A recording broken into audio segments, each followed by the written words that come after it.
Yes, sir. Hello. Welcome in, everybody. What's up, everyone? Hang on 1 second. I totally didn't forget the Discord input again. Anyway, welcome in, everybody, to episode 26. Oh, you okay? Hello. Oh. I'm laughing at you. Shut up. Episode 26 of the Offensive Charm podcast. Everybody, welcome in. Glad to have you all here. As always, I am Alex. Almost just call me Jazz. I am the Charm. I'm joined, of course, by my little sister, who is a bastard, obviously. Yeah.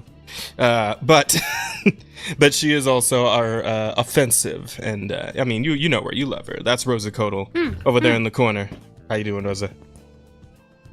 I'm doing great. My mouth is full of macaroni and pork and cheese.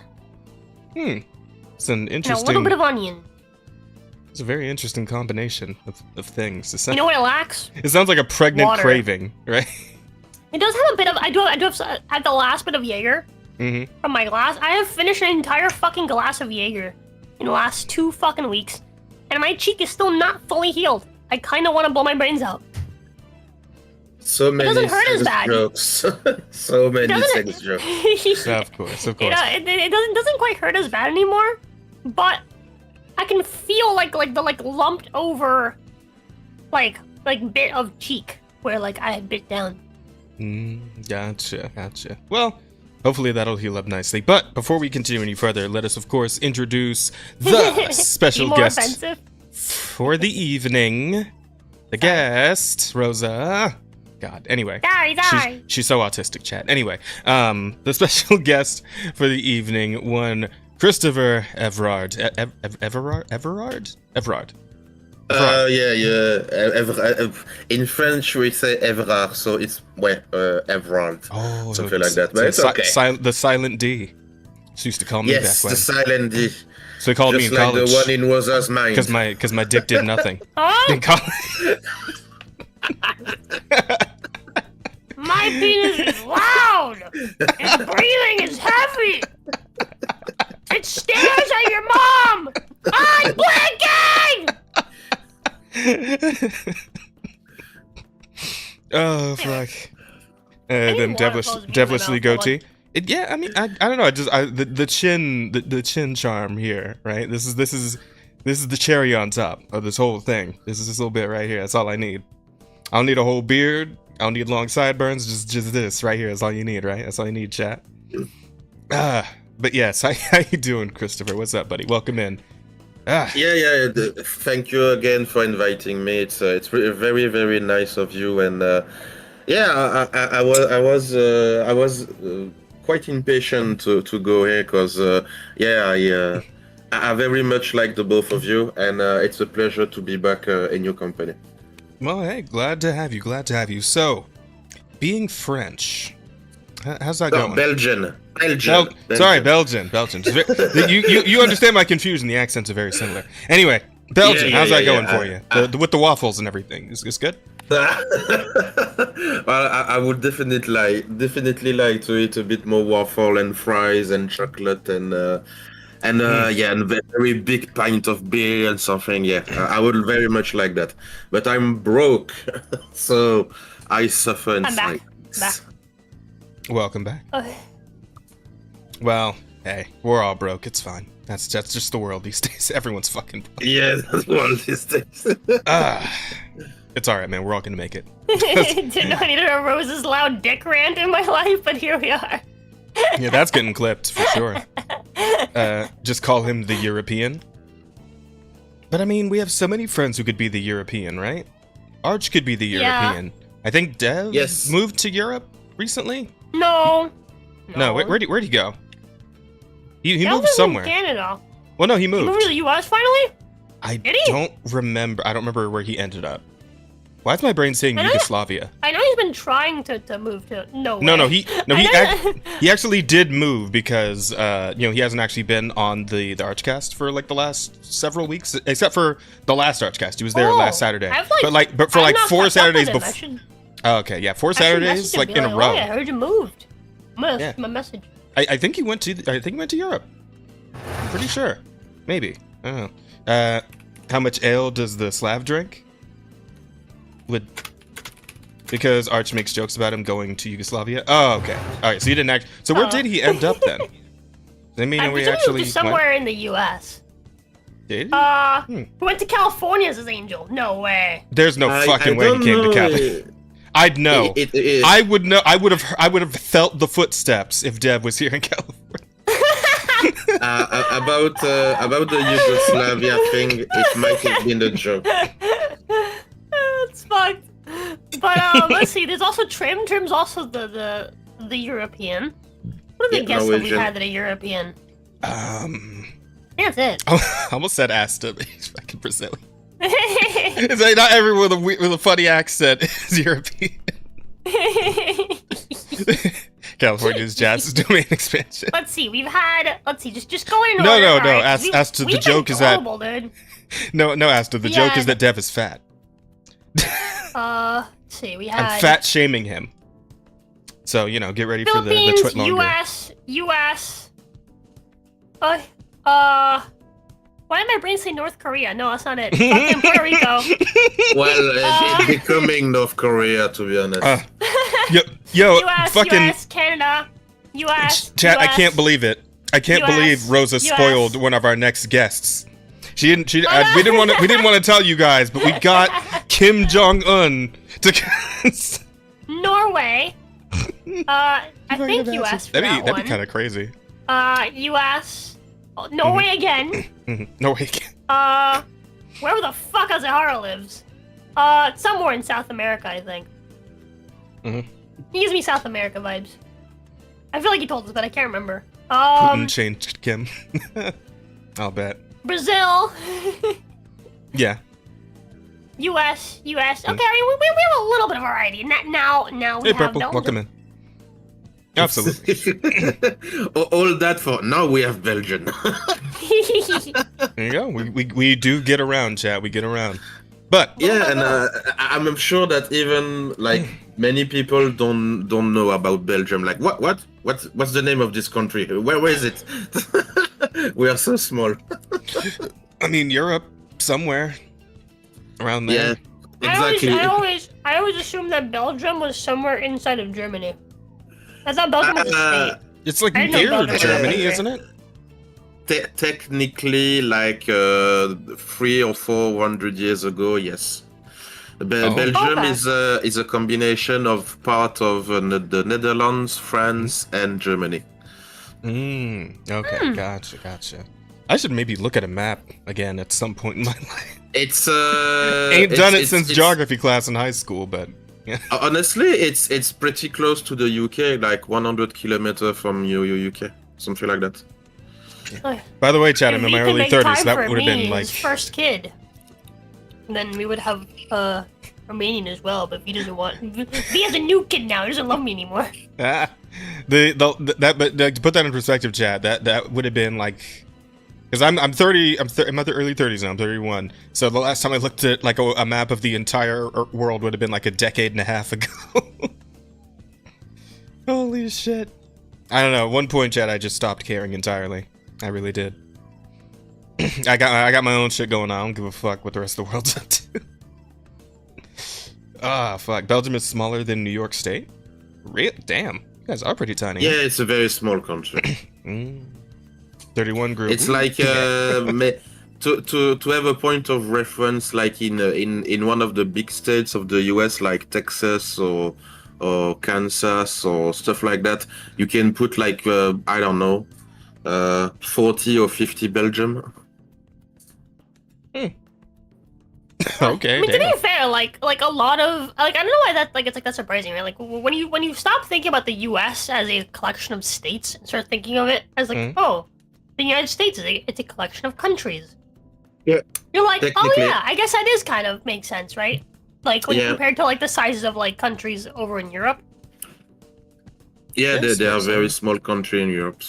And one thing also, it's in Europe not me, but it's a tendency to make fun of stupid American, they don't know about geography. But if you think about it, the US is a giant country, and every state is like a country. So for people living in the US, you have already like 50 countries to visit technically. Yeah. I mean, we still don't know about them. Like, I'd be damned if I could remember the names of all 50 states, but, but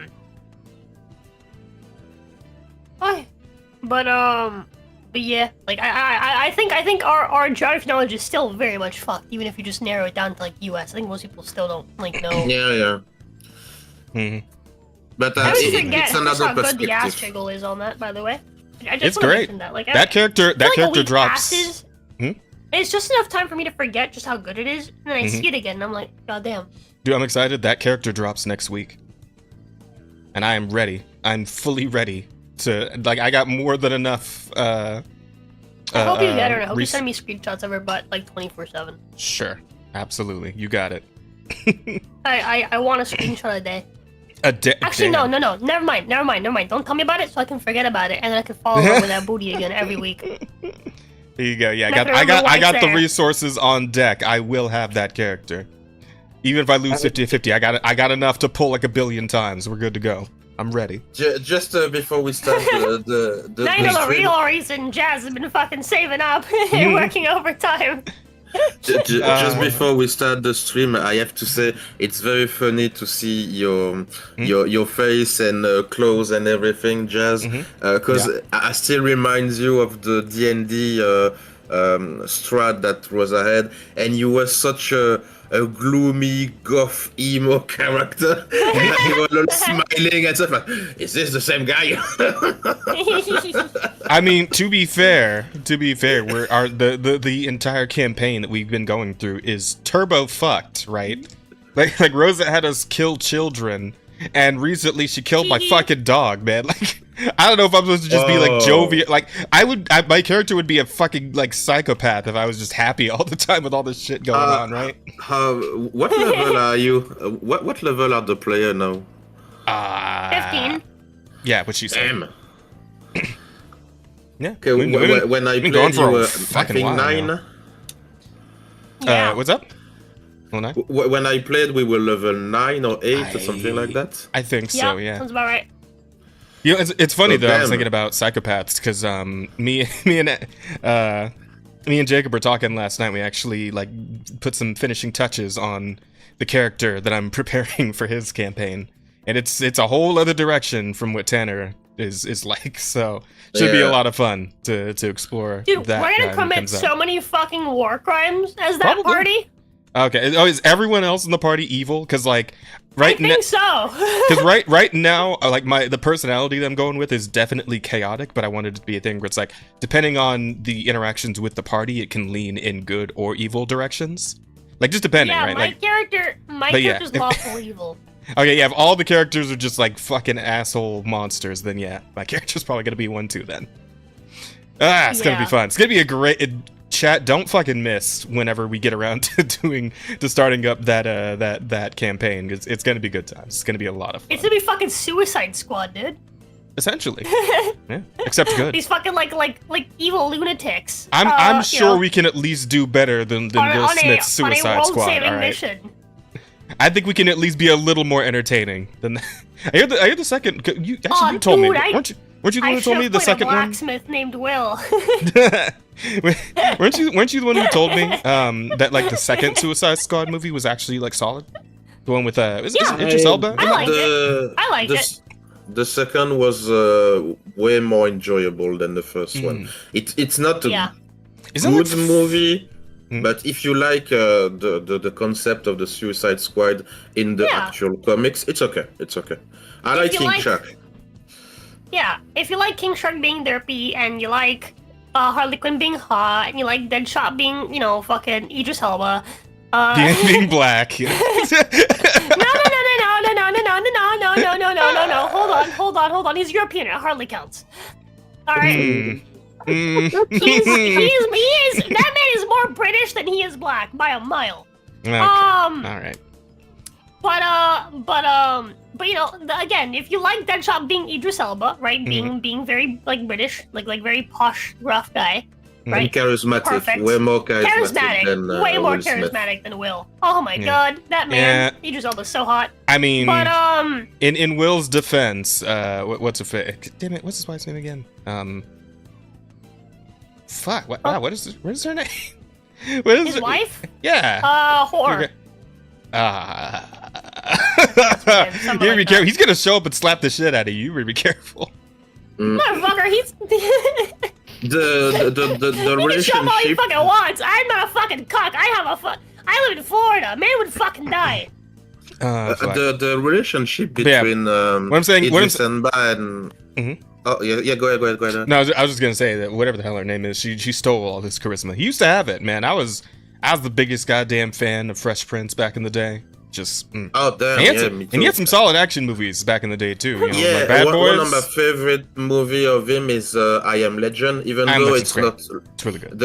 It's not accurate to the books, by the way. It's like a different thing, wow. but it was great in it. It was very great in it. Jane.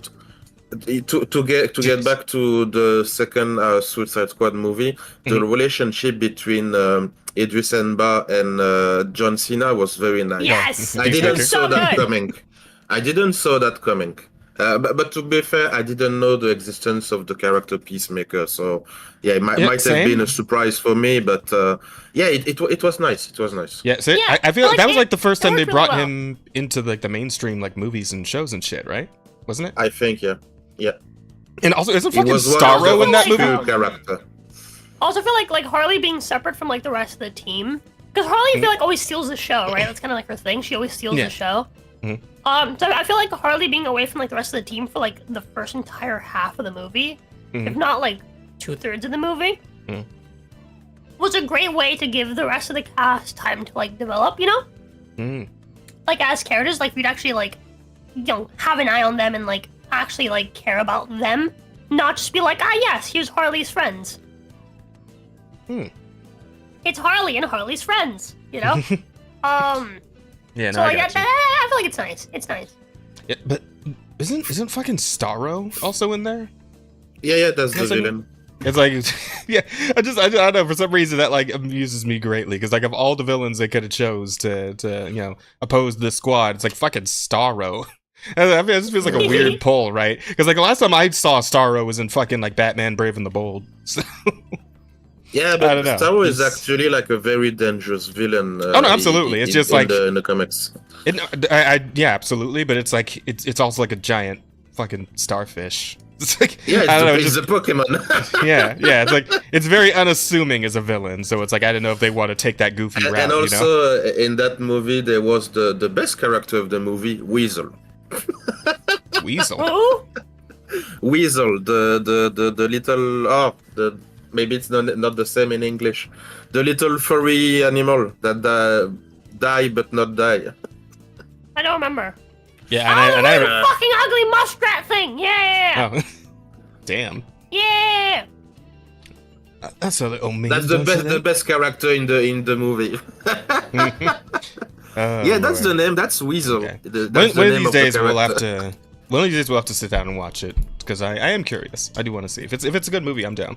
But all that aside, guys, don't forget, you guys in chat, we will be taking questions at the end of the show. If you look up from your chat window, you'll see at the top there you can put in some questions for us to answer, and we'll get to those at the end. Also, please do like, comment, and subscribe. You know, tell your friends about the stream if you're enjoying yourselves. You know, we're trying to get up to that 500 so we can monetize the channel. Yep. And we need your guys' help for that. So please do help us out. Also, I forgot to fucking grab this before we started, but I wanted to show this off to chat. I want to see what we're cooking up in the kitchen, chat. We got some shit that you might be interested in. So if you look down at the TV screen, we're working on getting a new shirt in the store.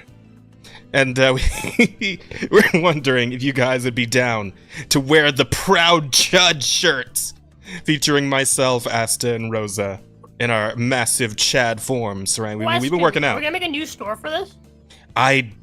Should we? Or should we just put it in your store for now? Like like a new Streamlabs store? I mean, I guess we should, but like, should we? Or should we just put it in your store for the time being, and then like make a new store? It's up to you.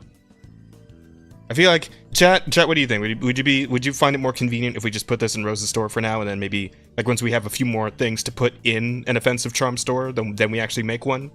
Or you guys want to just make the offensive charm store like? I'd have to like remake the shirt if we do that, which is kind of annoying.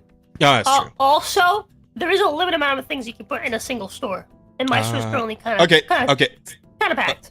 Okay, yeah, fuck it. We'll make a new store. We're gonna make an offensive charm store, but this is actually just the concept right now, chat. This is the concept art. Asta, of course, doing some great work on this. But you know, if you guys are down for some offensive charm merch, this is gonna be our opener right here. We're gonna probably put this on a shirt, maybe like a coffee mug, or like a fucking like a mouse pad. I don't know. Whatever you guys want us to put it on, because this is a design we can put on fucking anything, right? So. Yeah, so I figured you might be interested in what we got cooking.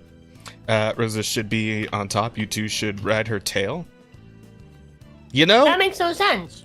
They are riding my tail. You can't tell, but my tail is... They're both sitting on it right now. In that picture. Yeah, that's how we got the extra height. Sure. Yeah, I'm holding them up with my tail. Perfect. Yeah, we'll have to do like a... Jazz is clenching as hard as he's clenching because tail's going up his butt. Let's just see if Asta can make like a back like for the back of the shirt, right? Just like the other side, like the other perspective on this, like just turning the whole perspective around, so they can actually see that. And put that on the back of the shirt. That'd be great. There is a tail ride. Will be available on Patreon for an extra 50 USD. Damn. Well, yeah, absolutely. I don't even know about our goddamn Patreon. We gotta get a few more gears turning before we get a Patreon going, I think. But this is the beginning, chat. This is the beginning of our merch quest. Your merch quest to get all the real delicious offensive charm merch that we got in the works. There's totally other things aside from just this one art. There totally is, just so you know. But yeah, you know, keep this in mind. Anyway, there we go. Yeah. So. Weeks. We should have Who's had a week? A merch that just says like thinking about butts. That's a good one. Though we can't use that butt. That butt's probably copyrighted. We gotta use someone else's butt. Asta can make a new butt. Yeah, ask your girlfriend. To be fair. No.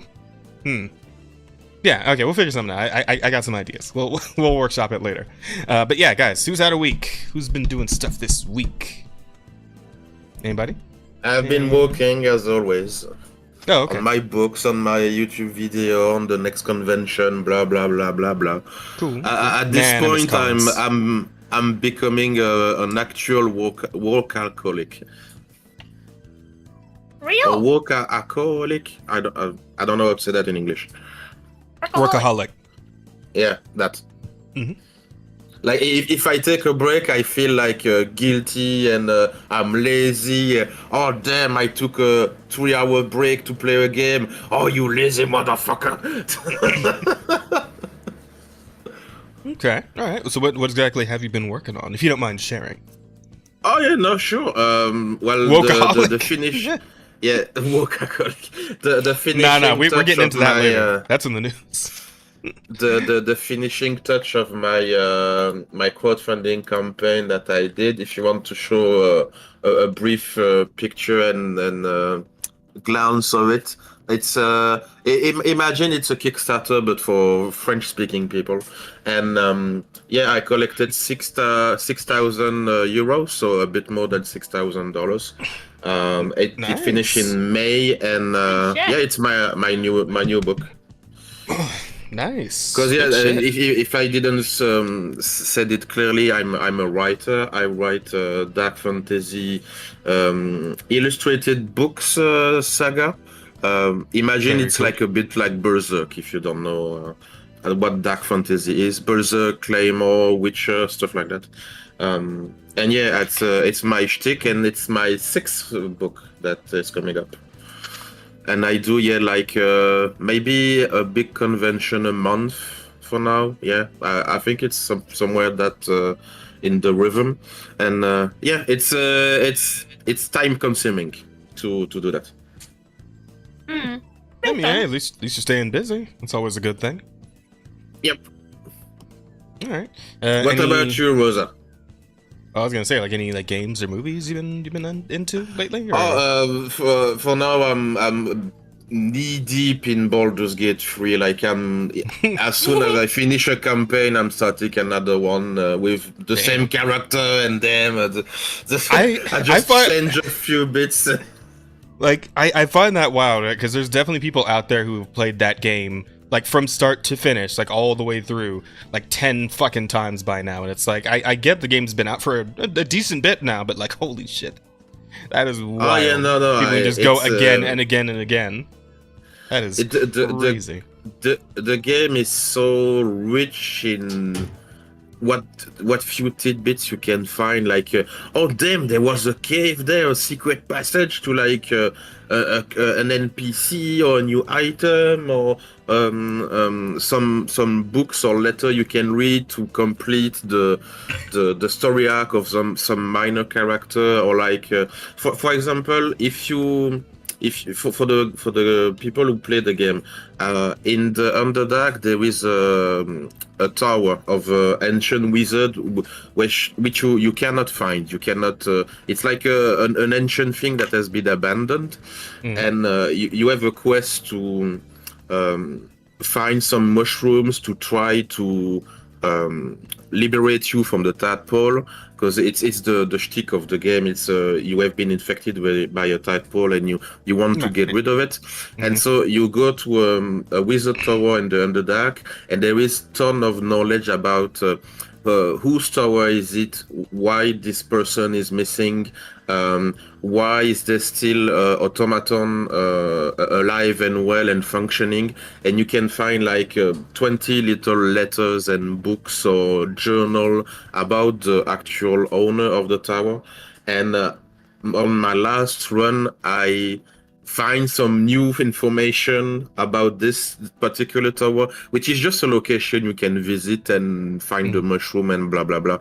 The game is filled to the brim with so many details about everything that, yeah, even if you 10th of 20th run, you can still find a new thing, or I can get to this interaction with this NPC if I select this dialogue with specific class, blah blah blah blah blah. The game is just a gem. It's just a gem. I know that Rosa preferred Divinity Original Sin 2, but BG3 is so polished. Like, I know there is still a bit of jankiness here and there, but in terms of a game made by pure love and passion, BG3 is just like the stellar example of what making a game should look like. Absolutely. There's a lot of... See, like, I wish I could agree with you, but there's just, like... I think part of it's just 'cause, like, I'm a DM, so there's a lot of, like, little details that I know how they should work. Yeah. And they don't work the way they should work. It's a video game. It's not an actual RPG. I get that. I get that. But here's the thing: if there was consistency, right? If there was like, hey, this doesn't work the way it works in the tabletop, right? But at least it functioned consistently, right? The way it's supposed to. I'd be like, cool, awesome, that's fine. I'll just adapt to how they decided to do it. I think at the end of the day, every DM is different, right? My issue is that there are so many fucking inconsistencies within, like, how items that, like, should interact the exact same way with each other interact. Like, it fucks with everything. And then also, like, the attempt to include the like, ground effects from, whatchamacallit? Divinity? From Divinity also really fucks with, like, the 5e rules. The, like, implementation of adding, like, physical weight that, like, you can drop onto creatures when you throw something. So that's another thing. Throwing mechanics specifically are just fucked because the game doesn't know whether a throw should be a weapon attack or a physical item interaction at any given moment. So it's pretty much just random how different items interact with it. Inconsistent as hell. There's a fucking huge slew of just like weird quality of life issues that just didn't exist in Divinity. The AI generally, when it's walking around the world, is just dumber than it was in Divinity.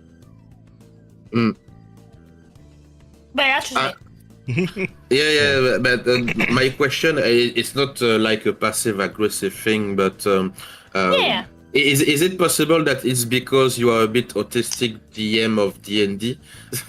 She is a tough critic. She's a tougher critic than most, so. Yeah, I would be easier on it if not for the fact that this is like, how long has it been since Divinity 2 came out, right? And they made a lot of mistakes that just didn't happen in Divinity 2. And Divinity 2 happened with a much smaller budget, much smaller team. I think actually, Divinity 2 was fucking crowdfunded. If I'm not mistaken. It was crowdfunded by the fans of the first game. Because, by the way, Lurlian Studio is from Belgium.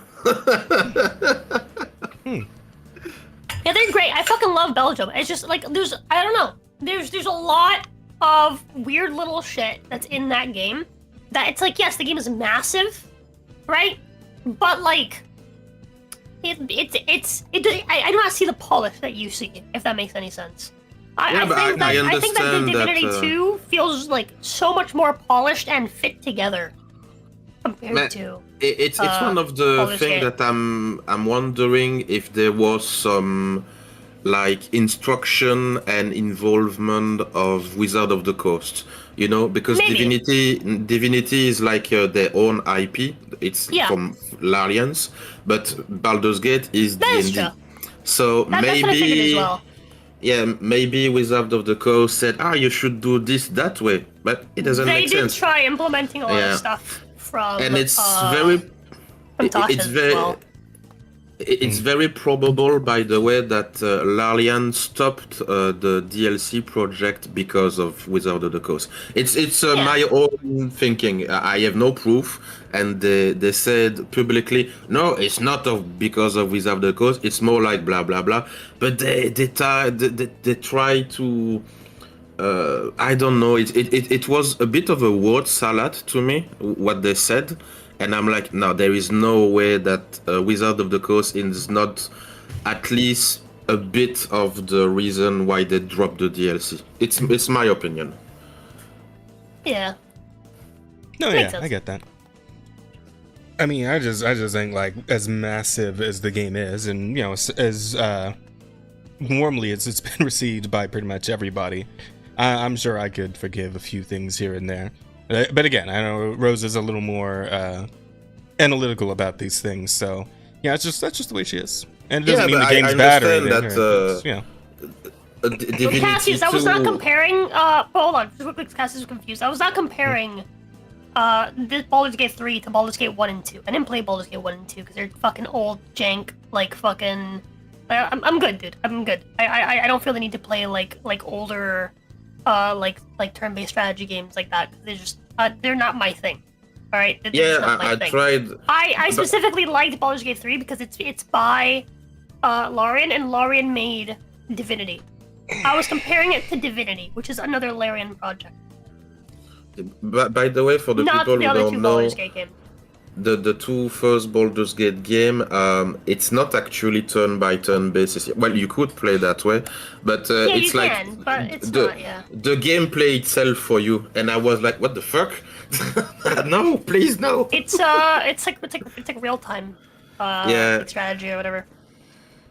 Yeah, that's not my thing. Those games are fucking decrepit, and I can't fucking play them. I have no sense of like, what do you call it? Of like nostalgia. If the game doesn't hold up, it doesn't fucking hold up. I'm sorry, chat. Fair enough. But I understand your point of view that Divinity 2, I will try to finish it because, as I said, I have so few actual free time that for doing things new. I will try to play them, the two Divinity game, but I understand that the game was so great that compared to Baldur's Gate 3, which is a good game in my opinion, there is just like, why this thing is less good than in the previous game. So I understand. Yeah, exactly. It's just there's a lot of things that it's just like the game itself is fine. It's just a lot of the actual like mechanical gameplay details are just a step down from the previous game, which to me is just sad. I'm gonna get more water. Okay. Alright, so anything else on your weeks? Been watched anything, read anything interesting? For me, I was watching once again the Last Dance documentary about Michael Jordan and the Chicago Bulls, which is a great documentary, by the way. It's incredible. There is so many information, and it's a thing about me. I like inspirational thing, but not for the sake of believe in yourself, blah blah blah. No, I want to hear like incredible story of great people or player or musician or whatever the fuck. And the life of Michael Jordan and the Chicago Bulls was just incredible. Like I don't know if you know a thing or two about basketball, but nope, one of sure the I'm not a sports guy at all. One of the greatest player to ever play the game was a guy named Larry Bird. And he played a game against Michael Jordan like in the late 80s, I think, something like that. And Michael was very young at the time. I think he was like 22, 23, 24, something like that. And the Chicago Bulls lost the game. But Larry Bird said about Michael Jordan, today Michael was God in disguise or something like that. Or God was disguised as Michael Jordan, and this is like, damn, the guy who come out of high school or university play against one of the greatest of all time, and this guy said this about this little fella, damn. And yeah, it's I like stories that inspire you to be better, do better, be a greater person, stuff like that. So yeah, I rewatched it again and again. It's because I'm for me personally, I'm a fan of Dennis Rodman. That was my guy in the Chicago Bulls. Okay, cool. I imagine that would be a pretty crazy story, all things considered. Didn't they make a movie about Michael Jordan like a year or so ago? I feel like I saw a trailer. I don't know about that, but yeah, there is Space Jam, but it's another thing. Well, yeah, no, obviously not Space Jam. I mean, an actual like a life documentary on him. But yeah, I think it's the one I'm talking about. So it's the name is The Last Dance, which was the last season of the Chicago Bulls with Michael Jordan. So it was. So it's a show. I thought that was like a. Well, you said they say it was documentary, actually, because it wasn't very into it. It's an actual documentary, so they talk to every person, like the guy who signed the Nike contract, the sport manager of the Chicago Bulls, other great player from other team, journalists, blah blah blah. So yeah, it's called The Last Dance, and so it's the season of 97 to 98. With a retrospective of the actual history of the franchise and blah blah blah. Because for people who don't know, you should be aware that the Chicago Bulls, before Michael Jordan came to the team, it was like the joke of the sport in the US. Like no one was interested in the Chicago Bulls because they were actually so bad. And there was a rumor that Michael Jordan didn't deny that back in the day, the Chicago Bulls basketball team was, their surname was the Chicago Drug Circus. Wait, you say drug circus? Yes. The fuck? What? Yeah, Michael said Chicago Drug Circus. You know what? Hang on. Yeah, that's gonna go on the list. That's gonna go in for the possible titles. That's gotta be fucking Chicago. No, Drug it's Circus. true. And I believe you. It's just funny. Yeah, and Michael said to, I think it was to Scottie Pippen, that when he came like the first 1 or 2 years, during the break, because in basketball there is 4 parts of a game. I think you name quarter. Yes, I think it's quarter. So between the quarter, the player were like smoking cigarette and drinking beers and blah blah blah. And it was the 80s, man. It was wild. During the game, like, what the fuck? During the game, just in the break room, just going at it. It was a different time, man. I guess so. I guess it was. Fair enough. France hosted the Olympics. I demand an apology before he shoots his mouth off. He's not. No, okay, Jeff. He's not French. He's Belgian. Yeah. Yeah, no, he sounds French, but he's Belgian. Yeah, in Belgium we speak 3 languages, by the way. We speak German, French, and Dutch. Wow. That makes sense. Like with what you said earlier. Yeah. I guess there is no Belgish. I think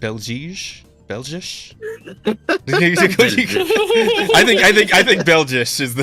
Is that, No, you guys gotta make up a language now. Belgianese! You gotta make up a fucking language just so you can have a language with a funny name, right? It's just Belgian. I think Belgish is strong. I like that one. I know. Belgianese is way better. I think that's what Trim said to me, like, oh, it's the Belgish.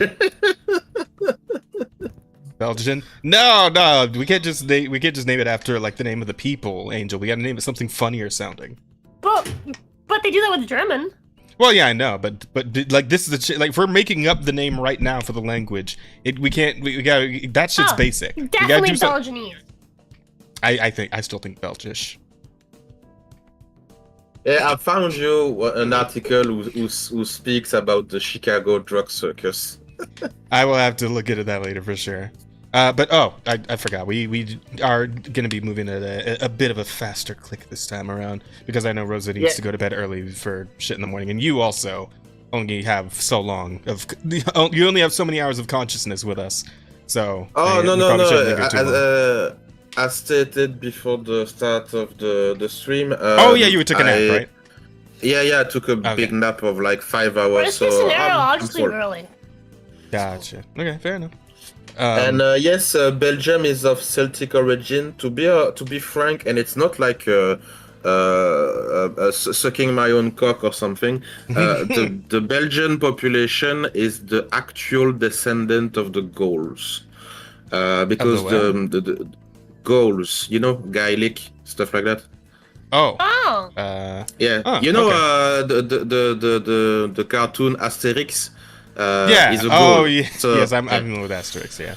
So the Gaul were divided in 3 regions: Aquitaine, Belgique, and the third one I always forget, but there was a third one. So Belgium was a part of the Gaul tribe, and we are the actual descendant of the Gaul, because the French population was actually fully assimilated with the Romans, which was a bit different for the Belgium tribe at the time. So technically, we are descendant of the Gaul.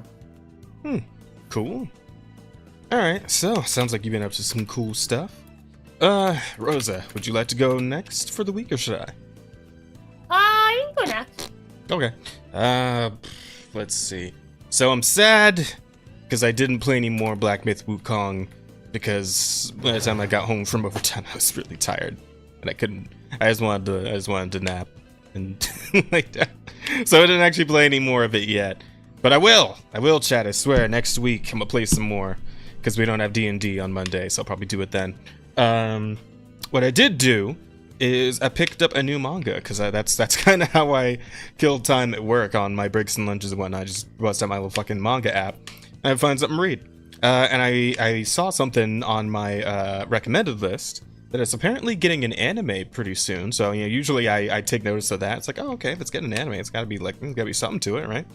Which is I feel like I usually pick my my new reads, right? It's like, is it gonna get an anime soon? I guess I'll fucking read it then.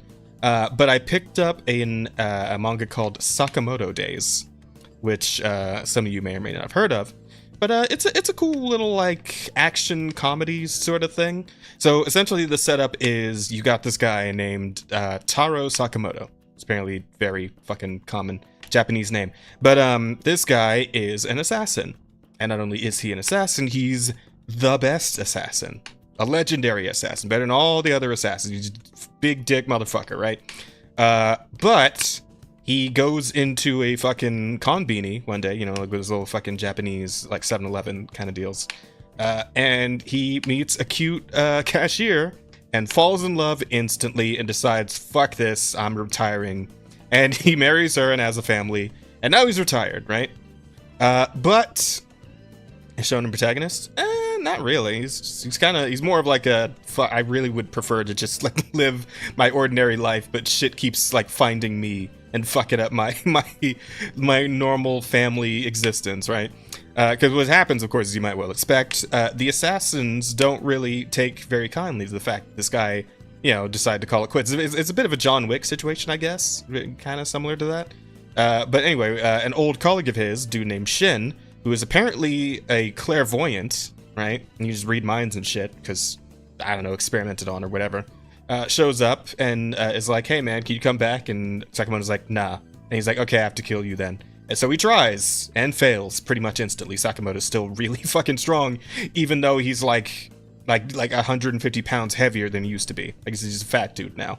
But he's still strong as shit, right? Like strong enough to stop a bus with a stop sign. Like it's kind of like the pseudo shonen like superpower kind of shit going on with these characters in this story. But yeah, Shin decides, okay, fuck it, I'll join you and work the convenience store then.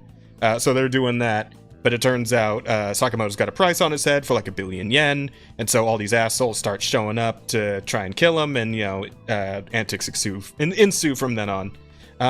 It's pretty interesting though. I'm digging it. You know, and I feel like a story like this always kind of lives and dies on like how good is your character design for all these like random like rogues gallery motherfuckers who are showing up from chapter to chapter, right?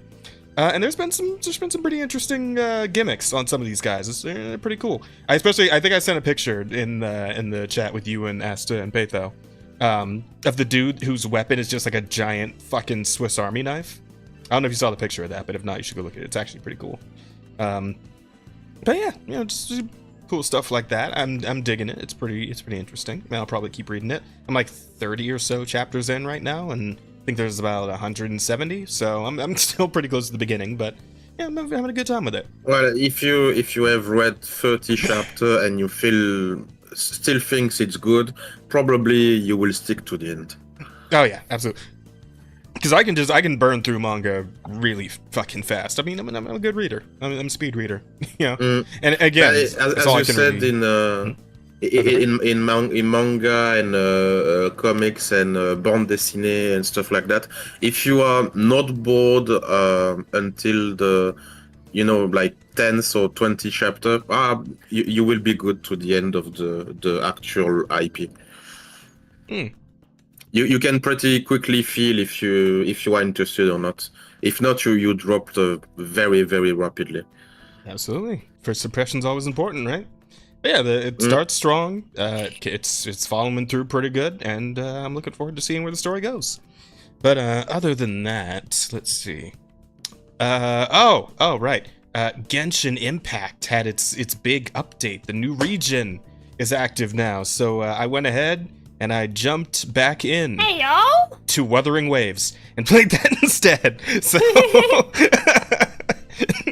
I probably will jump back into Genshin and see what the fuck's going on. But I wanted to play Wuthering Waves instead because I more or less am at the stopping point of Zenless right now. I've kind of done pretty much all the story stuff and whatnot and all the challenge shit. So there's not a whole lot left for me to do in that game aside from just some daily grind. So I'm like, okay, I'll hop back over to Wuthering. I've been ignoring it. There's a bunch of story shit. There's been a bunch of updates, so I'll check that out. And of course, I got lucky, you know, because they gave a bunch of mail with like a bunch of free pulls and shit. Wuthering is still pretty generous. I got the current banner 5-star. She's pretty good. The Wuthering seems to be doing a thing where it's like every new banner 5-star that comes out is like exponentially stronger than the last one. So. Kind of nuts. I mean, like it feels like a bit like power creeping accelerated or something. But it's still really good. That game still feels really good to play. Really good. It's very solid. And I'll keep going with that. That'll be fun. So other than that, I guess I haven't really had a whole lot of time since I'm still doing just a shit ton of overtime. So I haven't had a whole lot of time for the fun stuff lately. But what I did do that was kind of interesting was I had my little second chapter of Jazz DIYs his own fucking tech repair, right?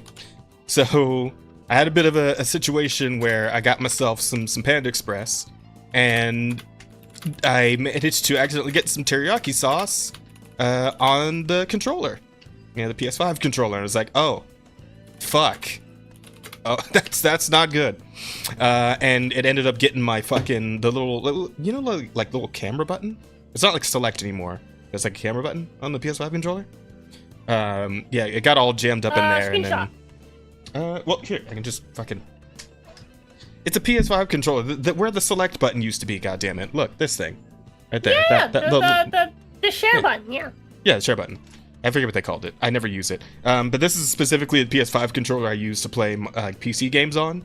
So it actually is functionally a select button, again, when you're playing PC games, because obviously they don't have the capture shit for PS5 on that.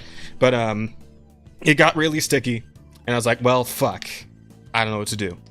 But what I do know what to do when I don't know what to do, and that's consult YouTube for a tutorial. I swear to God, you can learn to do literally fucking anything on YouTube at this point. It's wild. You're gonna get to the end and wonder when it turned to trash. Allegedly, we're supposed to trust his word. Wait, what? Hang on. I feel like I missed something here. Oh yeah, we're talking about Berserk is an unfinished masterpiece. Oh, God. Oh, you guys are talking in chat. Fair enough. Okay, sorry, I got distracted. Yeah, we're talking about Berserk and why apparently Boog is not trusting the saying of the assistant. So yeah, for me, I'm like I'm okay for what I've seen. It's like 100% lookalike of what Miura did, and I didn't see like reason to doubt. So we'll see. I got you. Okay. But shit, before I lose my place here. Yeah, sorry, man. No, you're good. So yeah, I went ahead and just, like, this time, I had a situation last time, right? Where one of my fucking adaptive triggers was, like, the little metal bit in there that, like, lets it actually do the reactive shit, snapped and broke, so I had to get in there and, like, put in a new one. And for that, I only really had to, like, take off the front part and this black bit, and I think a couple of the, like, you had to pull one of the analog, one of the R1, you had to pull that out, like, and get the back part of it off, and then you can kind of just swap it in there. But in order to get all the way at the fucking share button, you gotta, like, tear the entire controller apart. So I went ahead and did that for the first time, and it was actually not as bad as I thought it was gonna be. I was worried a few points there that I was gonna fuck it up and just, like, destroy my fucking $60 controller, right? These are expensive. But yeah, I managed to take the whole thing apart, got all the white bits off.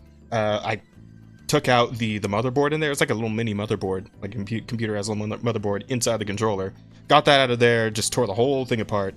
And then yeah, the inside of the button, like the slot that it goes in, was just all caked up in fucking teriyaki sauce. So I just got myself some rubbing alcohol, swabbed like a cotton swab, and just kind of cleaned that out good. And yeah, it was actually pretty interesting because I'd never like tried to do that. You ever guys ever try to like take like when your electronics just completely apart like that? You ever try that? Back in the day, I had to do that with a PS4 controller once, and I broke it completely. Okay. Actually, I think it's a picture of it somewhere on my phone. Okay, I'd love to see that. Did you look up any kind of tutorial, or did you just go at it? No. I just went at it. Let me see if I can find. All right, that would explain it. I don't know if I still have it. I'll look for it. Oy vey. You'd be surprised what you find inside of controllers and keyboards. Yeah, like at this point, I've also like gone into my my actual laptop because I was putting in like another memory stick so I could have more memory space to work with in the laptop itself. So I did that, and that was a while back, and I managed to do that pretty painlessly as well. I think I may have like did something a slight. I took it to a professional afterwards. I might have like screwed up like one little bit or bob here or there because it was running a little weird after that. But the PS5 controller, I'm happy to say I managed to take completely apart and then put completely back together, and it works exactly the same. So I guess I'm getting better. I don't know. But yeah, they got all kinds of crazy shit in here. Again, it's like a little baby motherboard. There's a bunch of like ribbon cables in there that you got to like take out and put back in. And it's just it gets a little like, again, because like when you're fucking around with something that costs a fair bit of money, it can be a little nerve-wracking. And I don't have steady hands like naturally, so I can't like paint fucking minis or figurines or any of that shit, right? Because my hands are just naturally very unsteady. I don't really know what to do about that, but I still managed to clutch it out. So. That was pretty cool. I felt good about that. I managed to DIY some shit. I felt like a big man, big adult. There are some I managed to fix my own problem. There are some exercise you can do to try to steady your hands. Oh, I may have to look into that then. Yeah, this is one. If I remember correctly, there is some tips and tricks that I teach to the doctor students. Like if you want to be a surgeon or stuff like that, there are some exercise to maintain your hands as still as possible. Okay, I might have to. Maybe I'll look up a YouTube tutorial and see if I can figure out how to do it, huh? I shall learn. I shall take time to learn later. But I mean, aside from that, that's kind of it for me. Just a lot of overtime. Little some manga reading here and there, but not a whole lot else new going on with me. What about you, Rosa? What's going on? You've been real quiet. Let's hear what you got to say. I'm trying to find the thing. What thing? Oh, the picture of the controller? Oh, okay. Yeah, but I don't know where I have the picture. No, it's somewhere. I just don't know where. It's all good. Whenever you find it, we can just put it up on Twitter later. But, Week, come on. Yeah, keep it moving. Yeah, okay. Man, let me pull up my fucking... Hold on. Gotta pull up Tell us the story of your life, Rosa. Wait, hold on. I gotta open up YouTube. Oh, what degeneracy did you masturbate to this week? Tell us. No. Yeah. I've done nothing weird. Maybe not on that one. I've But yeah, done nothing she's got to bring up the VODs every time she needs to remember what she actually did during the week. Yeah, dude, I've been getting up to so much lately. Let's see, between last week and now, we did, let's see, we finished 40th day, right? We finished Army of 40th day. Nice. That completely happened. Yep, we definitely finished it. Good as you remember? Right.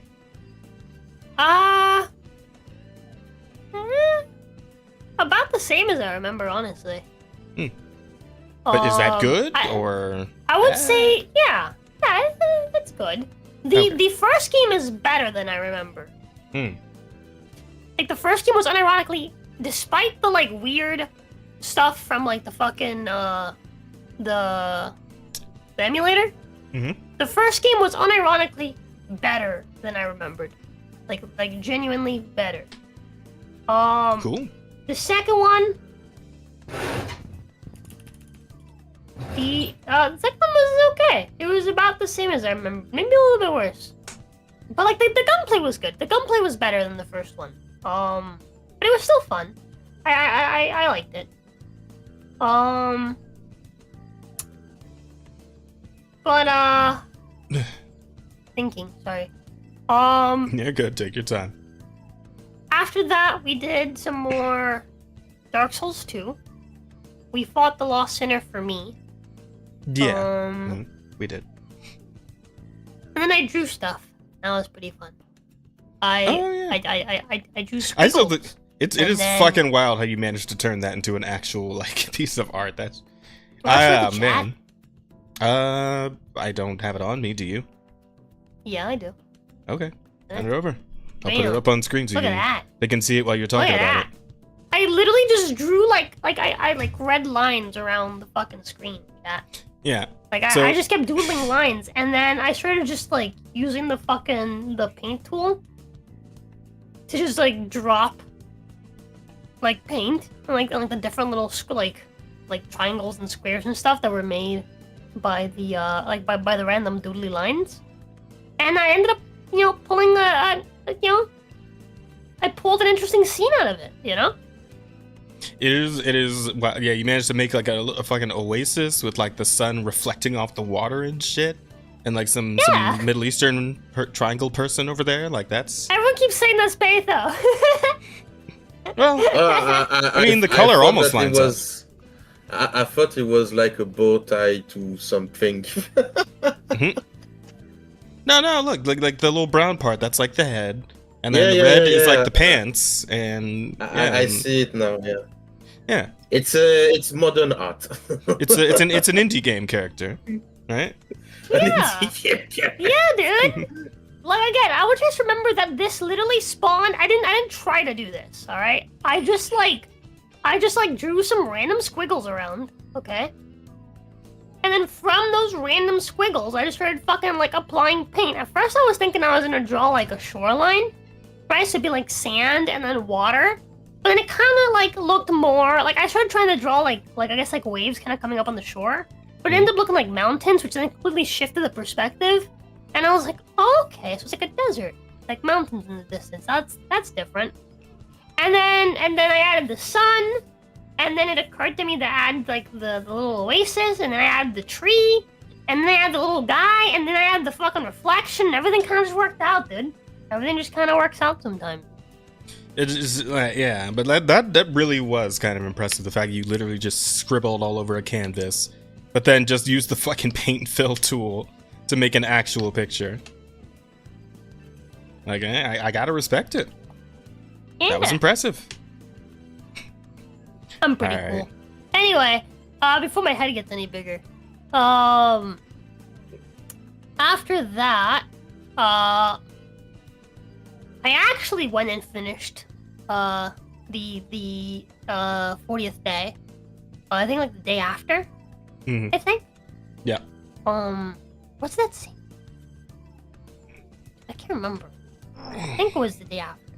I finished the Devil's Cartel, and that was fun.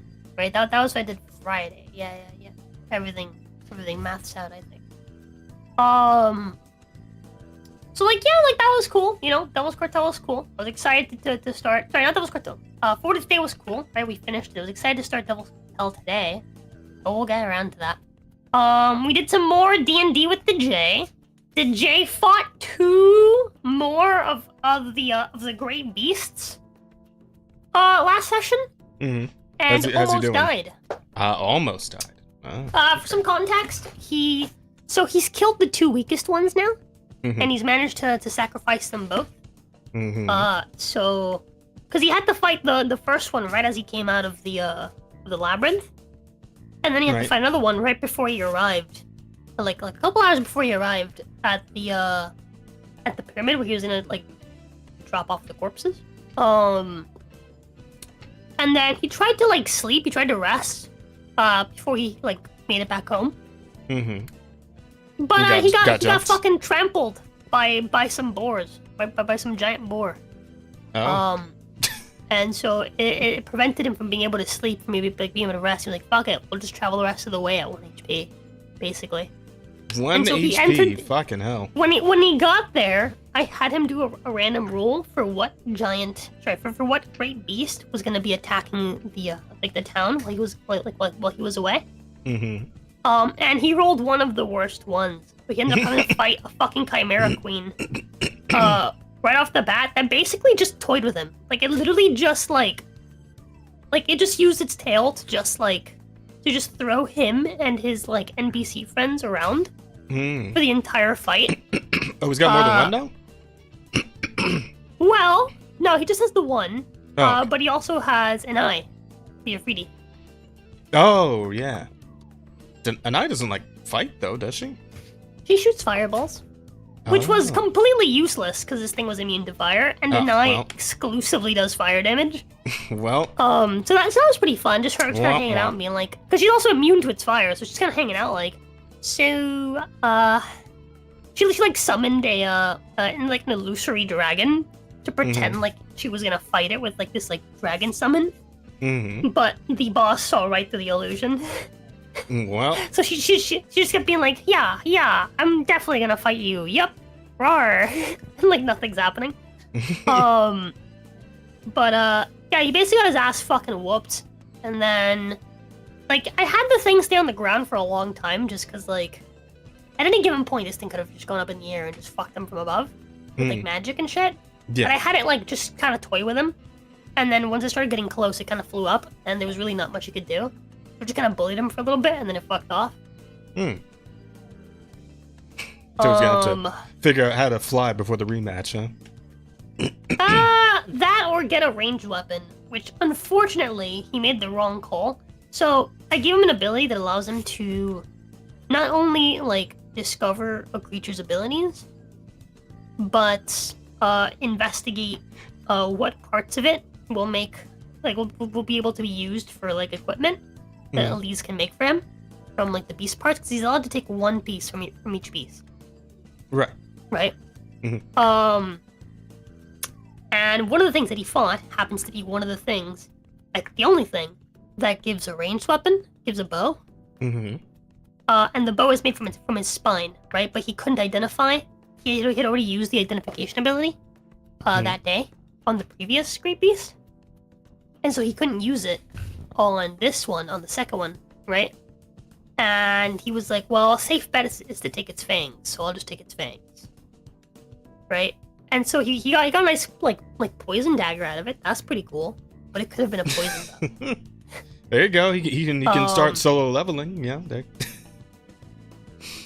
Yeah, but yeah, the lack of a poison bow does screw him over because it doesn't have a whole lot of ranged options outside of like. You could throw the knife. Yeah, kinda. I mean, he can also throw whatchamacallit. He could turn his obsidian into like a javelin. That's something he's been doing for like range attacks. But it's not very good. He has to then go get it and pick it back up. Yeah. But well, God bless him, and hopefully he won't be dead by the time we find him again. Yep, we'll see. In any case, we also then we did some more ring fit. I threw up again. I see. We planned our week 2 days ago. That was fun. That was a long fucking stream. That was like 10.5 hours of just sitting around with Patho. Yeah, I saw that. Was fun. Like you guys were at it like almost the entire time I was at work, and on one of my 12-hour shift days, I'm like, fucking hell. Yeah, it was fun. I had a good time just kind of hanging out with Patho. Just hanging out with Patho, hanging out with chat. It was a good stream. It did pretty well. It's almost at like 800 views. Those chatting streams, man. Don't underestimate them. And then we did D&D. And you kind of need to catch up on the D&D stuff. Yeah, but we'll get that later. It's all good. But the TLDR is that the party has 7 days to try to figure out how they're going to get some of the like main, I guess, how they're gonna get the members of the court to either A, side with them, or B, just simply side against the existing king, which is gonna be interesting. The party has also adopted some new friends that they've picked up. I say new friends, but they're really just kind of like civilians. They've picked up a princess and her prince, who's been turned into a frog. May or may not be a bit of a Disney reference in there. But yeah, we'll see how that all pans out. There's that. We did end early because Jazz wasn't there, and I did warn them. I was like, there's a pretty intense event coming up ahead that you guys are probably gonna struggle with, even with Jazz there. But without Jazz there, you're probably guaranteed to lose. Wow. Now I feel important. And so, but I mean, who knows? You guys can totally do it. You guys never know, the luck of the draw and whatnot, right? Yeah, but they unanimously decided to bitch out, didn't they? Yeah, they were like, yeah, it's because they were like, oh, like how tough of a fight is it? And I was like, it's pretty tough. And they were like, was it as tough as... I can't remember like what was it they asked me to compare it to, and I was like, no, not that tough. And they were like, well, was it as tough as the fight with what was his name? The Kraken guy? And I was like, not as tough as it was, but definitely as tough as it could have been. And they were like, okay, yeah, we'll wait. Gotcha. Yeah. Where's Vesper when you really need him? That's the true hero Right? we need. Right? Life But, came to claim him, unfortunately. I played some more Wukong. Oh, That yeah. was fun. I honestly, I finished chapter 4. I love chapter 4. Chapter 4 was awesome. I actually really liked it. Cool. And then chapter 5 was pretty good. Final So fight is fucking difficult, and there's a lot of things I don't like about it. But it is doable. It's a really fucking obnoxious fight, and it's like out of nowhere. It's like the game just like had a major like power spike because I went from getting like 6-shotted by bosses to being 2 to 3-shotted by bosses.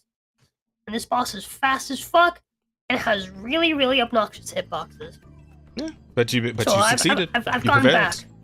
Nope. Oh. I've No, gone not yet. back and I've started doing side quests. I also find out that that's okay. the last boss of chapter 5. So it's technically like the Gotcha. last boss of the game. And then after that, So- you got one more because I believe I've heard there were 6 chapters to the game. Oh, is there? That's what I've heard.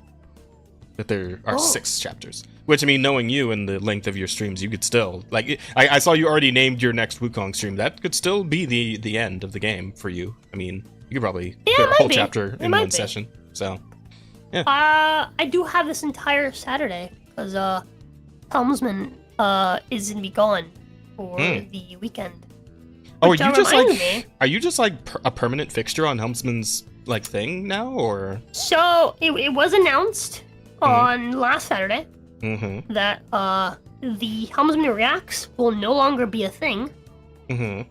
Or better said, it will evolve, because instead it will be replaced with a new show called Welcome to the Foxhole, also known as What the Fuck, where it's essentially maybe like a little like podcast. We kind of do what we do here, except that we look more like IRL stories and like just wacky stories, right? So like stuff like, you know, like cocaine being found in like animals and shit, or you know, like sort of like freak accidents and you know shit like that. It's like wacky news stories.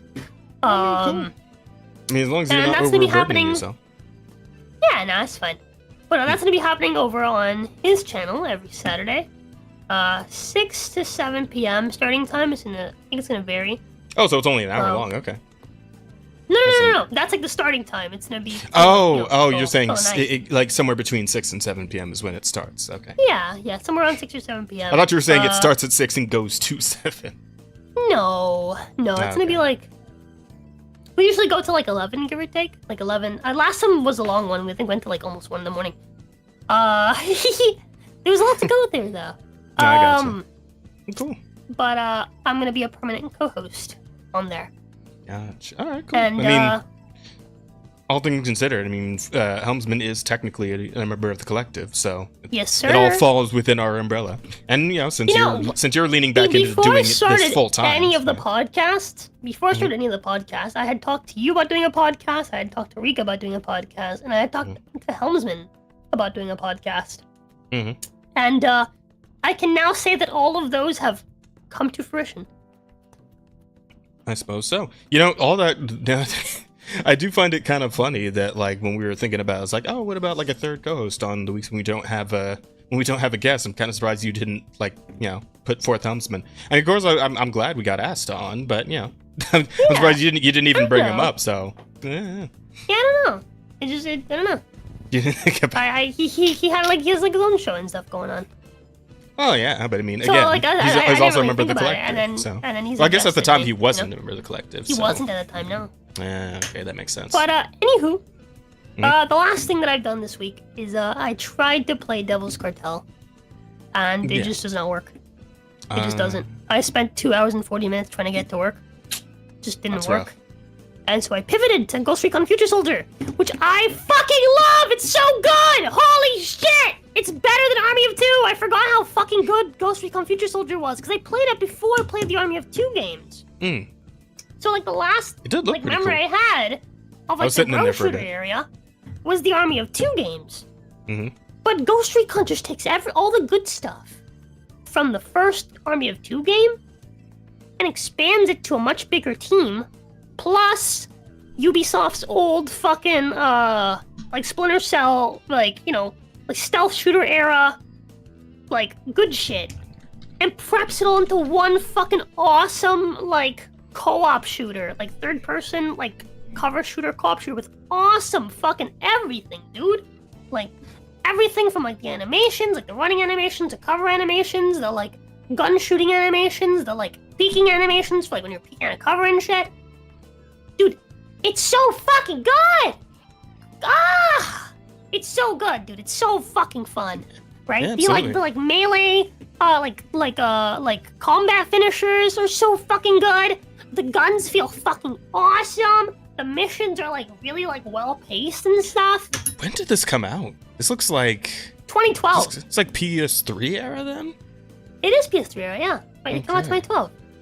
Gotcha. It's so fucking good. Also, apparently it's on Steam. It just requires Uplay, which is kind of annoying. Oh, But that's that means we can play it together, Jones. I mean, it does look cool. I'd be down. I mean, how much are they charging for it? Do you know?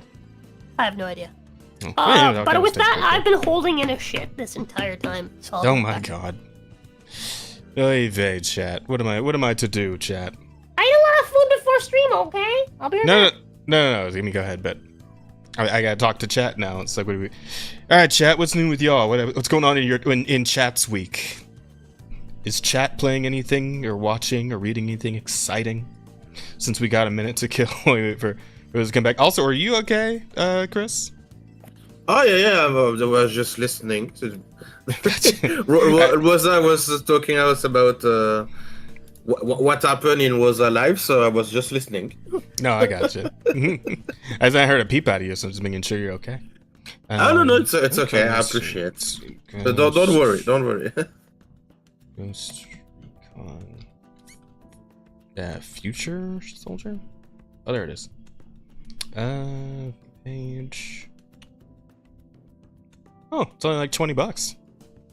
Not bad.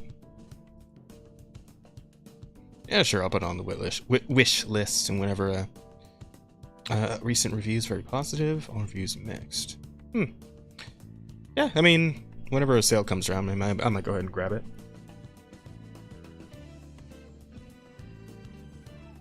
Kinda missed the rest of that trailer, hang on. Because yeah, the game does just look pretty cool in general.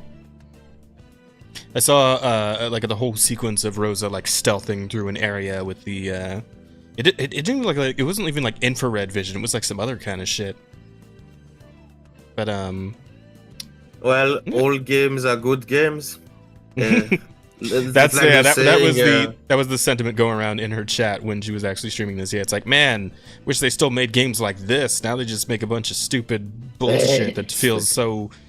You know.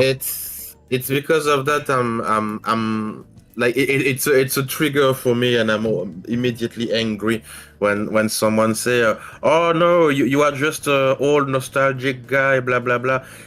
I'm watching movie from the 60s or the 70s. Oh, I wasn't alive back then. Things used to be good. Oh, I got you for sure. That's a cool bit right there, though. Marking targets through walls and then just shooting through the wall. That's good. I like stuff like that a lot. Yeah. But yeah, but it looks like this, yeah, like there was a lot of creativity that went into this one. Just a lot of interesting mechanics and stuff. Playing around a lot with that whole future soldier concept with the stealthing, fucking the infrared vision, all that cool shit. Yeah, absolutely. Very interesting.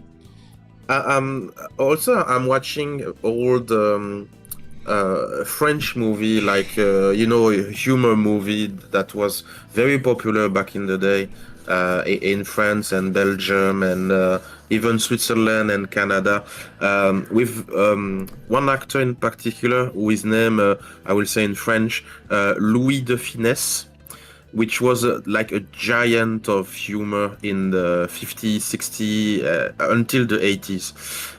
He was a very, very important figure in French cinematic culture, and still to this day is a living legend. This guy, it's almost like Marlon Brando, for the U.S. population. He is a legend, and so I'm watching a few of his movies from back in the day, and yeah, I wasn't alive back then. I was born in '88, so I'm more familiar with the '90s and the early 2000s than anything else.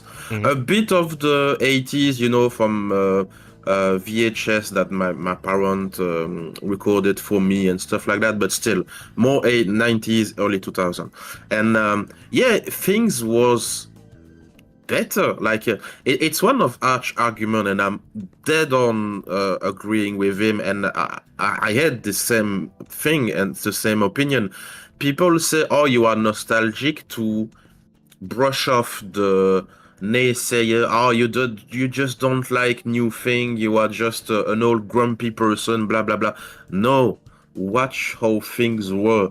Movie, cinema, anime, games, board games, books, everything.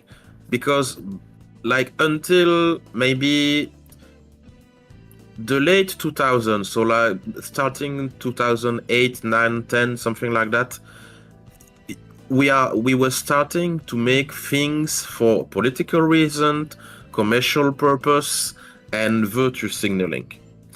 Before that, we were making things to be a good thing. You know what I mean? Oh yeah, absolutely. The good old there days. was craftsmanship and respect of a good work, a good day's work, but for culture and art and blah blah blah. So yeah, it's just today's people, or more correctly, today's consumer culture is, if you don't like new thing, you are just a grumpy or nostalgic person, which is not true. Just not true. We lost things along the way, and respect of the craftsmanship of talented people is one of the key elements that we lost today, and this is why new thing sucks. Absolutely. It's, I feel like because like when I'm at work, right, I'll just kind of get stuck into like whatever auto plays through welcome back through my YouTube Rosa! app. Hi. Why is there a black man about to beat someone on your screen? Oh, it's the back of a helmet. Never mind. It's you playing, apparently. Oh yeah. Let's go street. Yeah. No, okay, hold on. I need you to like visualize what I'm seeing. All right. You see like little like white areas? Those look like eyes. You see? Oh. And there's a mouth underneath. You see that white line? It's like teeth. Right? Yeah, I suppose I can see what you're seeing. Kinda. Yeah. No, I get you. From at first glance, I was like, that's like a like cartoon like black man. No, I got you. I do want to actually get this point out real quick though, because what I was saying is that I was letting my autoplay go, right? And for whatever, I guess I watched a lot of Asmongold, but my autoplay on my YouTube app will circle back to Asmon just automatically. And he was listening to his video, this kid who was talking about sincerity in popular culture today, right? And how it seems like such an incredibly foreign concept as opposed to something that came out in maybe like the early 2000s or maybe a little bit after that, right? He was saying specifically, he used an example of how, because this kid would have been around like 20 in this video talking, so it would have been like a bit like a little zoomery millennially. He was talking about his first experience watching The Lord of the Rings, right? And he's talking about the intro to the first movie where it's the voiceover giving you all the lore, telling you about like the rings and all that shit. And he's like I was expecting at some point in there for the voice actor to suddenly like tell a joke, or for like somebody to like trip and fall or some shit, right? Like some Zack Snyder just like randomly inserted humor kind of thing. But it's like it just went all the way through. Marvel and it was movie. it was taking itself seriously, and he's like, I was so unfamiliar with this concept of movies that would just be sincere for sincerity's sake. Can you find and this take video? themselves seriously? I don't expect, because I've been through a lot of videos since then. It was Asmongold reacting to something. It's recent or more old? I'm very this curious was to watch just it. the other day. Okay, so yeah, maybe in his clip channel I will find it. Because It was for on the people who Aspen Gold don't Reacts channel. for people who don't know me, just it's not promo but a bit more context. As I said, I'm a writer and I have a small YouTube channel, and I'm starting to openly be involved in the culture war because I'm just sick and tired of it. As stated previously, I do convention, so it's like imagine a Comic-Con or something like that, but smaller because convention in the US are just giant. For example, I will be in October in one of the biggest convention in Europe, which is named Made in Asia, and it's quote unquote only 70K people. So in the US, I know it's like 200,000, blah blah blah for the big one, and in this convention, so there is regular seller, there is animation, but there is also like a artist corner or stuff like that. In the artist corner, I see more and more and more and more people who do pandering and politics. So people, for example, saying selling for print or pins or bags or whatever the fuck with pride flag, Palestinian flag, trans lives matter, blah blah blah. I'm like, what the hell? One of the sorry for the drifting, but it's something I want to talk, and this is why also I was very much happy to come on your podcast with Rosa, because I know that we kind of think alike. There was the last convention. It's a very small one, so 2,000 people attend this maximum. And could have had on like a college campus sort of thing. I've been in cons like that too. Yeah, and the people who help make the con happen, was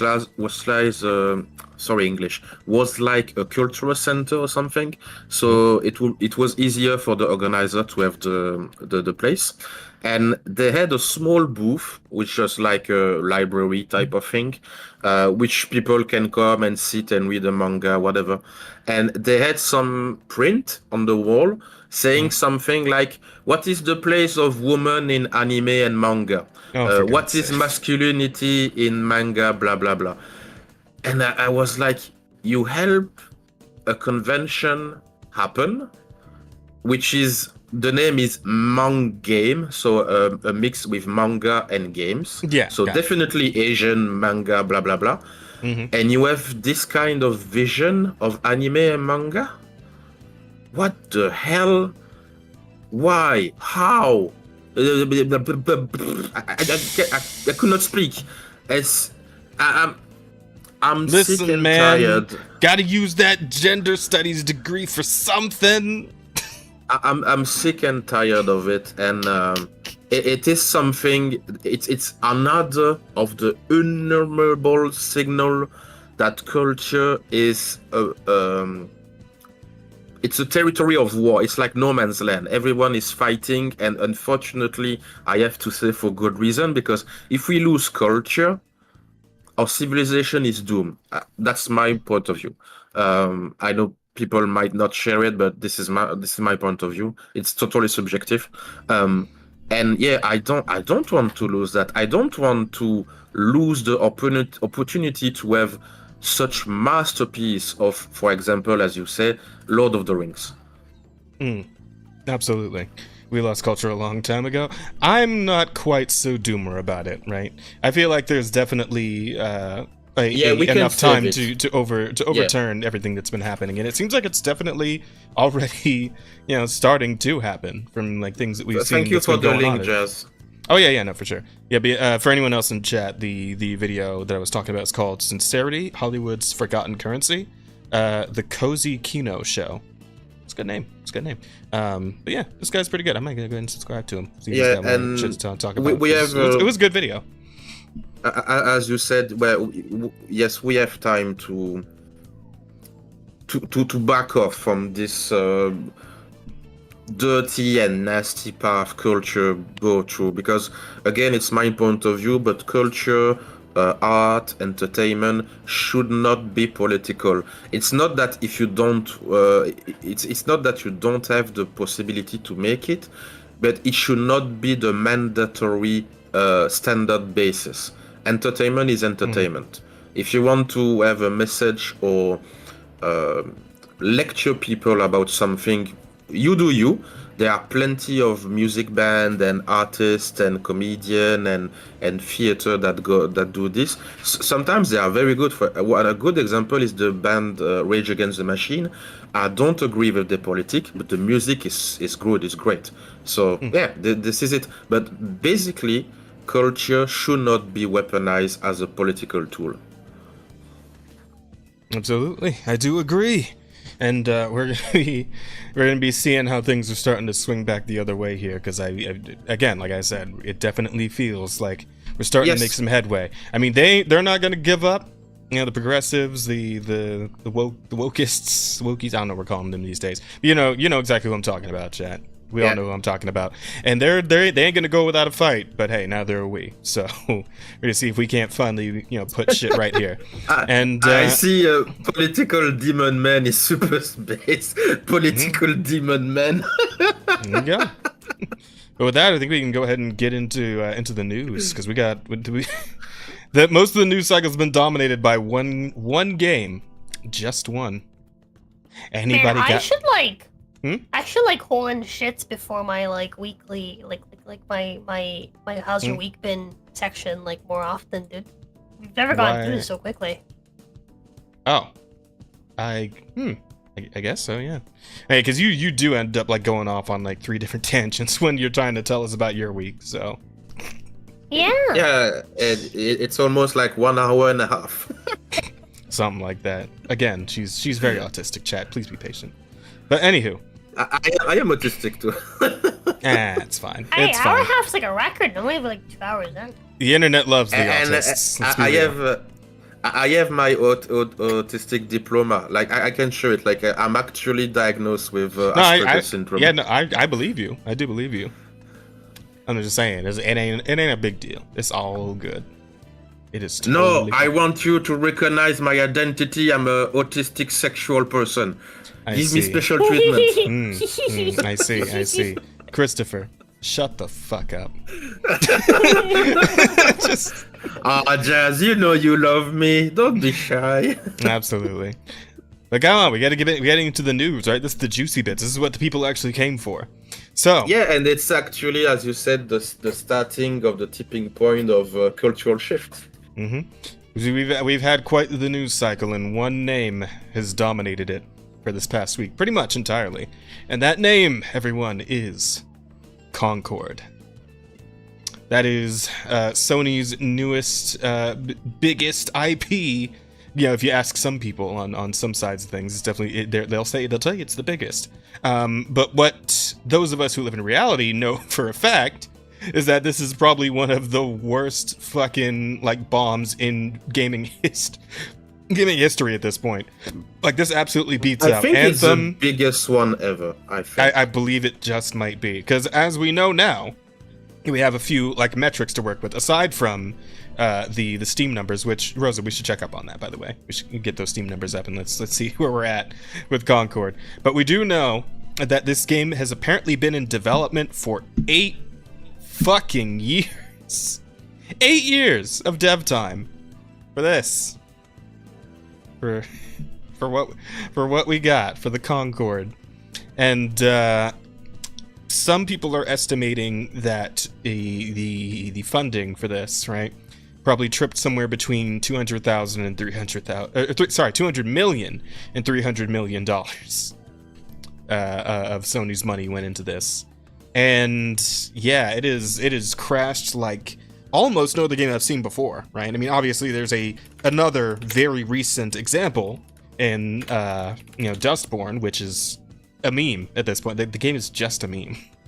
That's all it really is at this point, right? The game can't even pull more than 20 people in recent days on Steam. I mean, maybe it's doing. Concord is at 178 players. Mm. All-time peak 660. Oh, 200, huh? Mm. Well, hey, but remember. 24-hour peak is 206. Remember, though, while the game is like number 327 or whatever on Steam for sales, it's actually 42 on PlayStation. So yeah. How about that? Probably 42 behind single-player games. Yeah, I think the Look how sad previous. that is. And I don't even mean like recent single-player games. I mean probably 42 behind like Bloodborne. Oh fuck. That's kind of One of wacky. them came So out a decade ago almost, chat. The last one that was a giant piece of shit of a game that had this kind of horrendous number. I think in recent memory it was the Golem game. yeah, well, so yeah, people have been like doing some research, and we've been dropping some spicy fucking shit on Concord, and one of them is the fact that Golem is to this day still pulling more players than Concord is. Damn. Golem has like And, 1,000 players or something. Still, And somehow. I remember that Rosa was excited for the game because she I think you said that it was your favorite I love character. Golem. He's my favorite. He's so Yeah, cute. voilà. He's so yeah, cute. she's a gremlin He's too, so so cute. she identifies, right? Is it? Yeah, is yeah. that, this is an So cute, identity bro. thing? Chat, But the- I have sifted through so much Golem R34, you have no idea. Oh no! Oh no! But the tragic This thing is is- that actually a game of fuck English. The game who center around Golem is actually very interesting. The premise was good, but as soon as the first image dropped and the quote-unquote gameplay, I was like, this is stupid. But not even bad, it's just stupid. Oh man. So you know what else is actually doing better than Concord in player numbers? Go ahead. You remember what you got me for my birthday last year, Rosa? No. You don't? You got me the whole collection of Sex with Hitler, which is pulling more numbers. Sex with Hitler, the series on Steam, is pulling more numbers than Concord. That's funny. Why am I, I not forgot- surprised of this, I Rosa? forgot Why that am I I got not? you that. Yeah. I completely forgot Yeah. that I got you that. Yeah. That was also not last year. That was this year. I'm pretty sure that was this year. I think. That might have been last. No, I think it was this year. I can, you know what, Let me see. Mr. How's Cornell, Texas Hitler doing? I can pull a possible stream title out of that. Hang on. Sex with Hitler has a higher all-time peak. Yeah, that's true. Has more than 3 times the higher all-time peak. There we go. Got it. You know what's really? You know what I Oh, find absolutely, really, Chris. really We'll go through amusing? these quick. What's up? You know what I find really, yeah. really amusing? Mhm. Sex with Hitler had a Hold on, I'm joking. There you go. Hang on. I'm back. Sex with Hitler had a massive spike in players a few months ago. You wanna know what month it was? Was it Hitler's birthday month? It was June.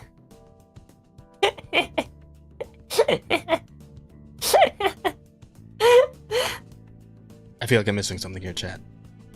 I think it's the June. time that. Pride Month. Oh. Oh, Okay. It had a this was. spike of 997 peak players. It had more players Oh, than Concord. Lord.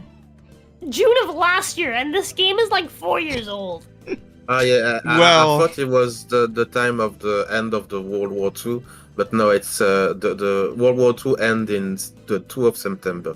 So yeah. Well, if I had a there's spike in June of this year, in January of this year. Yeah, that's like when I got it for you. Seems like other people got it for their birthday too.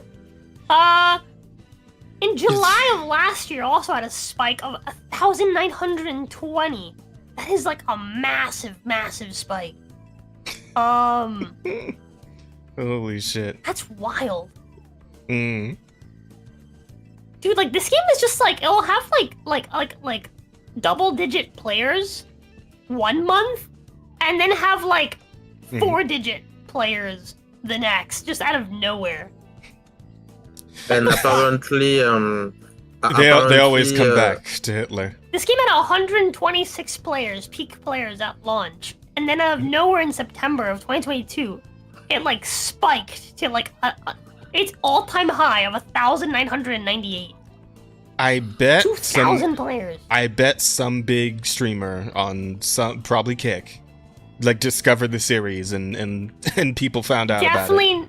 Definitely not any site that allows porn. I can tell you that much. How we should. Was it like actually explicit that game? Did you not look at it? No, I didn't fucking look at it. Okay, don't show it on screen, but just pull it up real quick. Yeah, for reference, because I was surprised with the date. Apparently, Hitler died the 30th of April, and he was born the 2nd of August. So yeah, it's not related to date of World War II or the guy itself. Probably, as Rosa said, Pride Month.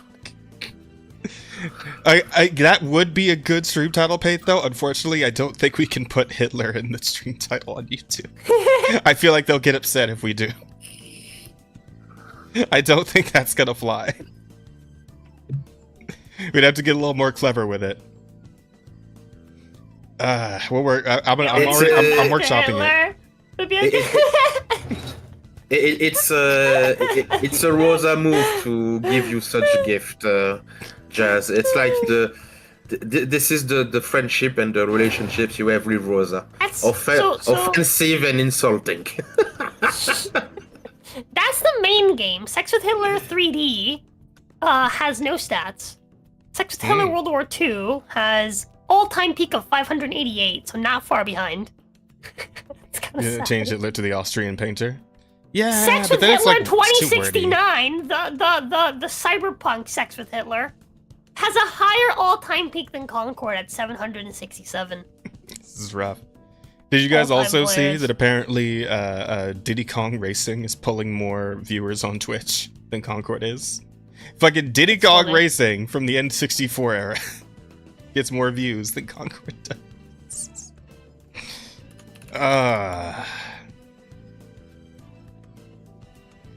It always comes back to him. Furry Hitler. I know that was a game. I don't know if Hyler races the fact. You gotta workshop it, chat. I'm not saying anything that's like really like speaking to me for the title on this one yet.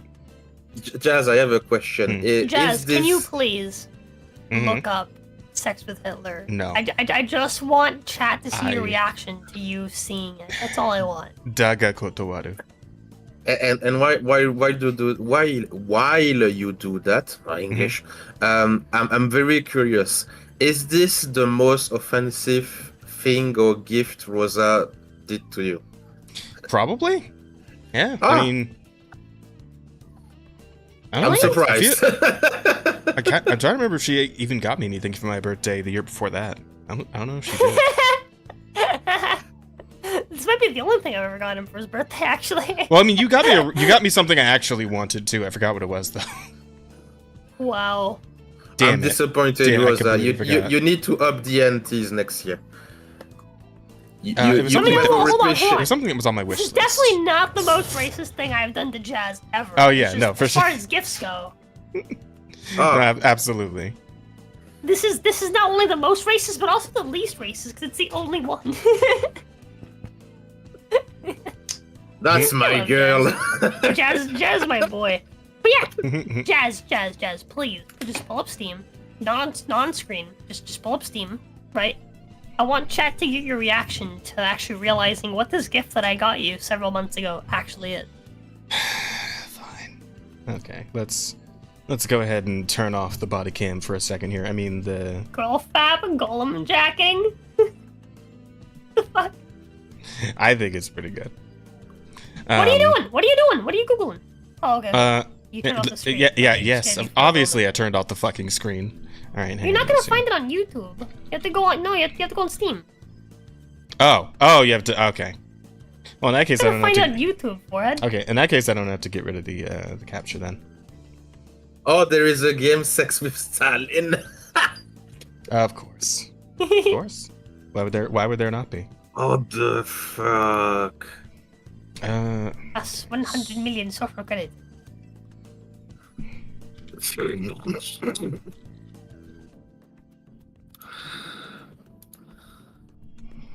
Okay, let's look at the first one. The game seems funny, to be honest. Oh no. Oh god. He finally sees chat. I love seeing his reaction on his face. Oh, there's like an actual video game in there too, though. There's like an actual like little like top-down shooter thing going on there. Why the fuck is he so jacked? What the fuck? What the hell? I like the armband Right. logo. That's enough of that. I think you should play these. That's enough of that. I think you should play these on my Fansly account. I'm I'm just good. saying. I'm okay. I'm all right. But hey, let's circle back to Concord here because there's a bunch of actual news to talk about here. So, first of all, we had a Concord dev getting a little weird on Twitter. Could you imagine that? The dev of a clearly very woke game causing shit on Twitter. I didn't see that shit coming, I'll be honest. Devs calling shit on Twitter? What? Yeah. Devs never do that. Former. Devs for good games never do that. Yeah, devs are good Oh, games. Is for 1 second, I thought you said Dev like Dev the Canadian. No, not that dev. Devs as in No. game devs. But I mean, Dev also caused shit on Twitter, but he's doing it intentionally. He's a troll. That's the whole point of his Twitter account, pretty much.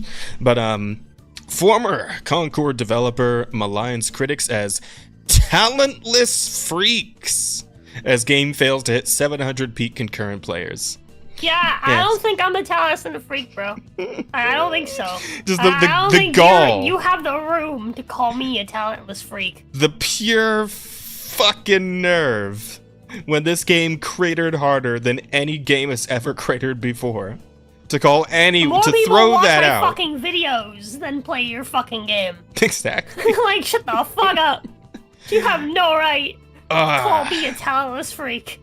A former Concord developer who now claims to work for PUBG Studios maligned gamers who are opposed to Concord and its woke DEI agenda. As you can see, pictured here. Talentful nerd. I am a talentful freak. Thank you very much.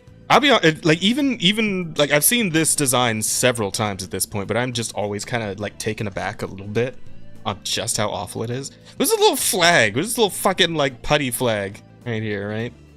This little mini golf bullshit. Like, why? Why? She's a Girl Scout. I guess. Game just says he had 20,000 likes on Reddit once. That's more than your game was pulling yet. And I love. Wait, hang on. Have either of you ever seen Fleek's video on Concord? No. Fleekazoid? Have you guys not seen that? No, unfortunately. Oh, you guys should see this. It's okay. This one's actually pretty short. And it's pretty good. You should see this. It's great. Hang on a sec. Let me see. Fleek. And this will be fun for you guys too, chat. If you guys haven't seen this yet. Fleekazoid. Concord. So the video is called "Concord is Overwatch for Chubby Chasers." I like the fact that All right, let's get into it. It's 5 minutes long, so it's real quick. We can get through this nice and easy.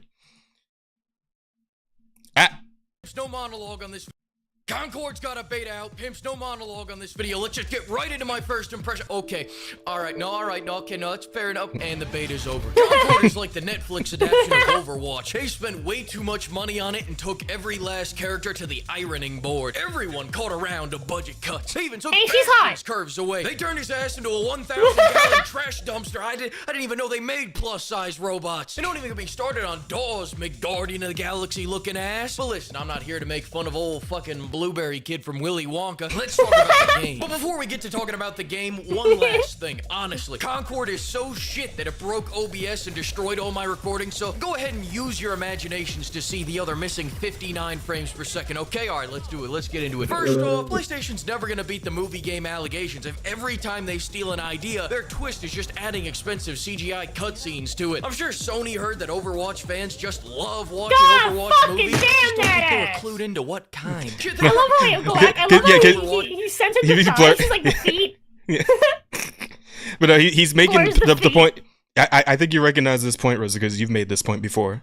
Fans just love adding expensive CGI cutscenes to it. I'm sure Sony heard that Overwatch fans just love watching Overwatch movies. I just don't think they were clued into what kind. They probably at least spent tens of thousands of dollars making these, only for 70% of drug-addled Overwatch players to immediately hammer that skip button, especially when old Paul Blart strip mall cop comes shuffling and fucking daw. You think fancy trailers can make up for your shitty gameplay? What are you, World of Warcraft? Second, and let's get that PowerPoint up on the screen. Even the gameplay has thyroid issues. I know Sony likes slow, dragged out games, but my 600-pound lifelike movement on a bunch of physically fit heroes and DAW is painful. It doesn't matter if you're playing as this thing or blue balls here, you shuffle everywhere. We do have footage of Totally Not Winston's run. Look at that run. That's not even a jog. That's barely even speed walking. You're embarrassing yourself. But what's worse than the movement is the time to kill. In all fairness, PvP games where you have to shoot people for 2 fucking presidential terms in order to kill them has never really been my bag. Let me show you a few minutes before Concord shut off my body cam. Look at Low T Doom guy firing 5 rockets to kill the enemy. Look at this sniper damage. Look at Daw. He's got that hot dog within. Look at this LMG damage. John Lewis of the Lewis gun just died for a second time after seeing that. And I know you're saying, play guys,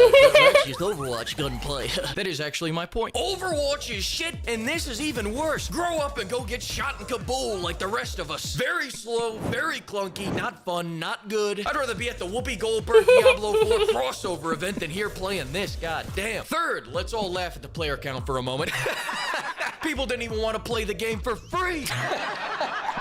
But they did want to play the other Overwatch knockoff. And so do I. Number 5. This may be the most budget cut roster in history. It used to be an agreed upon fact that sex sells. Now it's an obvious fact that budget cuts bankrupt. Realism's getting a little too real, isn't it, NetherRealm? You go look at the more successful beta going on right now, and the heroes look like heroes. Storm is causing a storm in my George. My soulmate Man-Witch Punisher is built like a fucking mountain. He is on test 2 million. I don't want to shuffle around as someone that shares my very same beautiful, voluptuous pear-shaped build. I want to play as a man that has used so many steroids that he won't see 35. This is a hero shooter where our heroes are the residents of Seattle. I can't wait for the homeless hero that throws pocket fentanyl at you. It'd be like McCree stun grenade, just bam, and then you're knocked out for the next 4 to 6 hours. I'm getting off track. And I make fun of it's really hard to add anything to this chat. Bro just does not quite yap it. This is just fast paced. I love it. I can pause when you need me to. Just let me know. Add. No, he's hitting all the points. He is. I can't wait for the homeless hero that throws pocket fentanyl at you. It'd be like McCree stun grenade, just bam, and then you're knocked out for the next 4 to 6 hours. I'm getting off track. And I make fun of the pronouns, but to be honest, these things came in handy. I had to use this shit like a star guide to some of these constellations. Just to show you this in action. You see that guy right there? That's one big ass dipper right there. Jesus. 2 seconds, man or lady. Wrong. Neither, you bigoted son of a bitch. When I see this undecided. Wait, did that say undecided? Undecided. When I see the when I see the fat blue chick, I will always think of the meme like, damn, she come, damn. I thought that was a dude. That's a guy. Hang on. What? Wait. That's I'm a guy, apparently. pretty sure that's a dude. Well, okay. She's non-binary. Let's say about that, or he, or it, or I don't know. Yeah. Zerzim. Zimzer?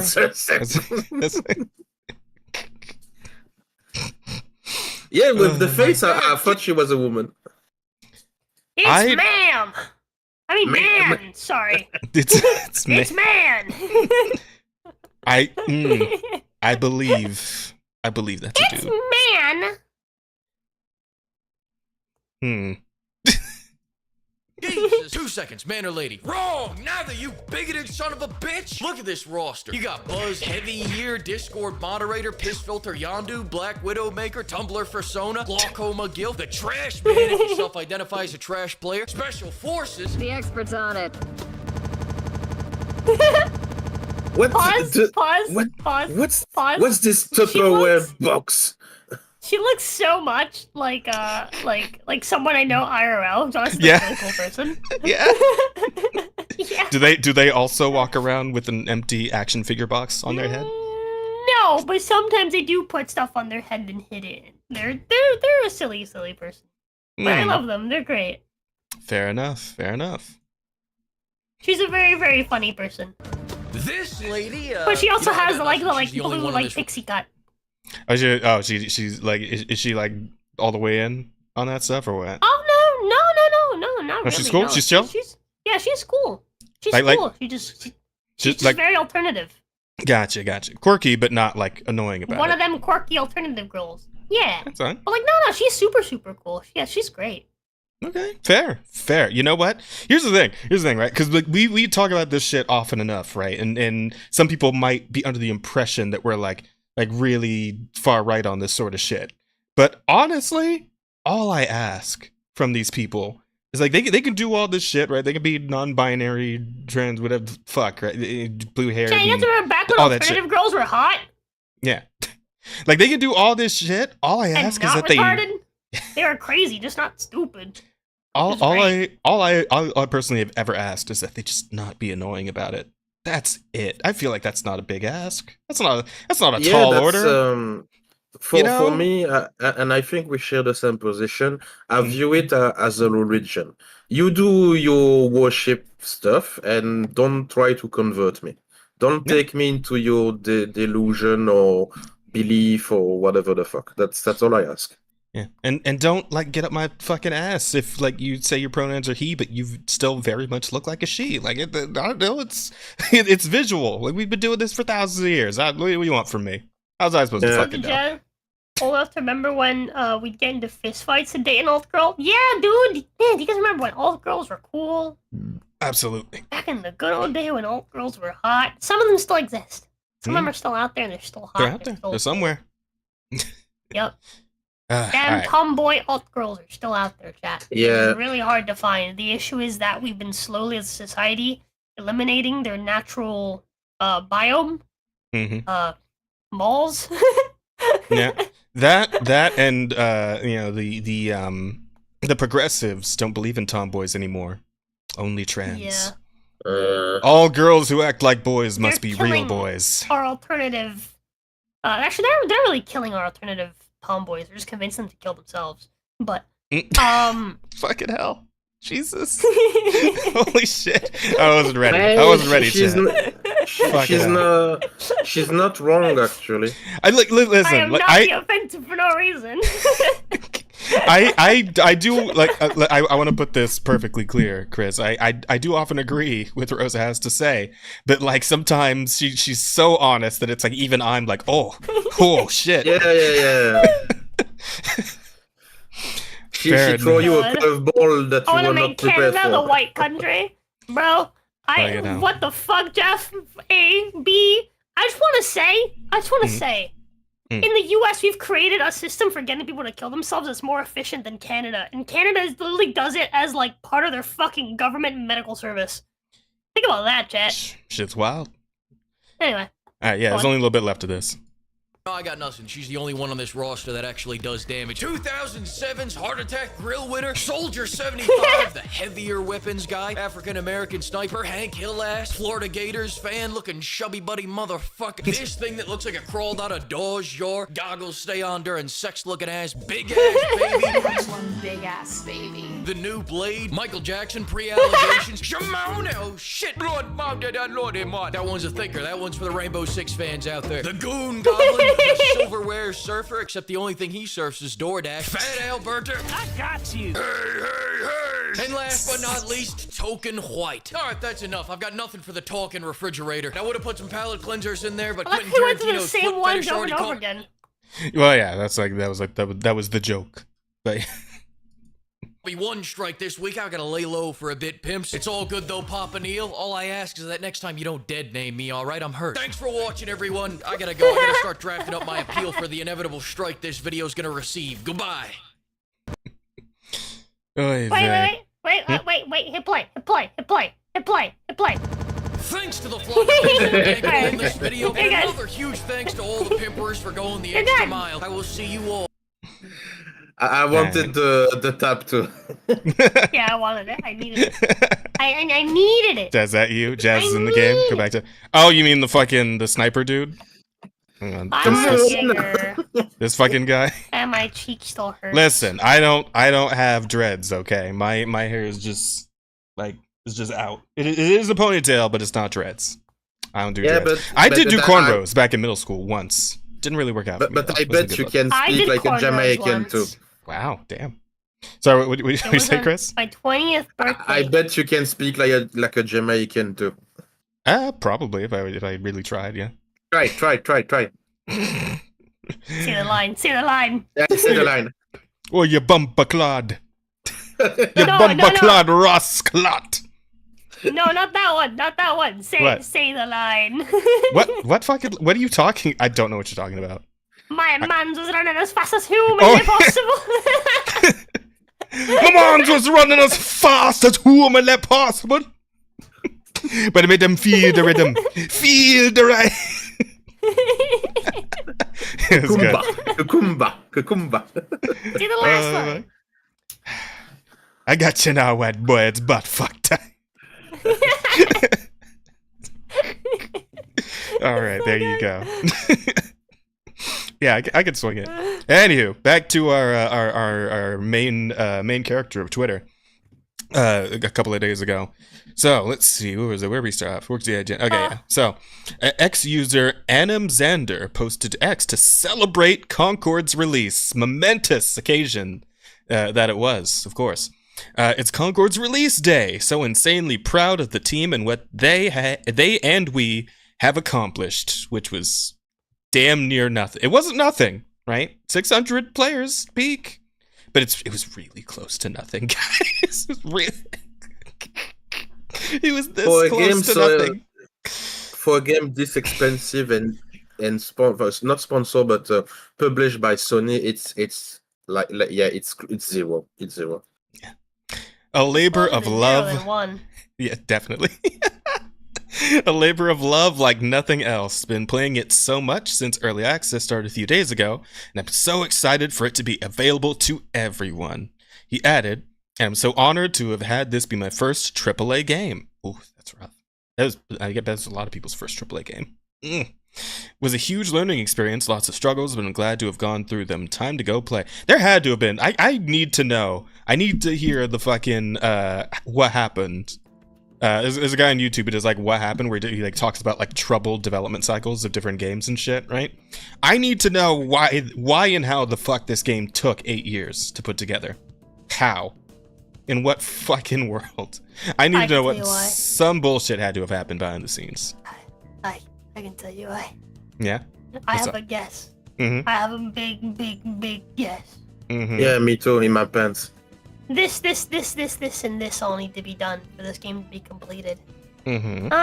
Okay, well, I'll do it, but then I need to take a break, and then I'll do a little bit, and then I gotta take a break, and I'll do a little bit, and then I have to go and leave because I have, like, my period and stuff, and then I'll do a little bit, and then I have to, I have to go, and then I'll do a little bit, and then I have to go ride the slide, because we're one of these, like, nice big tech companies, right? We work at a big tech company in the modern day, we have slides, and then I work a little bit. Listen. I don't work on that. I've been going through it, okay? I need to go speak to the on-site therapist for like an hour so I can work through my issues, because I've been going through it today, all right? I need some time. Someone honked at me in traffic, and I just can't. I can't work today. I can't. Unironically, this is possible. The light only just turned green. When I was walking in the building, like a small child looked at me and told his mom, "Hey, mom, look at that lady." I am a man. I almost punched that kid in the face. Okay, I had to do a lot to keep myself from assaulting that child. All right. Roderick said Tyrone let me on read. Tyrone left me on red. Fuck it up. Like, when is he gonna come and take care of his kids? But seriously, I think it's actually possible because Jamie thinks you're not his anymore, and I'm not sure why. They have the for same hair people color. for people who don't know me, I've been cancelled of a stupid story back in the day, and this is for someone who was supposed to make me a website for my starting career, you know, for my books and blah blah blah. And I've paid them for almost a year to make a website, and nothing was done. And she pretended that she worked for like 50 hours a week or something like that. So this is the culture of such people. Yeah. So that's actually How really dare really you possible. accuse those women? Believe women. Yeah. So wait. Yeah. Where'd you My find man this person that Christopher you? is unironically a fucking like victim to the fucking like to the absolute fucking nonsense. Wait, because That we is like what? That is. Hmm? That is what? that is just like what the like modern day wokest like nonsense has fucking enabled women to fucking do. It's Oh, like just- it's genuinely a fucking shame. Fuck. Well, I mean, it's not even just women. It's men too. Because like there's this whole thing with like people who try to like sell services online like that. And obviously, I feel like this thing we always like it comes up every few months in the VTuber space, right? It was about this artist completely fucked me over because I like already paid them and I they haven't like gotten back to me in 6 months on the model they're supposed to be working on. And it's like, well, yeah, because most of these motherfuckers like want to get paid to do art, but they don't want to act like fucking professionals and get the job done in a timely manner. Part. Yeah. Working is not part of the deal. You pay me for paying me. It's something else, and it's a fucking problem. But like that's usually why I end up going through like something like Fiverr, because at least like I know people have their reservations about Fiverr as well, but at least like there's a sort of like contract there involved. Like, there's a system around that where it's like if they don't fucking do what they said they were gonna do, then the website's gonna snatch your money back from them and give it back to you, right? Like there's at least something there to protect you as the purchaser, as the consumer. I don't remember exactly because when my artist was unavailable, I had to find someone else, and I scouted a bit on Fiverr. But if you have a bad experience with a person that you paid for, like a drawing or whatever the fuck, I think there is a review, like they get like 1 star, something like that. So their reputation on the site is tainted too. So yeah, there is at least a protection of the customer. For my story, this is what happened. Like I found this person when I was young and naive. I didn't know the industry and the do's and don'ts of the space of art. Let's say that way. And I trusted this person because I didn't know better, and bite me in the ass. And in the end, I think I paid them something like 1,500 euros, which for me, European, this is a lot. Like in the US, the money is not the same and the amount is just different. But for 1 year of work, 1,500 euros, it's just it's crazy. That's to like pay. $1,669. Yeah, but it's like in the US, the what was the name? The poor threshold, like the minimum wage or stuff like that. Like you make something like 50 or 60k a year. For us in Europe, it's like 10. You know what I mean? So it's not the same. Cost of living is very different. Yeah. Yeah, there is tax and blah blah blah and stuff. When there is, for example, a trial in the US and someone say, he had to pay the victim like $1 million, we were like, what the fuck? If this case of justice was done in France or Germany or Poland, it would be like, I don't know, 10k maximum, something like that, or 20. So yeah, this is the process of the woke people who try to sell services, art and stuff like that. They don't want to work. Like they count 8-hour works a day, but they actually work for maybe 1 hour. The rest of the day is just I'm just chatting with friends or researching inspiration or I count my dinner in the work time and blah blah blah. It's I know that I wish that Rosa. were me. I think Rosa and you work in retail or stuff like that, or have actual work experience, and yeah, they don't know shit about work. They don't know shit about life, and they overcharge and they don't deliver. It's a plague. It's a plague. So I like it's funny because like I'm like, damn, I wish that were me. I wish I could get away with just fucking around all day. But the fact of the matter is, I'm also glad that's not me, because these people haven't seemed to like internalize the fact that all that unproductivity is going to catch up to the company eventually. And depending on how many of those people there are like that in that company, well, eventually all that unproductivity is going to result in some chaff needing to be cut.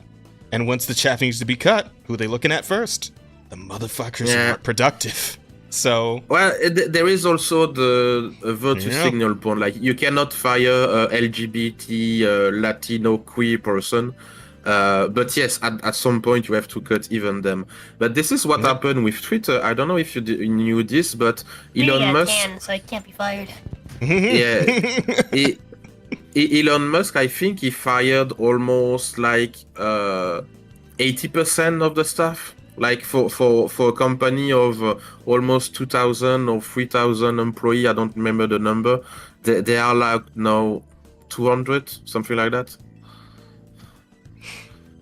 And people were baffled, like how Twitter can survive with so few workers. And Musk said, well, if you run an actual tech company and not a political activist company, yeah, you don't need that much people. True, fair.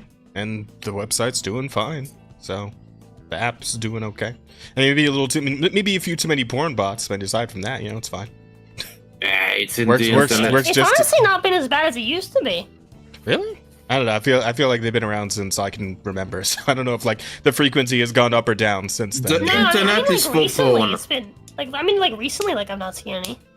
There was a while where like they'd be in everyone's DMs constantly, but I don't see them in a while. I mean, I still see them in like the comment sections of some posts, right?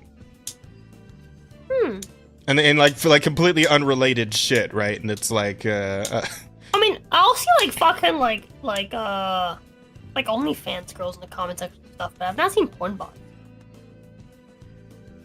Yeah.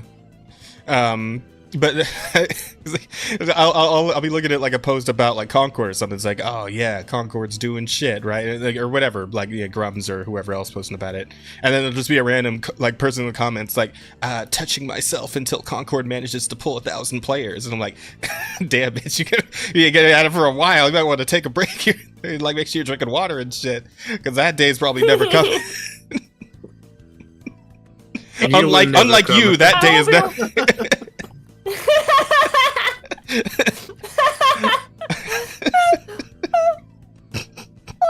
Right, just like random, like I'll see like just random shit. Like I say, okay, yeah, that's a fucking like porn bot, but but I guess you're right. I do see less of like just like actual posts of them, with like AI fucking generated porn girls and shit. So yeah. Porn bots be commenting on my shit all the time. Yeah, there you go. Pathos still gets them. My love, you have like a sussy account though. That is true. I'm an 18+ account. That's why. She does. You're luring them. You're bringing them in. It's your fault. It's your fault. Maybe you should have worn that skirt. Pathos been trying to sneak around, okay, but the clap of her ass cheeks is attracting the porn bots. Rosetta's feet stalkers? Yeah, that's true. My God. Okay, we are so off topic. We haven't even gotten to the meat of the story yet. Peito is Rosa's girlfriend? Yeah. Yeah. Okay, nice to meet you. Congratulations. I hope you have the courage to endure. There you go. But Holy shit! let's talk about our free gunning friend here. Ouch. Isn't that what they call the characters in the game in Concord, like free gunners or some shit? I guess they changed their name to try and promote Concord somehow with that. I think that's what they're called, right? But anywho, ex-user Preston whatever the fuck responded to this post writing, "I'm so sorry this has to be your first. I do not believe it is you or any of the other devs' fault that this game has performed so poorly. It is expressly all of their faults that this game has performed so. They're the one who made the fucking game. Like, come on." I'm sick and tired of being like, it's nobody's fault. Everyone worked on this together, so it's nobody's fault. No, it's a collective flop. That's the case. Yeah, If you it's all can't your pinpoint faults. who exact's fault it is, if you can't take individual responsibility for who fucked this up, then you should all share the responsibility for having fucked this up, rather than, oh yeah, it's nobody's fault. No, what the fuck you mean it's nobody's fault? What the fuck do you mean? That's not how that works. Everyone goes to the guillotine together idiot. then. All of you can face the wall. Oh, Yeah, fuck. you do that, and very fucking quickly, people will start throwing each other under the fucking bus, because Oh, God knows yeah. that they're fucking like to stay together, it's all about unity. All that shit will break apart like Yeah, that. see- except that CEO they're personal, CEO walks in and is like, all right, whose idea was this? Sir, I mean, it was really all of us. There was no single person at fault. All right, well, then the whole studio closes. You're all fired. Actually, fucking Billy over there was the one who said we Jimmy should was put the told to do pronouns it. in. Okay. Oh, fuck. I would love to see that moment. I really would. Speaking of pronouns, you guys see, because they had somebody was talking about like the tags on Steam itself and how there was the LGBTQ tag and also the political tag, and I guess both like the devs like removed both those tags. I think the political one is back, but I think the LGBTQ one is still gone. I'm not sure. Let me look. Because I do have Steam open. The game is LGBT, but it's not political. I mean, it me, might be. I think We don't know it's what. also, None of us know what the actual story of the game is, so technically it could be. But let me see what the tags are here. It's also a sign that they are scared about this kind of thing regarding the what's the name of the guy again? Brutus guy with the sweet baby detected. So the dev and the dev and the publisher now are kind of scared of being, how to say, bring to light in such a manner that what happened with Sweet Baby. Oh Yeah, yeah. Okay. I was trying to stay away from the baby. The baby's not so sweet anymore, Chad. Yeah. But I think it will be. I think it will be something more common in the future that they try to hide away the. Oh no, we are not a LGBT or political game. No, please buy us. Yeah, no. The baby is curdling, Jet. They know Sweet Baby's become the mark of the beast, so they're gonna do everything they can to convince people that that's not them. But I mean, you can't really like once people see the game itself, you can't really hide it if you're. It's not Sweet Baby. It's It's sucrose, baby. Did you know the origin story of the name Sweet Baby? By the way, I feel why like they choose this. wasn't it something about like them like talking to like developers and like saying it's like, oh, the meeting went so well. They were those devs were such sweet babies or some shit. No, right? it's not that. It's close, but it's not that. It's that they consider the gamer, the picky baby population. thing. Yeah, I remember that. Yeah, and they wanted to make the gamer actual sweet babies, like nice little boy. Awful. I hate it. Terrible. Yeah, Like pedophiles. it's even scarier. Like the when you scour the mind and you try to look in the way these people are thinking, the worldview is like insane. Like it's actual insanity. Like how can you feel and function as a human being that way? That's crazy. Even my autism cannot cope with that. I'm kind of confused because I'm looking at the tags now on Steam and like some of the I don't see LGBTQ or political. in the list anymore. But for some reason, like, gambling is in here? Does this game have, like, loot boxes or some shit? Zombies is in here. I don't know why zombies. Does this game have zombies in it? Or are they just talking about the dying player base? Might be talking about that. I don't know. The game itself was a zombie. Hello, I don't nice to know. meet you. I need all the luck I can get being with her. Hi! Permadeath is on here? It's not a roguelite. It's a fucking like team-based shooter, isn't it? Isn't it team-based hero? Why is permadeath in here? Is it because if you look at the characters too long, you will actually die? Is that why? Right, that's the issue. My love, the issue is that the game plays like shit, and the characters are fucking hideous. Well, okay, so here's That's the the biggest issue. Time. The pronoun thing is not it's not the disease, right? It's a symptom. It's a common symptom you can use to diagnose. Be like, oh, okay, That's it. it's made But by the fucking Wokies. to be fair, Right? I have heard that the game itself, like the gameplay is fine. Like, you know, it's not special or anything, but I hear it's like okay. But I think It's a that bit janky, I but think it's okay, yeah.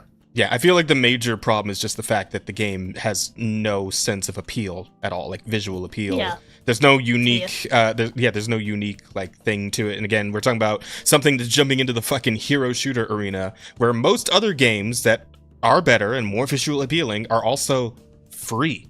They're trying to charge $40 for this shit.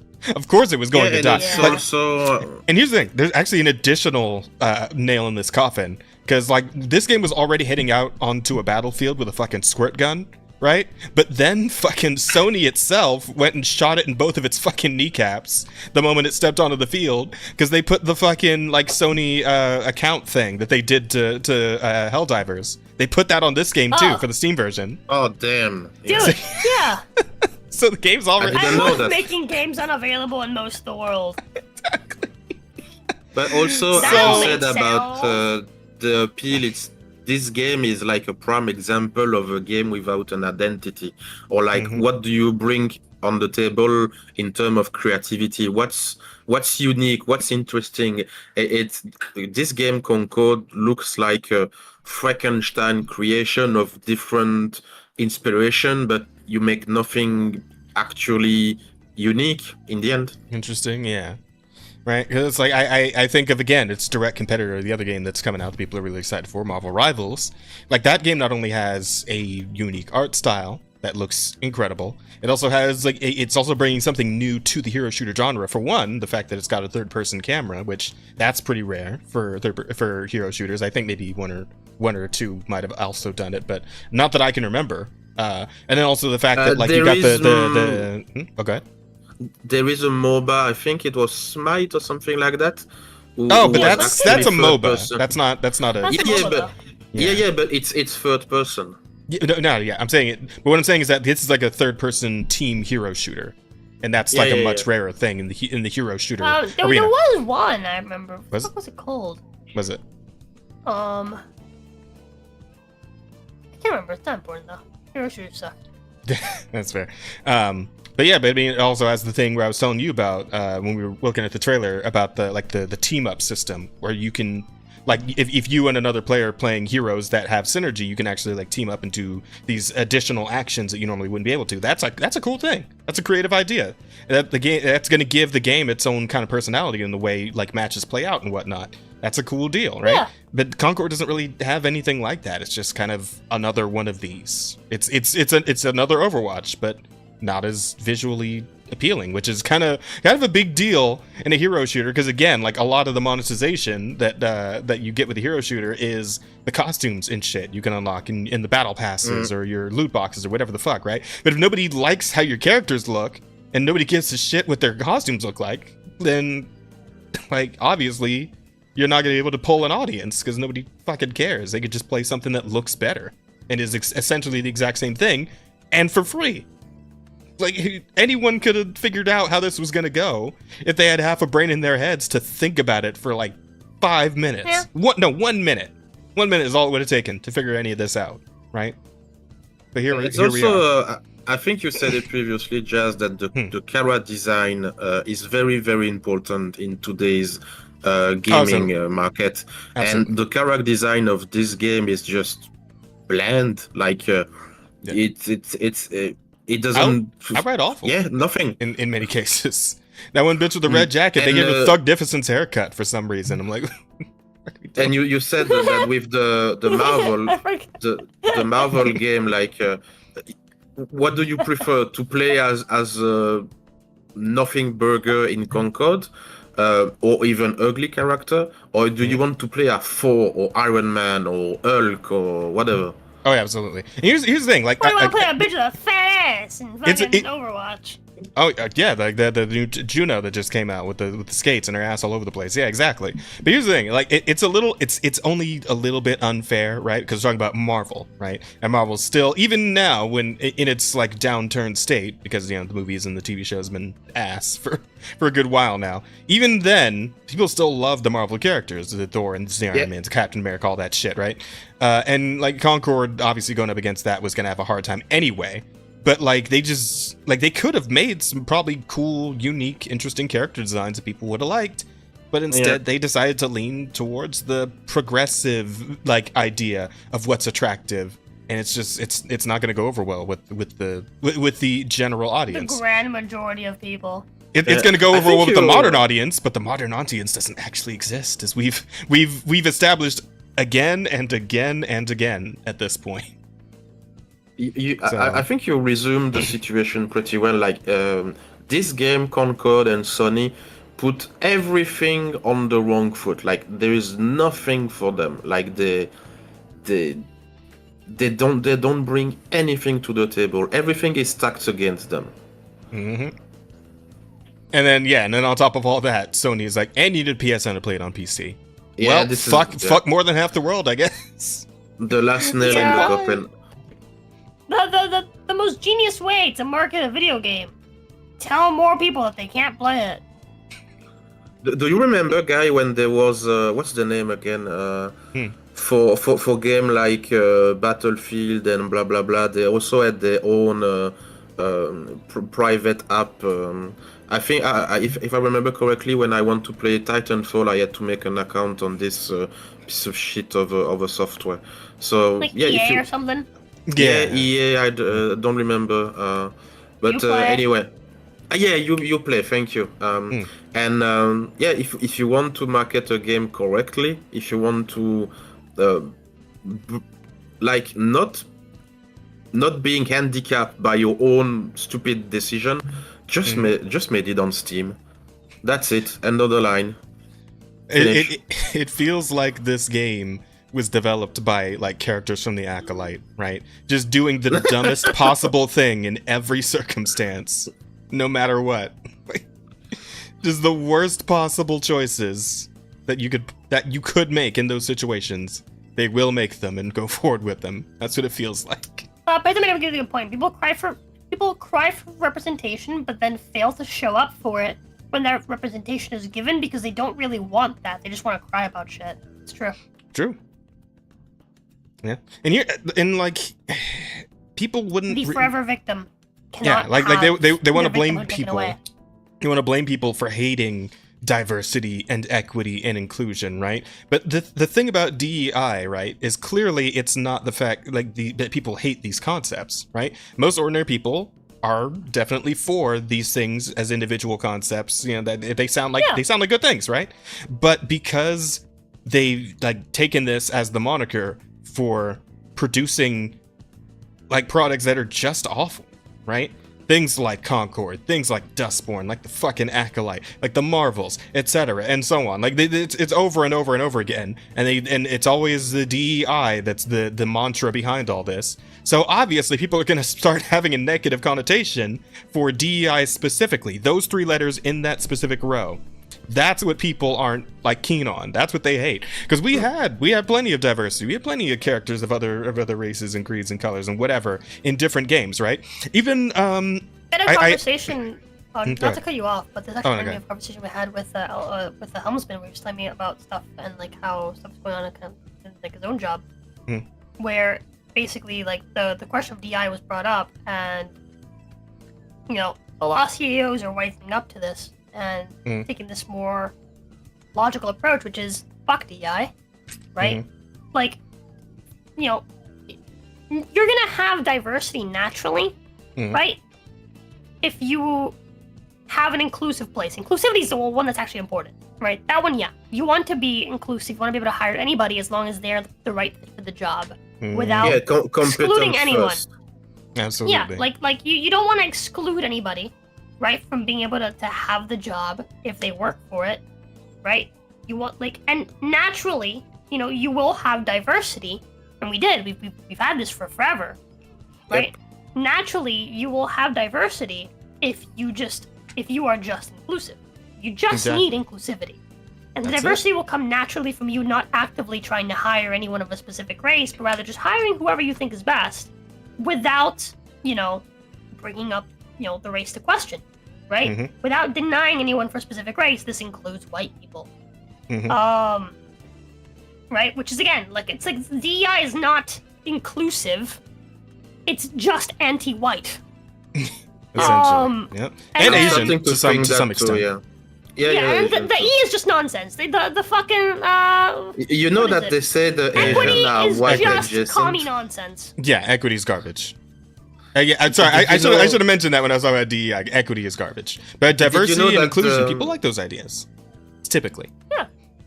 Did you know that Asian is considered white adjacent? Yes, I know. It's the dumbest fucking shit in the world. Like the fact that all it takes is to be successful, and like across the board, right? Like Asians on average tend to be harder working, more successful people, and that's apparently all it takes to be lumped in with white people, is just to be doing good for yourself, because you have a culture. On being white. By the way, just a all you have to do is have a culture that lends itself to actual progression, right? These guys, we call themselves progressives. Like, actual progression is having the strength and the discipline to work hard and actually move up in the world. But they hate that. Oh, they hate that shit. Congratulations, Jazz. Unbelievable. On being white. Yeah. I'm proud of you and your whiteness. Oh my goodness. By the way, just a side note, the launcher I referenced earlier was Origin. Origin was a piece of shit. Oh, yeah. Oh, yeah, Origin. I remember Origin. No, I get you. But yeah. I was heading towards earlier when I was on that little rant. I feel the sign of success, not the cause. Yeah, that's exactly what it was, NDA. That's exactly what it was that Helmsman said. Absolutely, that it's his good boss stuff. had said. That makes sense. I feel like I have a perfect way to put this. Hi, Raji. Right? Who's the double guy? He's our guest. Because let's use specifically the whole strong women thing, right? That's a dragon the West has been chasing for several years now. Just we got to get more female leads that are empowered and strong and this and the other, right? Whatever, right? And shit never works because they're always insufferable, fucking just awful human beings for the most part, right? People just don't like them because they don't have the charisma. They're not interesting, really. They're just and most of the time they're just bitches to people for no reason. Like in the case of, say, Captain Marvel, right? People don't like Captain Marvel, or what was the actor's name? Brie Larson? People don't like Brie Larson because she comes off as just kind of a bitch, to be honest, in the interviews and whatnot, right? Same with what's her name for too. Yeah, same with what's her name for Snow White, right? Rachel Zegler. People she's like the fucking new Brie Larson at this point. Like, people are not a fan of her because she's a kind of a bitch in the interviews, right? Like she has obvious contempt for the thing that she's supposed to be a part of the adaptation for, right? The thing that put Disney on the map in the fucking first place was Snow White, right? And that's she has obvious Snow contempt White. for the story, and it's like, why the fuck would I? Why would I care? Snow White, the first movie, so the one 100 years ago, was the actual 100 years ago. That shit's wild.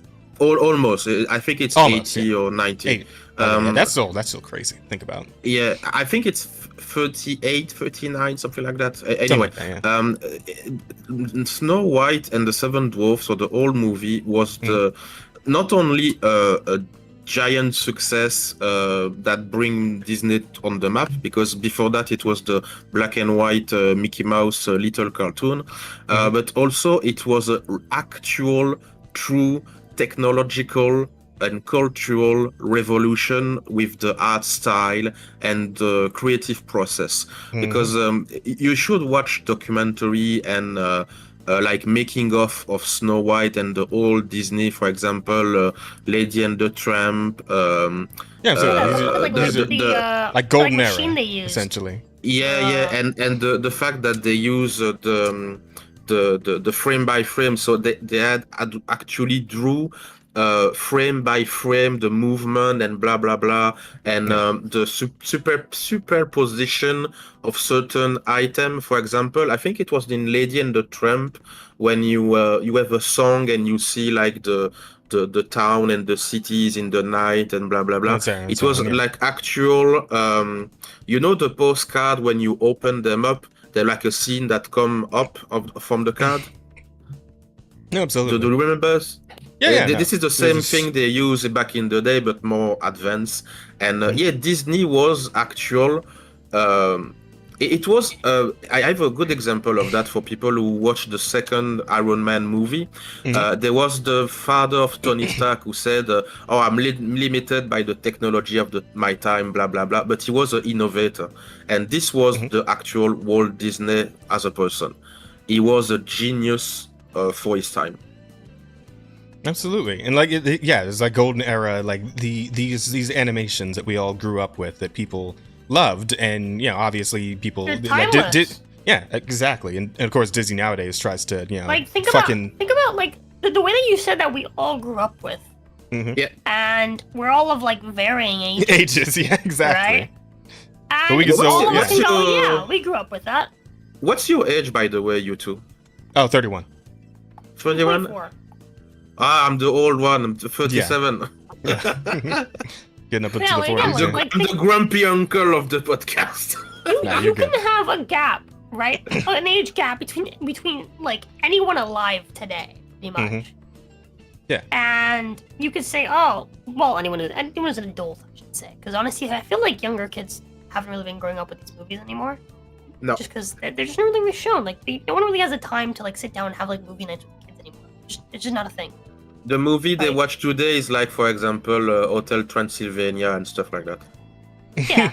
Yeah. Which I mean, those movies are fine, honestly. At least they're a little like hokey, but I mean, more so like a lot of kids these days will just kind of grow up with like whatever's on TV or whatever's on YouTube more likely, right? TVs are like a less prevalent thing. Or like imagine their parents are taking them to see the fucking like remakes, right? When it's like, God. Again, if their parents have the time and like want to, right? I don't know. I feel like again, people just don't really have the time or the energy to like do this sort of thing anymore. A lot of kids just kind of growing up like on the internet. Like, it's all fucking skipping toilet now. That shit's getting a movie apparently. So. But like any adult, right? Like alive today can like. So I'm looking for can relate to what you just said. Right? Like, remember seeing this movie growing up. Right? No matter, like, what, like, age group you're in, you can relate to that sentence.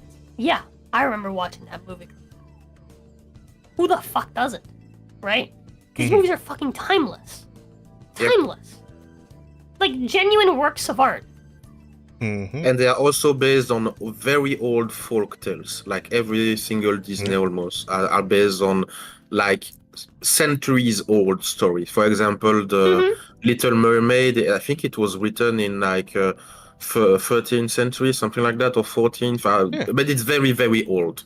Absolutely. So, this is one of the reasons that it is timeless, as Rosa said.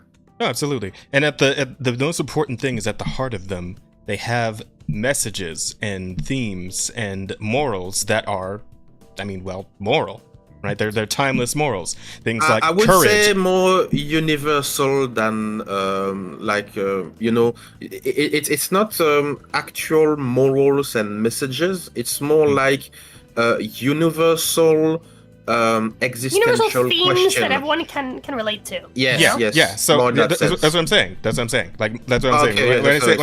No, you're good. But when I'm talking about morals, I mean stuff like trying to impress upon people the importance of things like courage and honesty and strength of heart and all that shit. All that good hokey, feeling good shit, right? Basic values that everyone can fucking relate to. Yeah. Exactly. Yeah, the reflecting on the human condition almost. But yeah, these days they're so distracted with trying to make the women seem so strong that they end up destroying those messages in the process, right? For example, I think of like the we talking about the Little Mermaid, right? The remake of that where it's like, Ariel's no longer trying to be up on the surface because she fell in love with the prince. She wants to be there just because she wants to be up there. She wants to explore. She wants to be her own person. And so she so on and so also forth.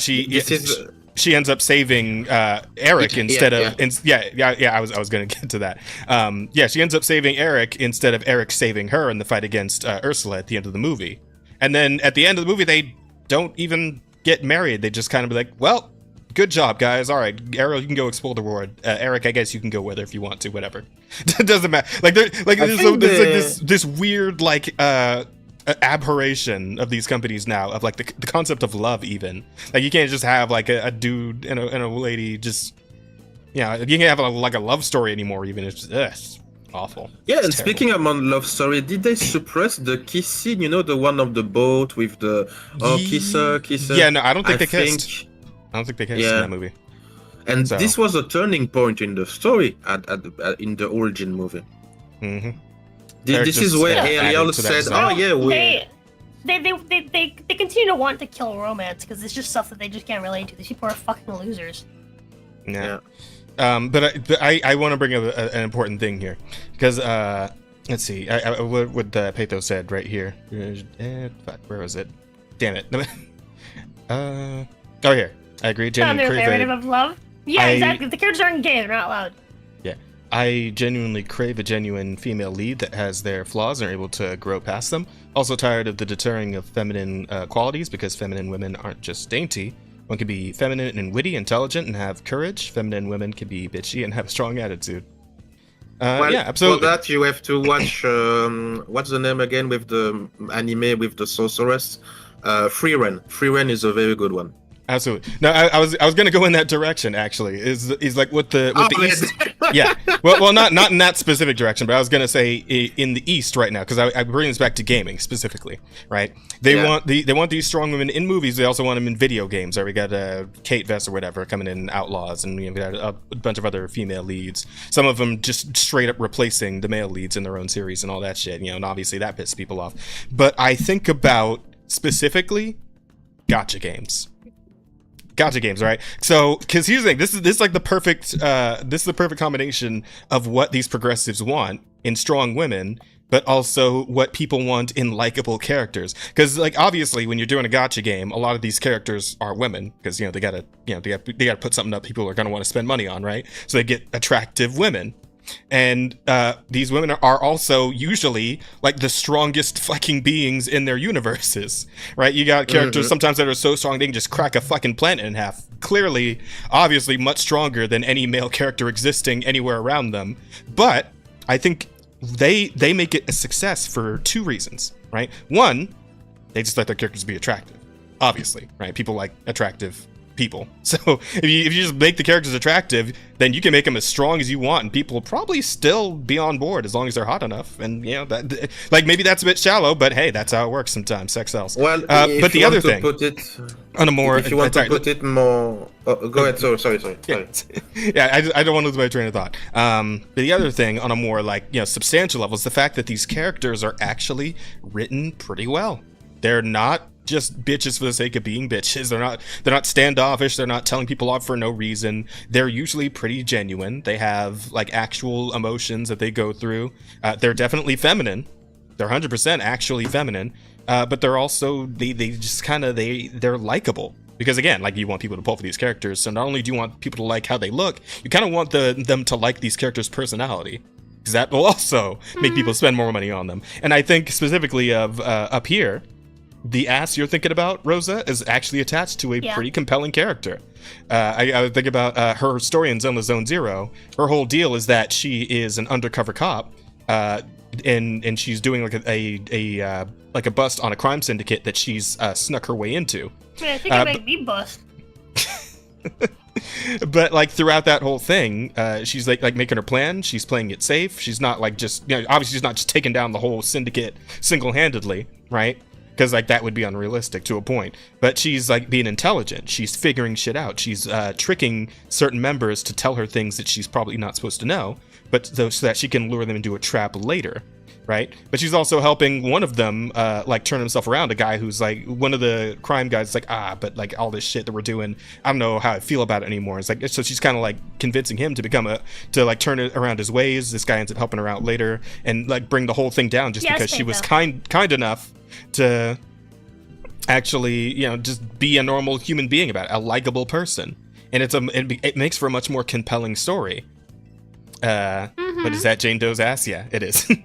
but what I'm saying is that like obviously the character's hot, but she's also a fleshed out, interesting character with a good story, and that's all people really want. Like you can have your strong like female leads and whatnot, just flesh them out, make them likable. Don't just make them like, don't make them try to act like men, because that's not what women really need. That's not the appeal of a woman, right? A woman's kind of got her own feminine things going on, and that can still be a source of strength.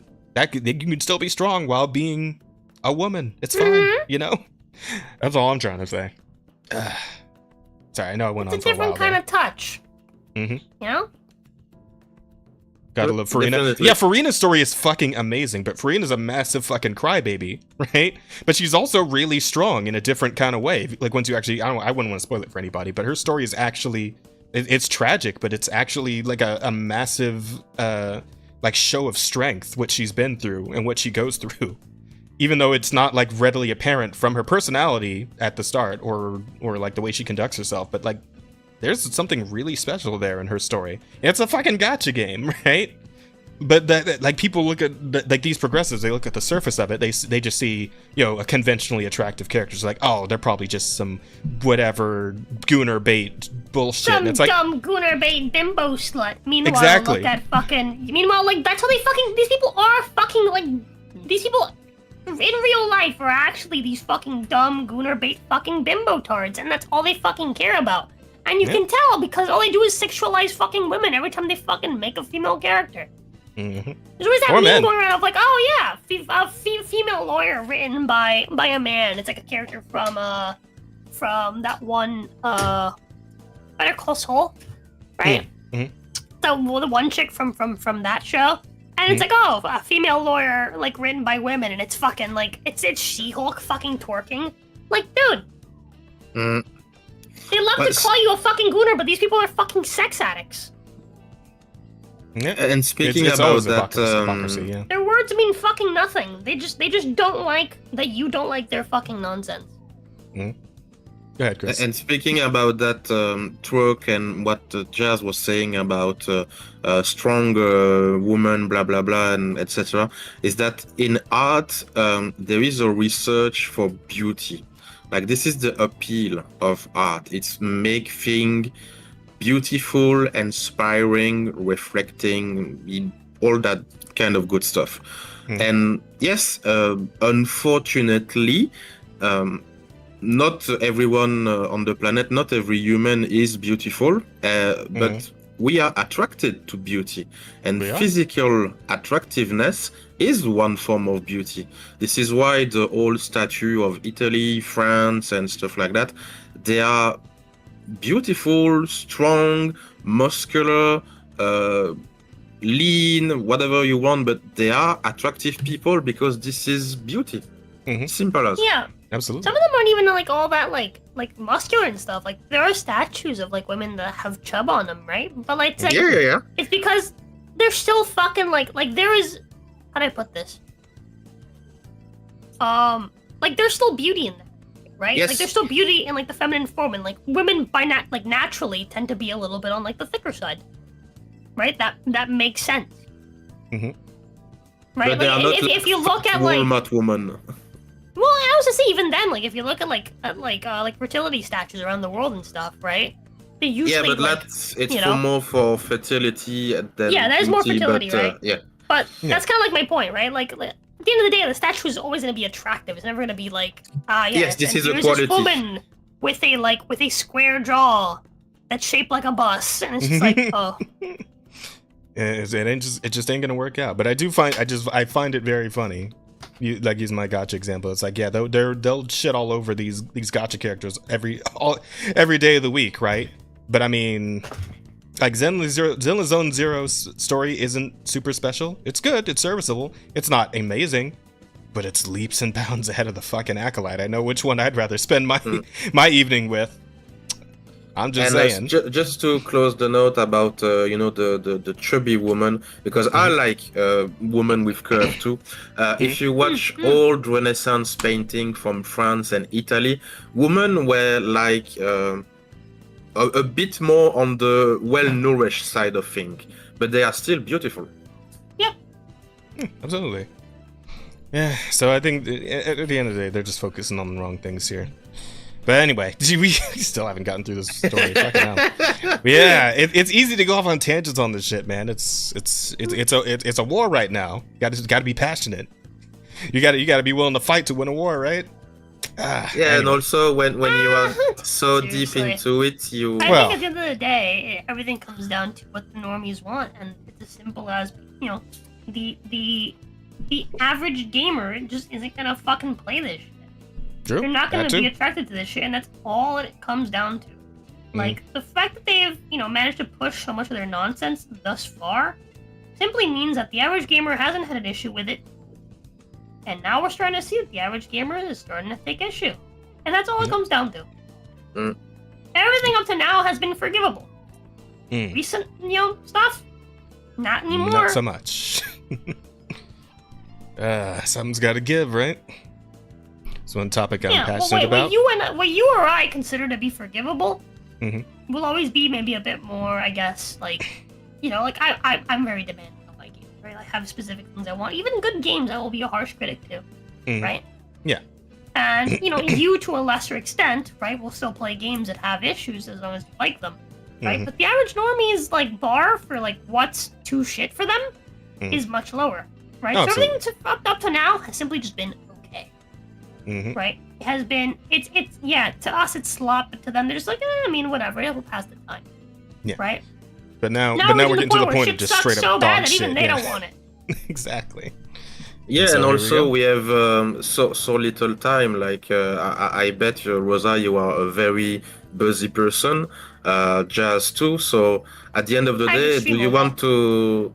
Yeah, but at the end of the day, on your free time, do you want to spend it on something that is meh, or like a good stuff that maybe you played 100 times, but the 100 time you played was a blast. So yeah. There you go. I would rather play the same game forever, Dark Souls 2, because it's fucking good, than waste money. Like, here's the thing, right? These games cost money. If it's not gonna entertain me for a fucking amount of time that is worth how much I fucking paid for it, right? Then I'm just not going to.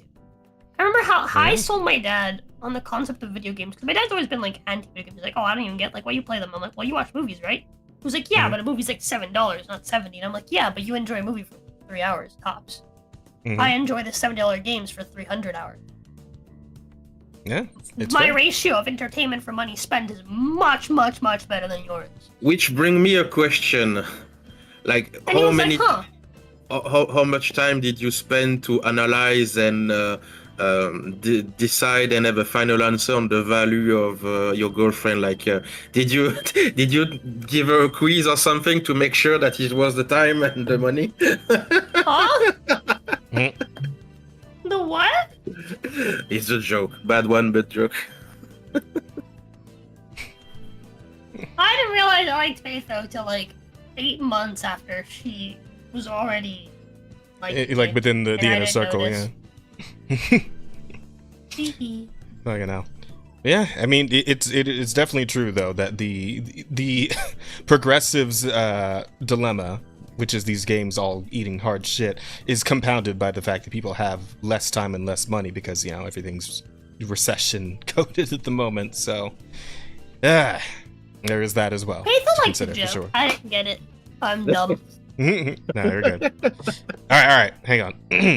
Check this out. So, let's say it's performed poorly. I can tell that a lot of effort was put into completing this game. It just came at the wrong time and genre. I mean, maybe. Like, a game like this probably could have done a little better, like, a few years earlier than now, but with things in the fever pitch that they're at, with this whole culture war thing, yeah, not a great time. Not a great time. It's I don't really care. I'm just gonna offend everybody. Because I don't care. That's what I do when I don't care about something. I get defensive. Oh, yeah, here we go. Yeah, you're reading ahead. You're reading ahead. In a now deleted post, Anim Xander responded, I don't really care. It was a huge labor from a lot of insanely talented people making an awesome game. Debatable. Why would I care about what a bunch of talentless freaks hating on it? I don't care. They're just losers. I don't care. I'm sure having fun playing it, and I wouldn't trade it for anything. You know what? Hang on. I meant to actually prepare something before. Hang on. I got just the thing. Chat. I need to turn off the room music for a second. I feel like I'm going to use this several times throughout this stream. What's it called? There it is. Here we go, chat. You are coping and seething. You just can't accept what you're seeing. Yes, you're coping and seething. The truth is scalding, and now you are molding and coping so hard. Coping and seething. Perfect. But the story doesn't actually end here. This goes a little bit farther. Despite claiming that he does not care, Anim Xander hit a handful of responses and demanded the users pay him $8 if they want the posts unhidden. Yeah. That old chestnut. You want me to unhide it? Why would I do that? You already put all the fucking best posts into like a little fucking section. You basically just pinned all the posts. All the best posts. It's great. Also, this bit's pretty funny because there was a little reply to that initial tweet from one Tugger Nut here. Talentless freaks actually came to drop some positive criticism, but get fucked. Clearly based on the game, you're the one with no talent. Oh! Got that bitch! Cooked his ass. Oh, fucking damn, son! It's like, man, I was showing up to try and help your ass, but fuck you, bro. Oh, that's great. That's really good. Maybe they need 7 more millions from Sweet Baby to give to Sweet Baby for help. Possibly. God damn. Here's an example of when it's surprised to, pay me $8 to unhide your reply. Anim Xander's reaction is not surprising given the game lead's character designer John Wisniewski? Wisniewski? That's that? Claimed that the justice system in the United States of America was white supremacy back in 2020. And he's a lead character designer, damn. Proud Boys are white supremacy. Police brutality is white supremacy. The entire penal judicial system is white supremacy. Wow. Man. I see the minds behind Concord, everybody. BLM is black supremacy. It is. It actually is. Fucking. And a scam, and a massive scam on top of that. So. Oh yeah, and a massive scam towards its own people. Yeah. Fucking. What else is also black supremacy? What's this shit called? What was the thing called? The thing where like affirmative action. Yeah, affirmative action was also black supremacy, and also again a massive scam. Sorry, you know, but the Democrats have decided that the black people no longer belong in the back of the bus; they belong in the short bus. Do you Math know that is white supremacy. there is actually, like, technically a black supremacy movement, especially around a country like Egypt, Syria, and stuff like that, the Middle East, or like the south of the Mediterranean Sea, because they try to say that everything was made by black people. For example, the pyramids were made by black people. South Africa is from full black people. So it's kind of crazy. Hold on. The pyramids probably were made by black people. A lot of black people. And there is the documentary Cleopatra. Like, I don't care what they teach you in school. Cleopatra was black. Yeah, but that's that. Here's the thing. That's not Egypt. That is the American black that is trying to propagate this. Yeah.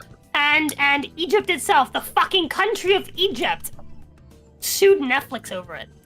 Yeah, but there is also that in the Africa continent. Like, actually, they tried to say that everyone was 100% black. No, like tan people, blah, blah, blah. For example, Morocco or Algeria, black people. Yeah, but no. those people are so fucking figuring out how to filter water. I don't really take their opinion too seriously.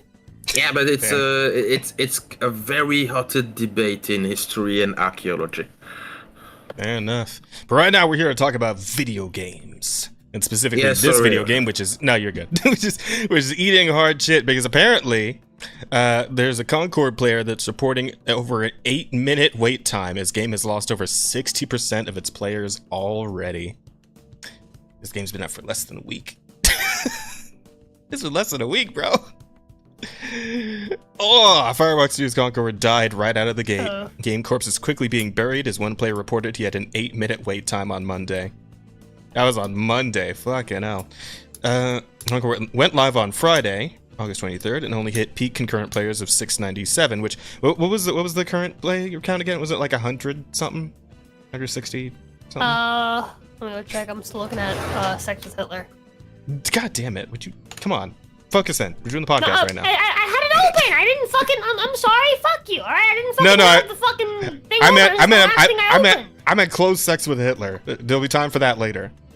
No, well, I'm saying that's the last thing I had open. I looked up content. I thought and then I checked Sex with Hitler to check afterwards. I thought you meant this entire time. I didn't go back to Concord. I thought you meant this entire time you've been looking at Sex with Hitler. No, it's just that's the last thing I had open on the Steam chart. For a second, I thought you had like a Sex with Hitler obsession all of a sudden. No. As of an hour ago, 185. Like, you sound incredulous, but you're the one who gifted the whole fucking series to me, so it's like, what am I supposed to think? Yeah, because you're the one that's gonna play it. I am. You know, and you've been on this, like, you've been on this arc, and I think you're going through a phase, but, the Hitler as your arc? best friend, I just, I just want to support you and stuff, I just want to be a supportive best friend, I do think this is just a phase, I think it's gonna pass, but, you know what? While you're going through your Uncle Ruckus phase, I just thought it would be a good gift, I'm just being a supportive friend. There we go. That's another one for the list. That's what time. Funny mustache. I think that's a good one. Jazz's funny mustache. That's solid. That's a good one. Okay, but yeah, that was a 70% decline from the game's open beta. How much would you be willing to pay Jazz for Jazz to grow a mustache and only shave the sides? Motherfucker, I'm not doing that How shit. Much, there's no amount of that's How that's. Much, Jazz? Listen. How much? Listen. I've got a glowing friend, I'll tell. Listen, there's a lot that we, like, clearly you and I don't give a fuck about as far as being content creators, but even I'm not going for that one. Damn. That's the death. That's the death sentence. That's not gonna end well for anybody. If I had a face cam, I'd do it. Oh, fuck. Say it's going to pass, but Jazz says his Fourth Reich will last 1K 1,000 years. I'm more looking out loud myself, Curly. Oh yeah, there was Curly, yeah. But I mean, I don't think. You just have to get the hat. It's a Charlie Chaplin thing. I don't know if people would go for that these days. Listen, with how quick people are to call others Nazis, I don't know if this is the right play in the current year. Player count did not improve over the weekend, and in fact declined by over 40% by Sunday, when the game hit peak concurrent of 402. But yeah, it's even worse now. This is like right now, right? Players right now 198. Isn't that where it's at right now? God damn. It's less than that right now. Oh, it's 185. 24-hour peak. Below that. 190. Jesus Christ. Swear accounts continue to decline. The people that are actually playing the game are experiencing exorbitantly long matchmaking times. Reddit user Wiki09 admitted he waited at least 8 minutes and then got timed out on Monday. He didn't even get in the match. He waited 8 minutes to get timed out.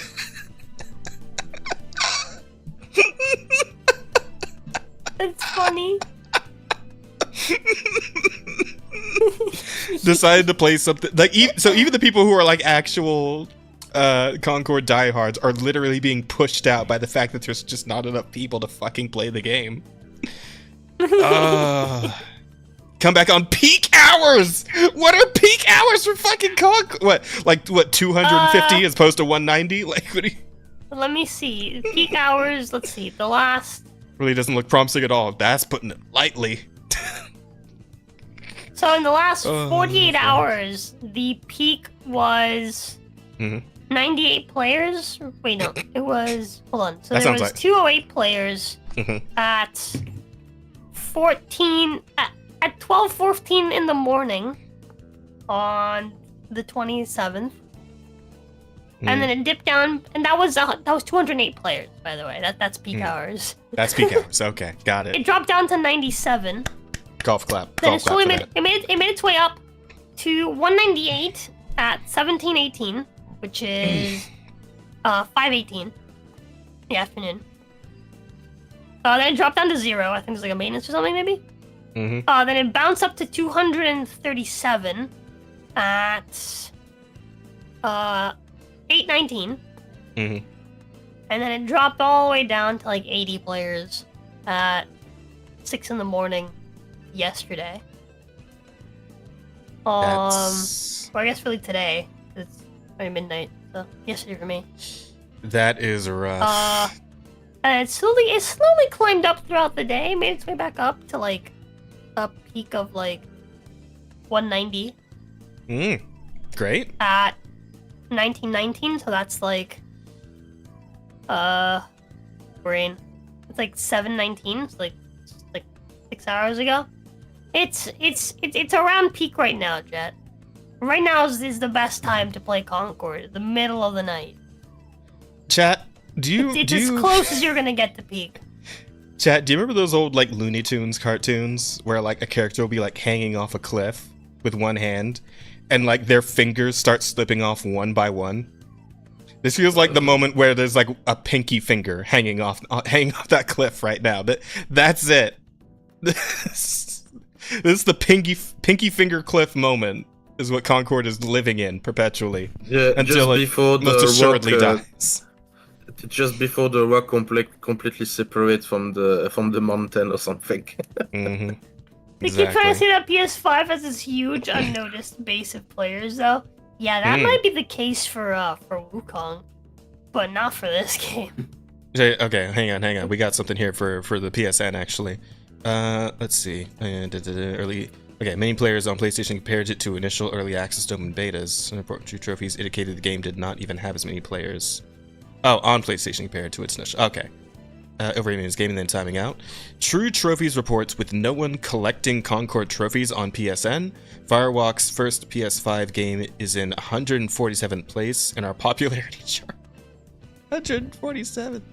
For clarity, True Trophies explains that their chart is made using a representative sample of 3.1 million active PSN accounts, not just True Trophies accounts, courtesy of Game Insights. Okay, so that's not the whole PlayStation True Trophies base. Is the so True Trophies is the site that I was told to basically log into when I platinumed Sekiro, because I had a friend who was trying to race me to the platinum, even though I was just kind of playing the game at my own pace.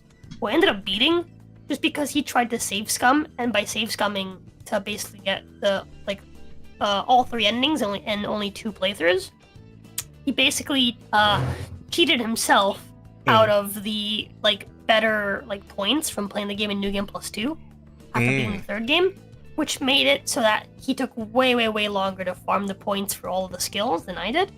So I ended up platinuming the game before him by several hours. Just playing it at my own fucking pace. Got his ass. I didn't really care about I platinum trophies for myself just because I liked platinuming games that I really liked personally. But he suggested that I sign up for this site, and that's actually how I found out that I was in the top 50 to platinum this game, the platinum Sekiro. Cool. But lots of people use this site, right? Yeah. And Again, 3.1 million is the number I'm seeing on the article here, which is that's clearly not the entire PlayStation 5 base. Okay, I'll admit that, but that's a pretty significant fucking number. This definitely means something.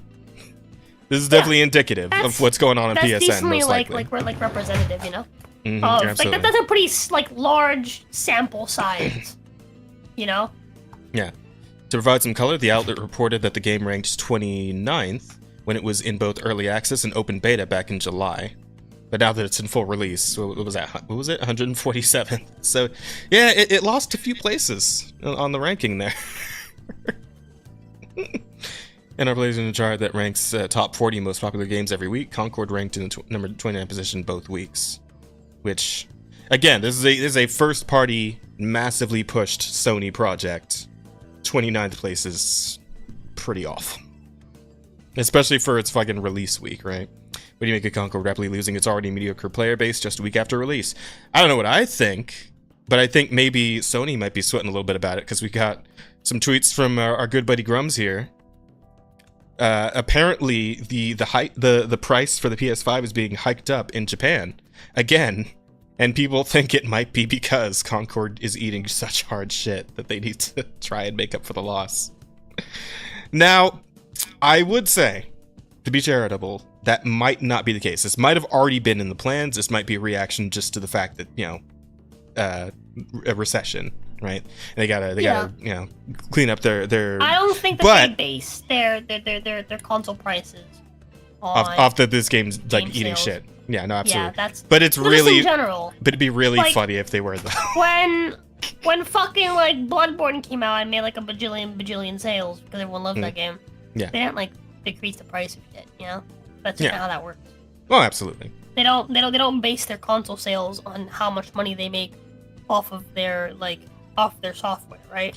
Yeah, everyone knows that Sony sells consoles at a loss and then makes their money on software. Everyone fucking knows that, right? Yeah. Which is why software needs to be fucking good.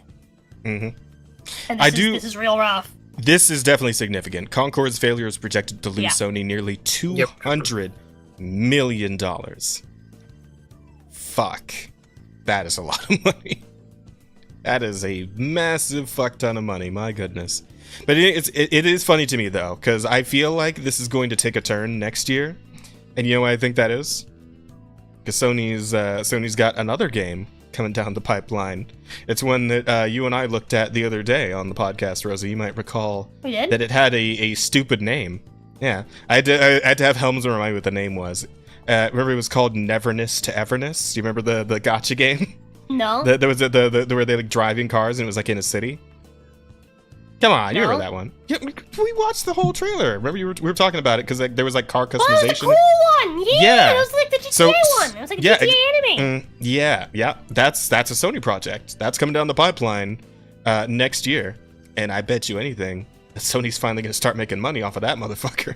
They should have been prioritizing that over Concord because that's actually going to make them some money. And it's going to be really funny, too, because there are going to be so many salty people. NTR game? Gotcha. Yeah, wait, why is it an NTR game? I don't know. I didn't see anything about NTR. And maybe it's an acronym or something? I don't know. Like, aside from the obvious one. But, yeah, no, I think that game's going to come out on PlayStation, and it's going to crush it. It's going to do, like, 1 million sales, because that game does look pretty cool. You know, it's a gacha game, so it's got cute anime girls in it. So people are gonna play it. They're gonna download it. It's free. That's what people are calling it? That's just what people were calling it? I don't know. I don't know the memes surrounding it. I didn't realize there were already, like, memes surrounding this project that barely has, you know, any gameplay to show. But, yeah. I think that's gonna be Sony's saving grace next year. And it's gonna be really funny. Because people on Twitter are gonna get real upset about it. So you're like, yep, see, Sony went the gacha out because they know where they figure out where the money is. There we go. DI my ass. We got cute anime girls. I think gamers should do a boycott on Sony until they make a Bloodborne 2. That's not happening. That's never gonna happen. I'm sorry, Rosa. Oh fuck. I almost. Don't cut yourself. Don't cut yourself. Don't do it. No, it's okay. I'm not playing with a knife this time. I'm playing with nail cutter. Yeah. I mean, I'm with you, Rosa. Of course, you know I'm with you. We all want the Bloodborne I 2. think Sony. But Bloodborne installed. Let's go! I'm gonna play with Faith though. I can't wait. Hey, fun stuff. Yeah, you guys doing the couples playthrough? No, it's gonna be off stream. Just Oh, gotcha. Fun stuff. All right, but yeah, that all aside, what else do we have here? I guess before we go too terribly long and late, I know our friend here, Christopher, would like to talk about the new animation. I don't. Oh yeah. The new animation that's coming out of what was this? An Amazon project, right? Yeah, it's an anime. It's the Lord of the Rings, War of the Rohirrim, We're here, and yes. it's already it's already dead on arrival. Yeah, the Lord of the Rings, the War of the Rohirrim, to introduce long-lost tribe of female warriors led by Helm Hammerhand's daughter, who is she, I guess. So what I heard about this, the only thing I heard about, no, she's definitely cute. Like it's well animated. Though the only thing I had heard about this is that like this character features prominently in this trailer, but apparently in the original like book, the writing's a fucking Silmarillion or whatever. No. Technically, no. You mean technically? What to what part? I said a lot of stuff just now. Okay. Yeah, she's not in the book. Well, no, I'm saying she featured a lot in the trailer of the show that they're making. Yes. No, but I was getting to that. But okay. in the book, what I had heard is that she's not even actually named. Like she doesn't. She features so little that she doesn't even actually have a name. This character. They had to make a name up for her for this show. Yeah, which by the way, it's definitely not a name Tolkien would have picked because what Tolkien was Hera, like the Greek goddess, right? And yeah, she's like a footnote on the history of the history of Rohan. But yeah, Tolkien was a linguist, so every name he took and created and chose was based on a linguistic level, which is like you have Theoden, Theodred, Eomer, blah blah blah, and this is not.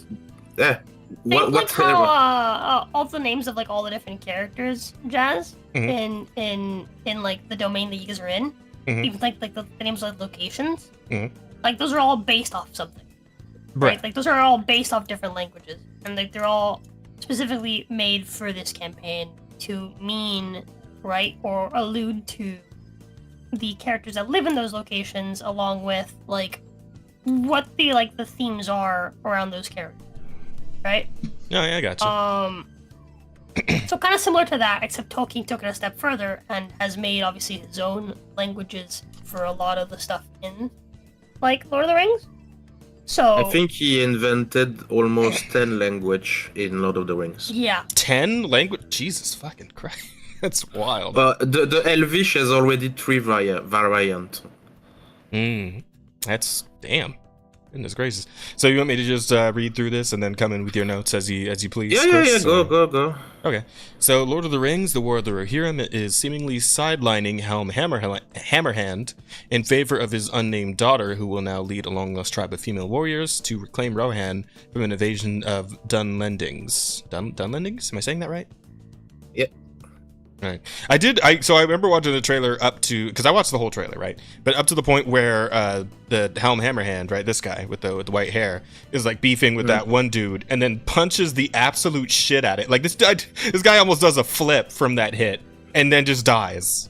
Like that one punch kills him. It's like holy shit, that was rad. This is the only thing that is accurate from the books. Oh, he just kills him with one punch. God damn. Yeah. That's great. Okay. In an interview with Entertainment Weekly, writer Philippa Boyens confirmed that the unnamed daughter of Helm would be the main protagonist of the film. She said, "When they suggested anime, that's when my brain really started whirring. Immediately, the idea of telling this story came to me. They had a number of different ones they were going to pitch me, but I was quite bossy, and I was like, no, I know exactly what this needs." God, I hate you. She continued, "I immediately felt that it would work for anime because it's so character-based and also contained within its own world. It speaks to certain things that work really well with Japanese storytelling." To an extent. I suppose. I mean, there are a lot of prominent women in anime, but I mean, with anime, it's kind of the same thing as with gacha games and shit. It's like they make these characters really hot, but also really likable and relatable and stuff. You know, it's both, right? It's not just being attractive. Because again, we noticed like she's drawn pretty attractive. She's very nice to look at. The visual of the anime is actually good. Good. But, like the trailer, like it looked really nice. The show looked great. Not with great. the choice they made about the narrative and the character development and blah blah blah. Yeah. This is why I said to an extent. Yeah. Absolutely. Speaking specifically to Helm's unnamed daughter, she said, in the appendices where the story is drawn from, we get these quite interestingly drawn male characters, and then we get this young female character who was never named. And that was really interesting to me. But, yeah. The one character who isn't named was your point of interest, I guess? We know Helm has a daughter, and we know that she was central to the conflict that happened. Was she? Was she if she wasn't even named? From a very specific point of view, yes, but in fact, no. This was the turning point because he wanted to protect his daughter or not forcefully marry her or something like that. And Hammerhand said, "Oh fuck you, punch, dead." Oh, war started. But that was just like an element or like an excuse to start the conflict and blah blah blah. So yes, it was the turning her being point. kept out of it was kind of the point, by the sounds of it, right? Like that. Like there's a good reason why she's not named, by the sounds of it. And it's because the whole war started over keeping her out of it, basically, over keeping her out of this marriage thing. Yeah. So it makes sense that she wouldn't be named because it's basically it's playing along to the whole purpose of the war, which is again her just not being forced to take part of anything. Her basically keeping her like private life. That actually was the other thing I heard is that like because in the trailer there you get the scene of her being like, "No, I don't want to marry you." Actually, like weirdly handsome prince of the other country. It's like yeah, if any woman was standing in front of that man, they would have said yes, like fuck out of here. But not to be gay about it or anything, but I mean he was a handsome looking dude. I'm just saying. But anywho, does Jazz be gay? Can we get our weekly question of what are you gay? Okay. But in the original book, apparently Helm Hammerhand himself refuses the marriage on her behalf, right? Isn't that? Yeah, that was it. And as Rayclaw Icefire in command say, the war was gonna happen almost 100%, even if he accepted or whatever the fuck. It was like forcing Rohan into a position of do what I say or war. And he said, "Fuck you," basically.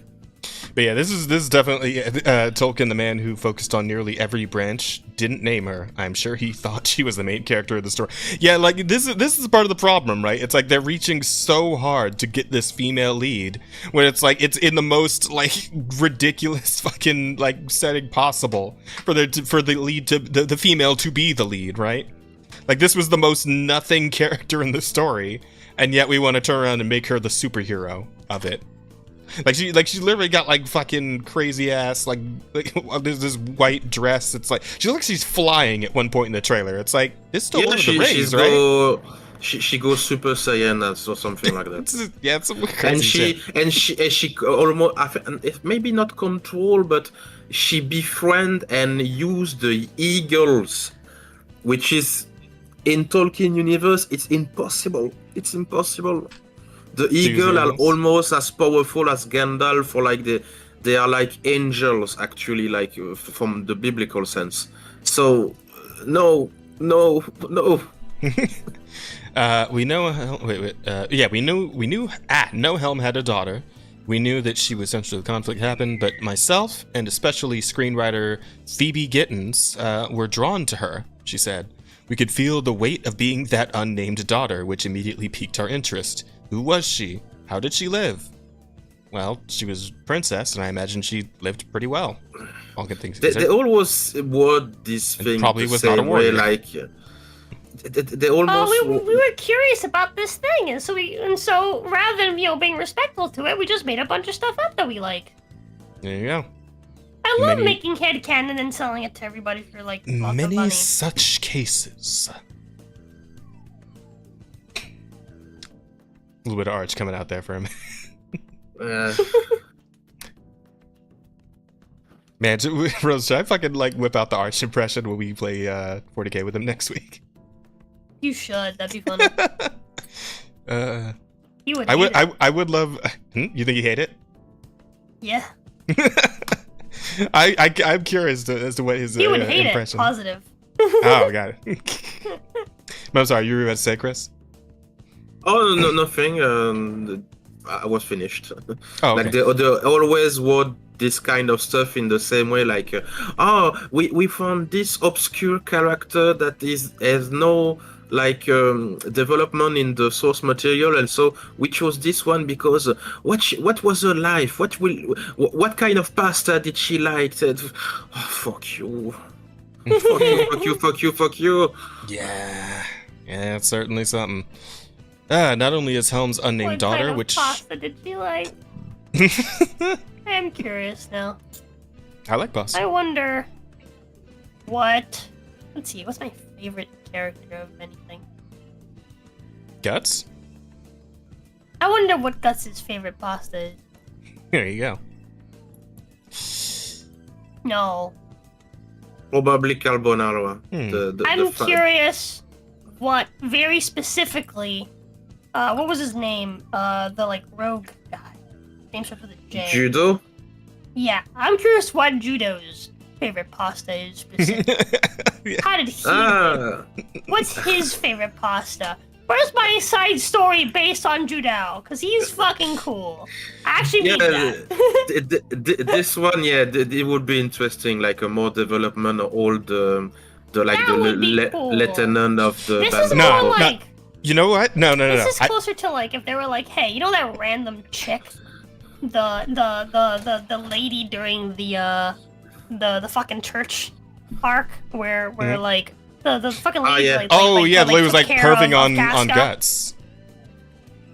No. Wait, am I thinking the same the- person? The one's like the bowl cut, right? The blonde lady? No. different one? She's cool, and we know a lot about her. Oh yeah, she actually becomes like a main cast member. Yeah. Yeah, Yeah, yeah, Farnes is one of the major characters of the story. Mm. But no, I'm talking about You- the like random whore lady that took care of Casca. I don't remember. Yeah. Her. But I mean, I guess that was the her point, huh? backstory? How did she live? What's her favorite pasta, chat? No, what I was thinking. Where's her side story? It will be a meme now. What's your favorite pasta? I feel like the don't perfect want any parallel. more Dark Souls. I don't want any more Berserk history. I want Berserk her story, chat. I feel like the actual perfect parallel here is like, what if you remember the second time the God Berserk Hand Guts shows? is Carbonara, by the way. I forgot that I have Berserk Guts in chat. He can answer all my questions. Oh, well, there you go. Luca, I think. There What's you his go. name? Was it Luca? Maybe. I think Something you're right. I like think Yeah, that's her name. Luca is. She is pretty yeah. good. She's a great character. That's a she-for, not the blonde one. The she. I'm having a hard time coming up with shitty side characters or like Well, that- random unnamed side characters because they're all actually really good in Berserk. Oh, yeah, you know what? Now I think about it, because if you're thinking like if it's completely unnamed sidekick, because my thought went to remember the second time the God Hand shows up with Griffith and like after Guts loses his arm and he goes fucking like after he kills the guy with the Eclipse. daughter. Well, no, it's not even Eclipse. They just like show up because actually it might actually be. I think it was an Eclipse because the guy the demon like king guy or like regent lord regent so whatever the fuck with the I guy with the think daughter, right? Yeah, so this is the Black Swordsman act, the first one with the slug. Yeah. Mm-hmm. Yeah, when like the guy like when he uses the Bayolet and summons the God Hand again and like that guy, right? And then he refuses their deal to like save his daughter's life because they want him to kill her. What if that daughter ended up like training to become like a super assassin and went on a revenge quest to defeat Guts, and the story became hers instead of his? Well, Right, this would be interesting, but not make him the main character. Mm. Because But I think she actually had a name at least, so I mean. Yeah. I don't remember it, but yeah, and she. This is one of the first key point of Guts' character development in the actual manga paper. True. Because before that we didn't know nothing about Guts, and this is where when she go crazy and yell at him and say, "Oh fuck you, I hate you," blah blah blah. This is where we understand that Guts is like doomed to be hated for what he does, because he actually mess up with things that are like God being, and the people are totally unaware of the consequence of their existence, and the implication of the God and blah blah blah. And so basically he is one smart guy among stupid people. Yeah, to that point then, with the fact that he's marked and demons come after him and shit, maybe the daughter of the guy who he rides in the carriage with, like not long after that, and the two of them both get murked by the skeletons. What if she got a whole, like, she decides to steal a spear from the skeletons and turns into a badass fighter, and then the story follows her instead of Guts? What about that? There you go. She absolutely had no fucking name, or if she did, it was like one panel, like throwaway, like word bubble. That, okay, there you go. You found it. That's the one. That character. Okay. Yeah, the one that dies like an hour after Guts meets her. But what if she didn't though? What if she became? What if she didn't die? What if she was actually really fucking strong? What if she had the strength of 10 men, chat? What if she completely healed and then she had scars all over her body where she was like cut to bits? She was a fucking skeleton warriors. She was cut in two by the Dragon Slayer. No. What if Guts gets overwhelmed by the skeletons and then she picks up the Dragon Slayer and it turns out she can wield it even better than Guts can and saves his life? And then she goes on the quest to defeat Griffin. And she become the Black Swords woman. Exactly. The way it always should have been. With a side hobby of being a chef cooking pasta. There you go. Carbonara, the Black Swords woman. There you go. That's the title. Alright, there you go, I'll put it down. and she's been race swapped in the remake of Berserk. She's black. Yeah, she's black. Carbonara, the all caps black swordswoman, lower caps. Carbonara, the black swordswoman who is actually black. Fuck. Alright. All caps black, you know. Oh, okay, I got it. All caps fucking Dustborn style. There you go. And she has Dustborn powers. She can shout at you to make you feel bad about yourself. She can use bully on you to make you kill yourself. She doesn't have to do it. Oh fuck. Okay. You used the fucking gameplay of that, dude. I did. We're gonna get it. We're gonna come out. Dude, please don't pay me to play it. I might just remove it. No one's interested. No one's a dime to play it. So, like, you guys clearly don't want it. We'll talk about it in a minute. Let's get to the rest of this article. The Black Swords man. There you go. Not only is Helm's unnamed daughter, which is the film has named Tara, the main protagonist of the film, but of course, it's a movie and not a show. Oh shit, I thought it was a show. Anyway, according to. Oh, go ahead. What's that? Black Swords Ma'am is really good. No, Black Swords Ma'am. That's good. Oh fuck. I thought also it was a TV show, like episodes, not a movie. It's the artist says film, so I don't know. But according to Drew Taylor at the Wrap, she is able to ride horses and communes with the great eagles. Yeah, which you did mention. Yeah. Furthermore, she calls on the power of a seemingly long-lost tribe of female warriors to drive out the Dunlendings from Rohan. Yeah, and this is the main point, sorry to interrupt, that it was leaked like almost 2 years ago, like some spoiler, like information from a back alley saying, oh no, the war, the Horim will be centered around like an old Amazon warrior type of female that the patriarchy tried to hide and blah blah blah. And everyone said, no, you just speaking out of your ass. It's not true. Here it is. So apparently, if the leaks are correct, yes, this will be actually the story of Hera, who are stronger than Gandalf the White and Aragorn and Gil-galad and all the giant superpower of the Middle Earth. And she will be with the Eagles, with a tribe of Amazon women who actually saved the Rohan. Yeah, this is Tolkien's work at its peak. Mm-hmm. I hate it. Fucking hell. Yeah. Here's the thing. People are tired. I'm tired of the girl boss thing becoming the only way to tell a story.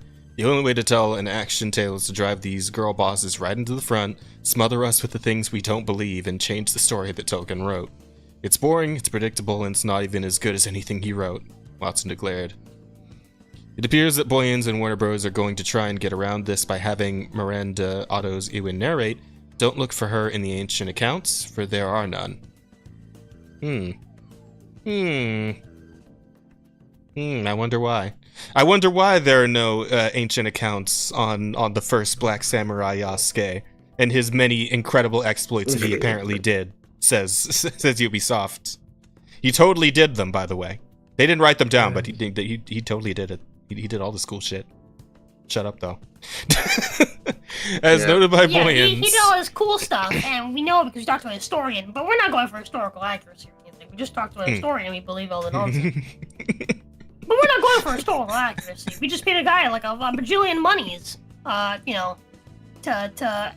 also paid, the DI people, which is also a bajillion monies, to advise us on like what to make and to make sure that everything we make is historically accurate. But we don't actually listen to them. We don't actually make things historically accurate. That's just not what we do.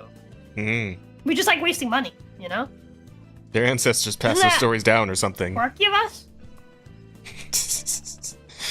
As noted by Boyens, Helm's daughter is unnamed in the appendix, and while the rejection of a marriage offer between her and Wolf is central to the short story, she as a character is not. This is what Tolkien wrote of her. To one of these councils, Freka rode with many men, and he asked the hand of Helm's daughter for his son Wolf. Instead, the central characters of the story are Helm Hammerhand, Wolf, Helm's sons Haleth and Hama, and Helm's nephew Freylaf Hildesson? Freya? Yeah, you see, this is the kind of naming Tolkien did, not Hera. No, I see. I do see it. The name Hera does stand out a bit compared to the other ones, yeah. In Tolkien's story, the invasion of Rohan is preceded by a confrontation between Helm Hammerhand and Freka. Freka asks for Helm's daughter in marriage to his son Wolf. Hammerhand rejects it and calls him fat. Damn! Freka responds saying old kings that refuse proffered staff may fall on their knees. The two then participate in a king's council. However, after it's concluded, Hammerhand confronts Freka, rebukes him for his words of rebellion, and kills him with a single punch. God damn. I wanted the anime about Helm Hammerhand. Sounds like a fucking Chad. Yeah, Hammerhand was I'm not sure, because Chad, I have to be honest. Straight up.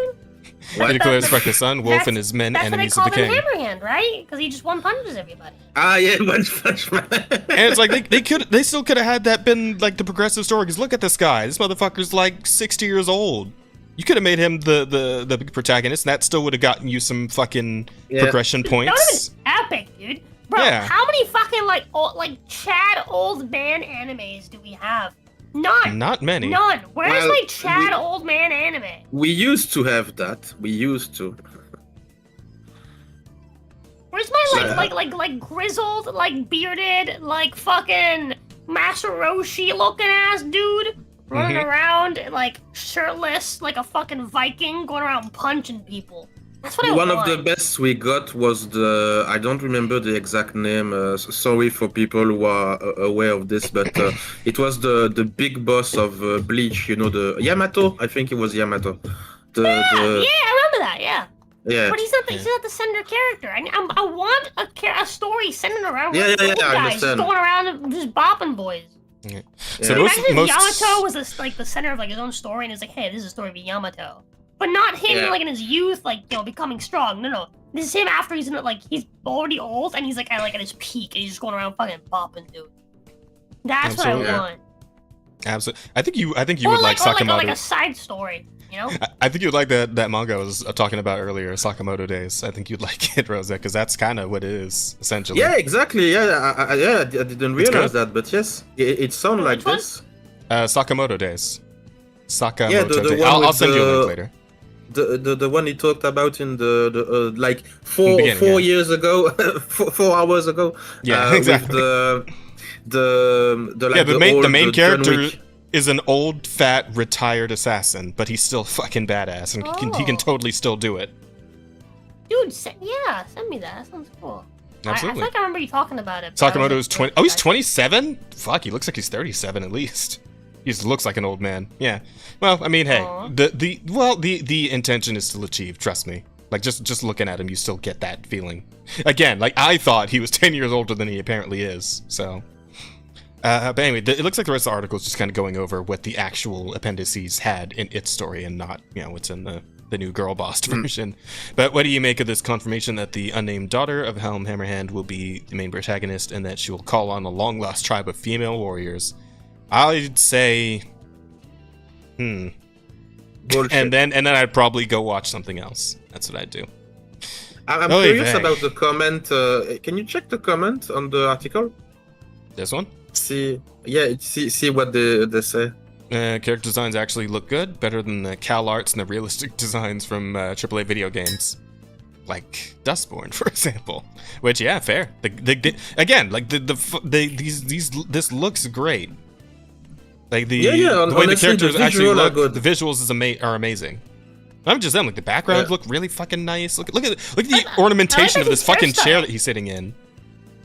Yeah, hairstyles really cool. All the hairstyles are really cool. Yeah. Looks great. Yeah. I want this fucking chair. Look at this thing. It's look at the fucking hand. The armrests are horses. Yeah. That's awesome. This is an actual king's chair. I don't know where the fuck I'd put this thing, but I want it. Step on the throne. into my office, please. Yeah, can we? I think we tried. Did we try this a while back? I was like, can we put an actual throne on throne? I don't. I looked. I think I looked it up on Throne. It's like I don't think they actually have a literal throne anywhere on the database for Throne. Lame. Yeah. Yeah, so Fucking hell.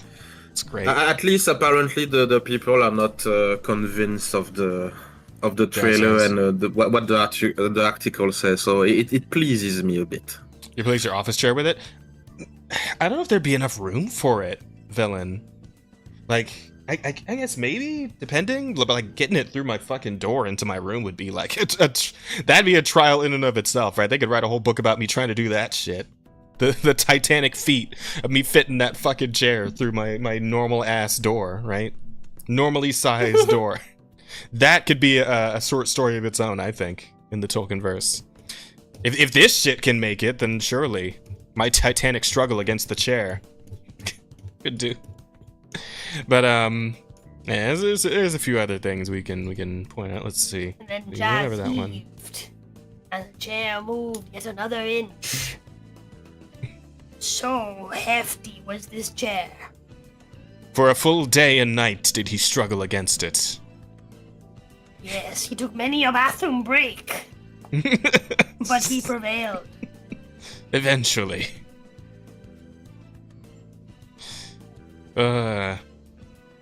But the door After frame was many greatly. snackies from But the door. the delicious Panda Express, of which there is also several books of lore on. However, in the end, the door frame was lamentfully sacrificed. Many scratches upon it were made, and Jazz had to call the painters to come and fix it. Much money was lost. Yes, the ancient painters. the ancient painters, aged between 20 and 30. So this one's pretty funny. Star Wars Outlaws PS5 players have been asked to start over by Ubisoft. So the deal with this. Oh, what? Okay, so Star Wars Outlaws is currently available for players who pre-ordered the game, right? The people who got like the $120 like super edition that gives you the early access type shit, right? Yeah, that whole thing. Pre-ordered the game ahead of a full worldwide release on August 30th, which is tomorrow, isn't it? No, 2 days from now. However, early access may not have been the boon that people might have thought, as PlayStation 5 players have now been asked to erase their progress and start over by publisher Ubisoft. This is so stupid. On PlayStation 5, a new patch was deployed, and accompanying the rollout was an email from Ubisoft to owners of the Star Wars Outlaws. The email begins by asking players to ensure they are playing on the latest version, but the ending of the email has proved controversial among early access players. To best experience the Outer Rim, we rolled out a maintenance to make sure everyone is playing the latest version of the game. One of the players affected who had access to an older version of the game, we are aware that you might be encountering some issues after the recent patch. We sincerely apologize for any inconvenience this may have caused. Once you've confirmed you have the latest version, please start a new save to fully enjoy Star Wars Outlaws as our team intended. If you continue on a prior save, you will unfortunately face issues and progression blockers. The email reads. So they patched the fucking game, but it breaks your fucking save. When I see stuff like this, I'm... Hang on. It's Skyrim, so is this you? stupid. Skyrim. Oh man, there was amazing Hold on. fucking In all glitch. In all fairness, hold on. In all fairness, again, people Oh man, if only. always Ah damn. forget. Hold on. I just want to bring this up. I just spent $100 on this. Hold on. I just want to bring this up. Hold on. Go ahead. Hold on. Chat. I restarted The Witcher 3 times. Can you pause that for a second? I did. It's paused. No, it's paused. All right. I was maxing it. I restarted The Witcher 3 times over the years because every fucking year it was a new game. Every time that I'd try it out, I'd be like, yeah, the game still sucks. And then I'd drop it for a year and I'd come back, right? And I'd always, I'd finish like the first area and I'd be like, in Novigrad or something, right? Mm-hmm. And it'd be like, hey, the game has changed significantly. You should probably make a new game, like a new save, because like we've completely revamped the entire armor system. Completely revamped this, completely changed that. Right. It kind of makes sense that, like, if there's like a major patch. Now, what is fucked is that this is like a major, like, massively game-changing patch, right? Mm-hmm. As your day one patch. Yeah, pre-order. Yeah. And it's especially hilarious. It's especially hilarious, right? Because this essentially negates the extra like $30-$40 people spent, right? Because the big draw Yeah, for these is the early access. But if you just fucking have to delete your save, should have come out with the early access day one, not with the like public day one. It's fucking retarded. Oh god. Also, honestly, with the new world of video game and development and patch and blah blah blah, the more you got this patch on game, to me now, the more it seems that the game at the base was actually shit. Oh, absolutely. Like, the more patch you do, the more it reveals you did a bad job. Mm-hmm. I don't know if you guys saw this clip, but this has been making the rounds. We've all seen many Outlaws clips by now, but this one's been the most recent one to make the rounds on Twitter. This is a glitch that somebody ran into who got the early access shit, right? Look at this. This is amazing. This is incredible. So stealthing, right? Stealthing. Mm-hmm. Got it. Cool.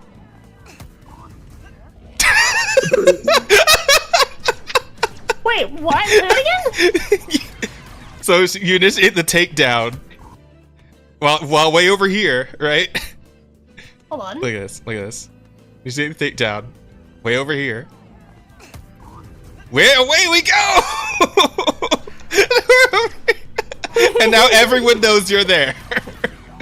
Honestly, they should make this clip, but with music of Michael What the fuck Jackson. did you do to that guy? What did you just do to that guy? Go back? She kicked him. He's dead now. She Sparta kicked in front of him and he died. Bam. She like force kicked him in the face. Yeah, But like her not leg even didn't go that far touching. up. If you look at it back, the like impact zone looks like it's on the face. This is so stupid. No, give Wait, him a second. what- He's figuring it What did out. that guy say? Wait, go back. What did he say?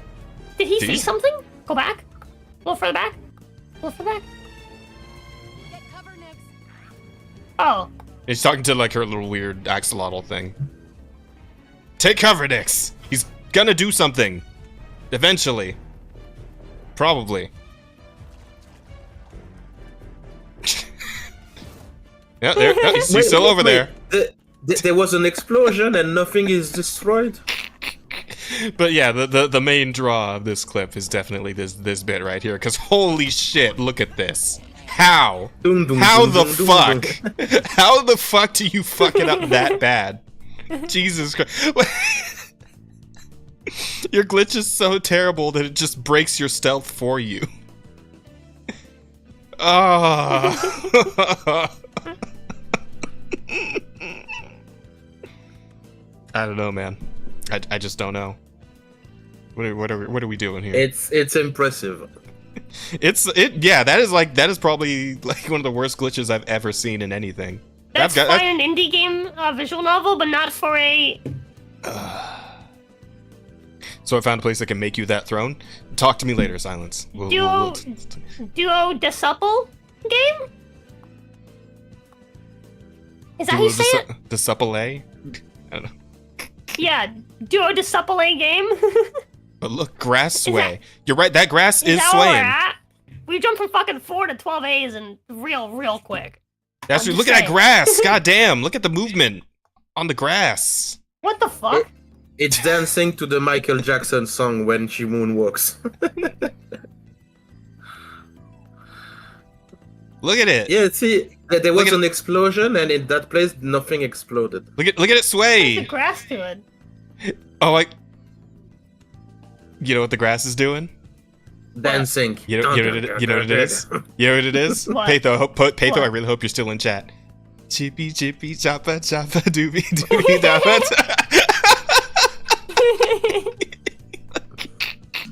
Look at it. Boom, boom, boom, boom. Look at it. Doobie, doobie, dabba, dabba, doobie, doobie, dabba, dabba. Look at it.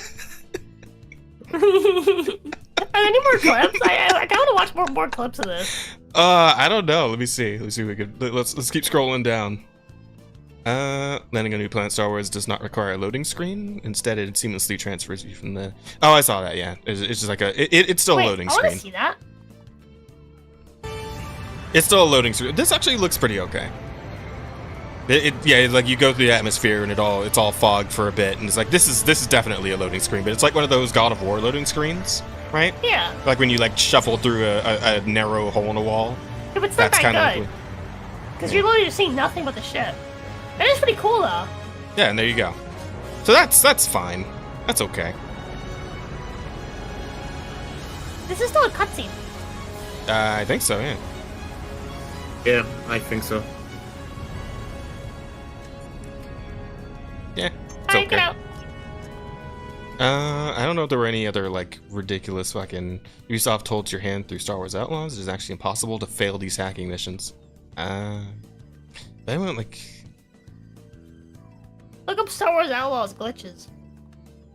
Jesus Christ! How is her face worse every time I see it? What the fuck? It's just a different person every time. Is that 10.9 on the?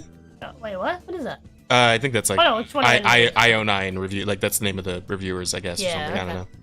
But here, yeah, let me see glitches. I cannot wrap my brain around the fact that the just robot glitch, is a coat.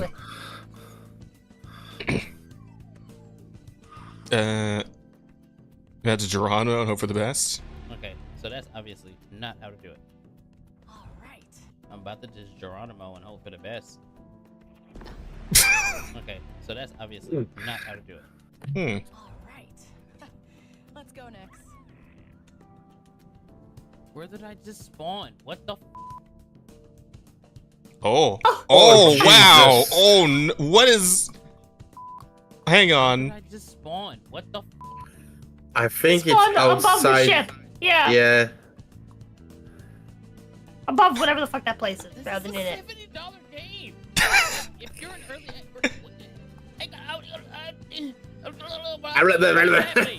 this is so dumb. Oh. I can't even fast Jeez. travel out. Can't fast travel out.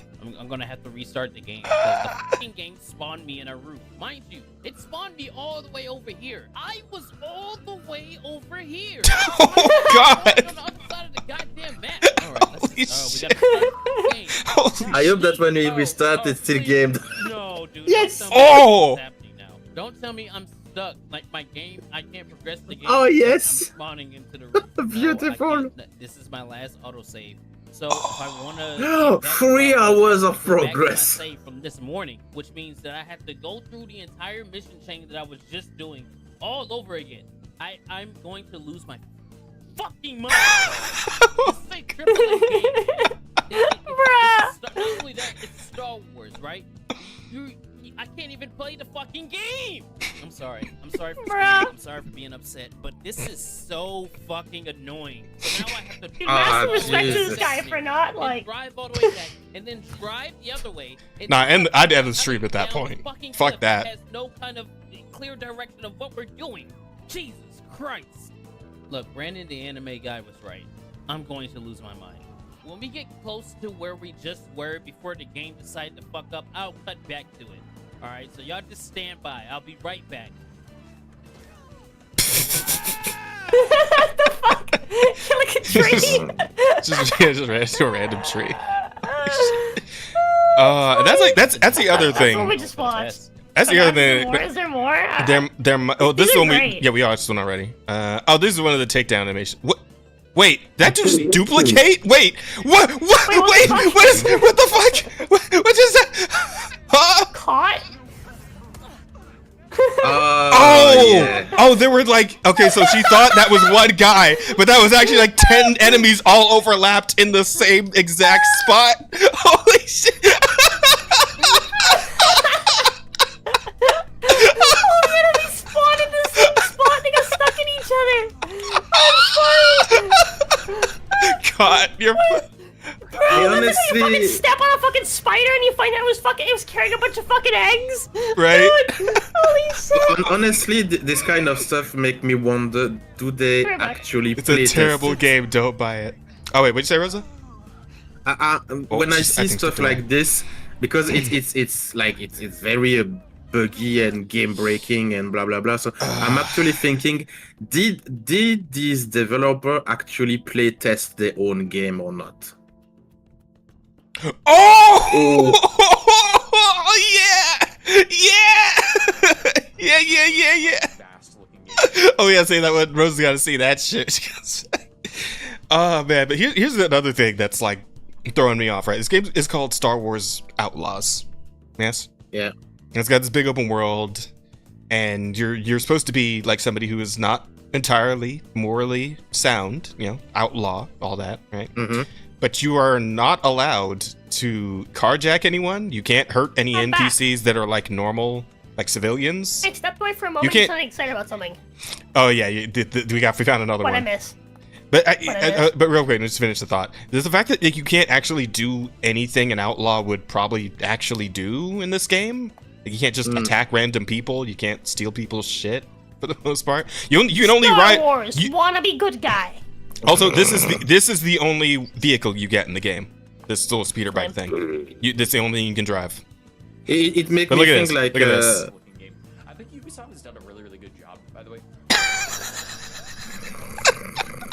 The timing of what he said. This is Never mind. looking game. But what you said about not being able to actually be He an really outlaw, tried. it made me think. There are so many people trying so hard to give Ubisoft the saying, benefit of the Christopher? doubt.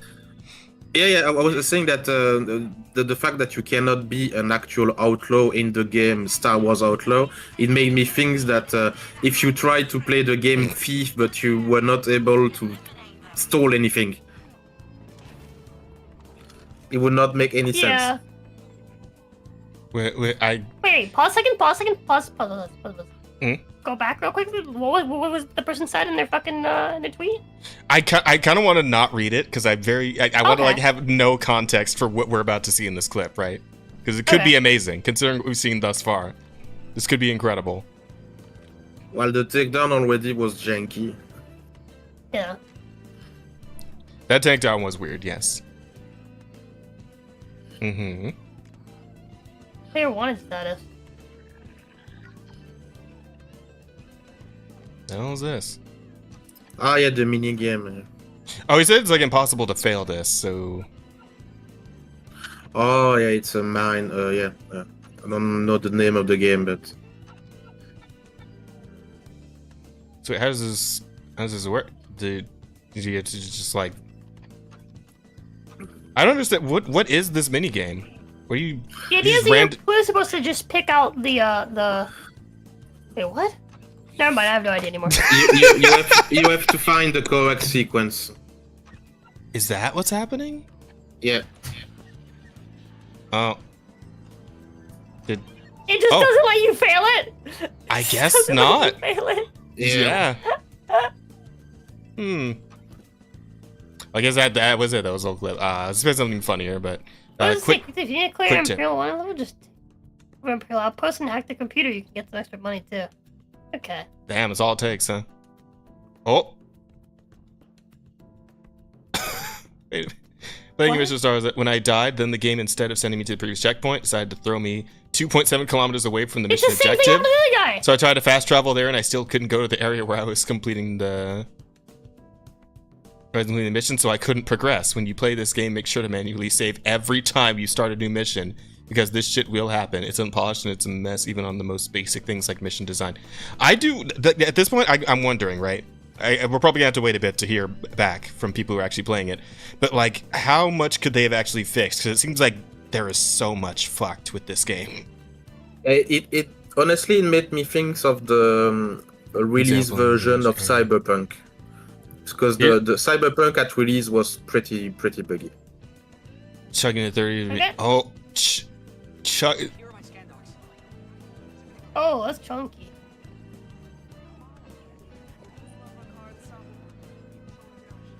Oh. Yeah. Ooh. Oh, the frames. Oh, what the fuck? Oh no. Holy shit. No. And the texture, yeah. Oh my god. Yo, I'm telling you, Ubisoft's like competing with Bethesda for most broken bullshit at release. They're trying. Did you guys play Cyberpunk? I did. And I did not Cyberpunk on ran release. briefly, 'cause I have a PS5, so it was fine. Oh, true. Yeah. Yeah. But yeah, on PC it was not close to that, but yeah, there was some problem similar. How does this look like a PS4 game and a PS1 game at the same time? I know. Like, how? Yeah, the texture makes me think of the first PlayStation. Fucking Jesus Christ. Oh, that is all. Oh, I was God. just playing the fucking frames. Future Soldier, and that game looks so much better than this. Right? Oh my God. How? The frame rate is horrendous. Oh, Wait, God. what's that squeak over her face? Go up, go up. What the fuck is what is going on over there? Ugh. That is that is not that is render. That's the prettiest she's looked so far. Yeah. and yet it's still kind of unnerving. Like it looks like a real doll. She's like featureless. Yeah, she's like featureless. Holy fuck. Another disaster Star Wars Outlaws clip sent my way. Oh, I think I saw this one. Oh god. What the fuck? Wait, what just happened? Magnetize, yeah. Oh god. What? Pike's almost wrecked, it's fine. I guess it is fine, because it just magnetized her back to the road. Rammed into her, and she was fine.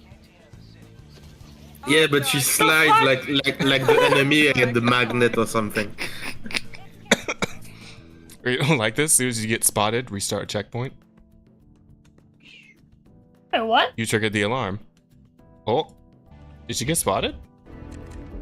Also, is she wearing Lando Calrissian's fit? Oh, she is. Yes, Must have been yes. Oh, well. Game And over. the stormtrooper,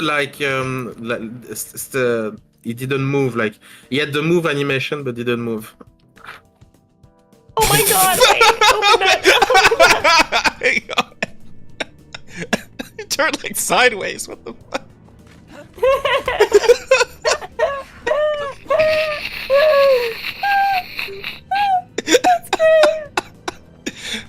Oh, this might be a content farm. I don't know.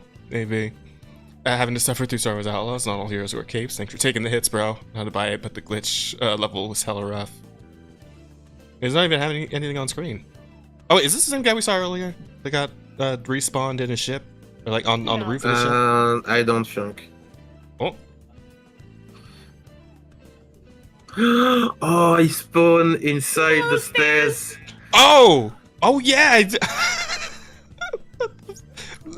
How do you ship a game in this state?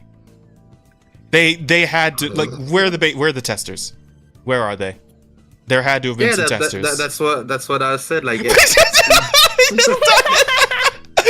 died instantly.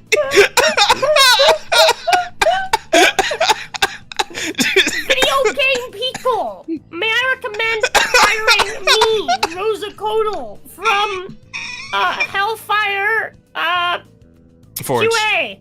Oh, there you go. Yeah. Hellfire Inc. Quality assurance experts to test your game for you. I will find all the bugs, even the ones that you didn't know existed. Literally 45 minutes of Star Wars Outlaws, and the game broke on me. Walk out a door and missing the story cutscene plus no objective marker, so there was no way for me to progress. Very cool. oh damn!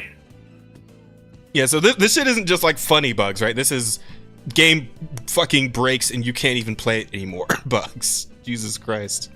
Secret setting called Outlaw. Type Unlock max settings and launch. game with better graphics. What?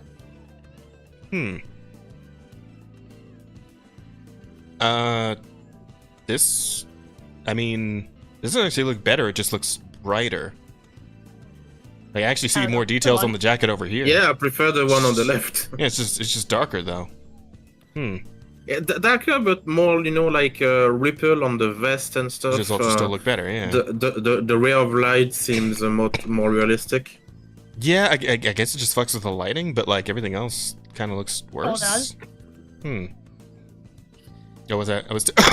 What the fuck? Just open it. I want to see this. Go back. Oh,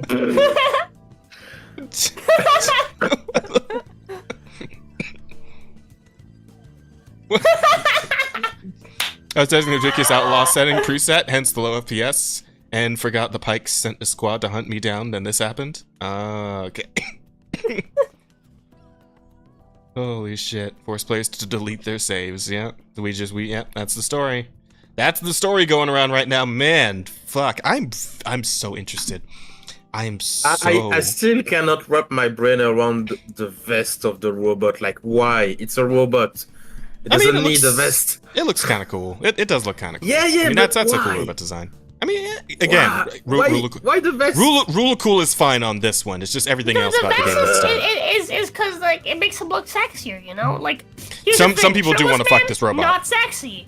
Shirtless man, but he has a vest and like you only get to see like a little bit of him. Sexy. That's how it works. You joke, but apparently some people do want to fuck this robot.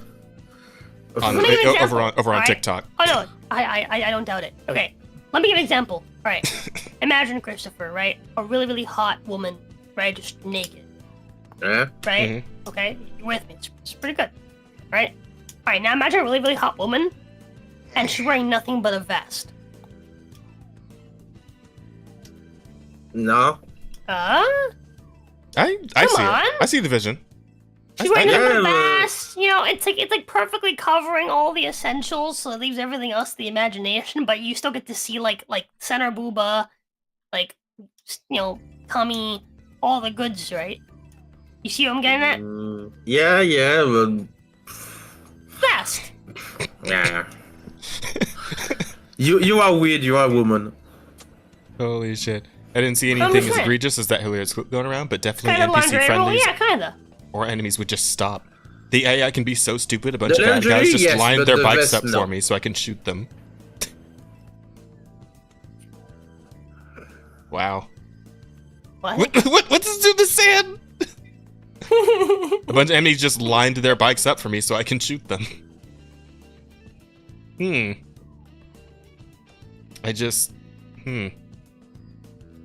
What?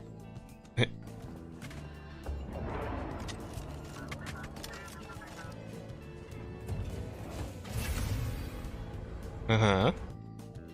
Oh. Bye bye the pet. What? I think it's to show Oh, it's that making her drop the weapon when she goes into the elevator room. Yeah. Oh, but tries you to. can get it in. You can get it in. You can get it in, but it was making her like. Why would the game not just let her carry it normally into the fucking elevator? Why would it make? Because I think it's forcing her to drop it. Yeah, it looks like. Because I did hear something about that. It's like you can't like bring weapons up ladders, or I guess into elevators. What the fuck? Holy shit. Is really terrible. Cons. Character's face. The face of the character looks odd at times. Performance issues. Performance is not necessarily good. Does run. Bugs. There are some bugs scattered throughout gameplay. Stealth sucks. Oh, there you go. What is this one gonna fall through the world too? Let's see. There's a jump. Whee! Oh, we're fine. Okay. For a second, yeah, I thought we were going. I thought we were going through. Wait. Gonna be something in there. Something. Gotta be something. I know. What are we doing?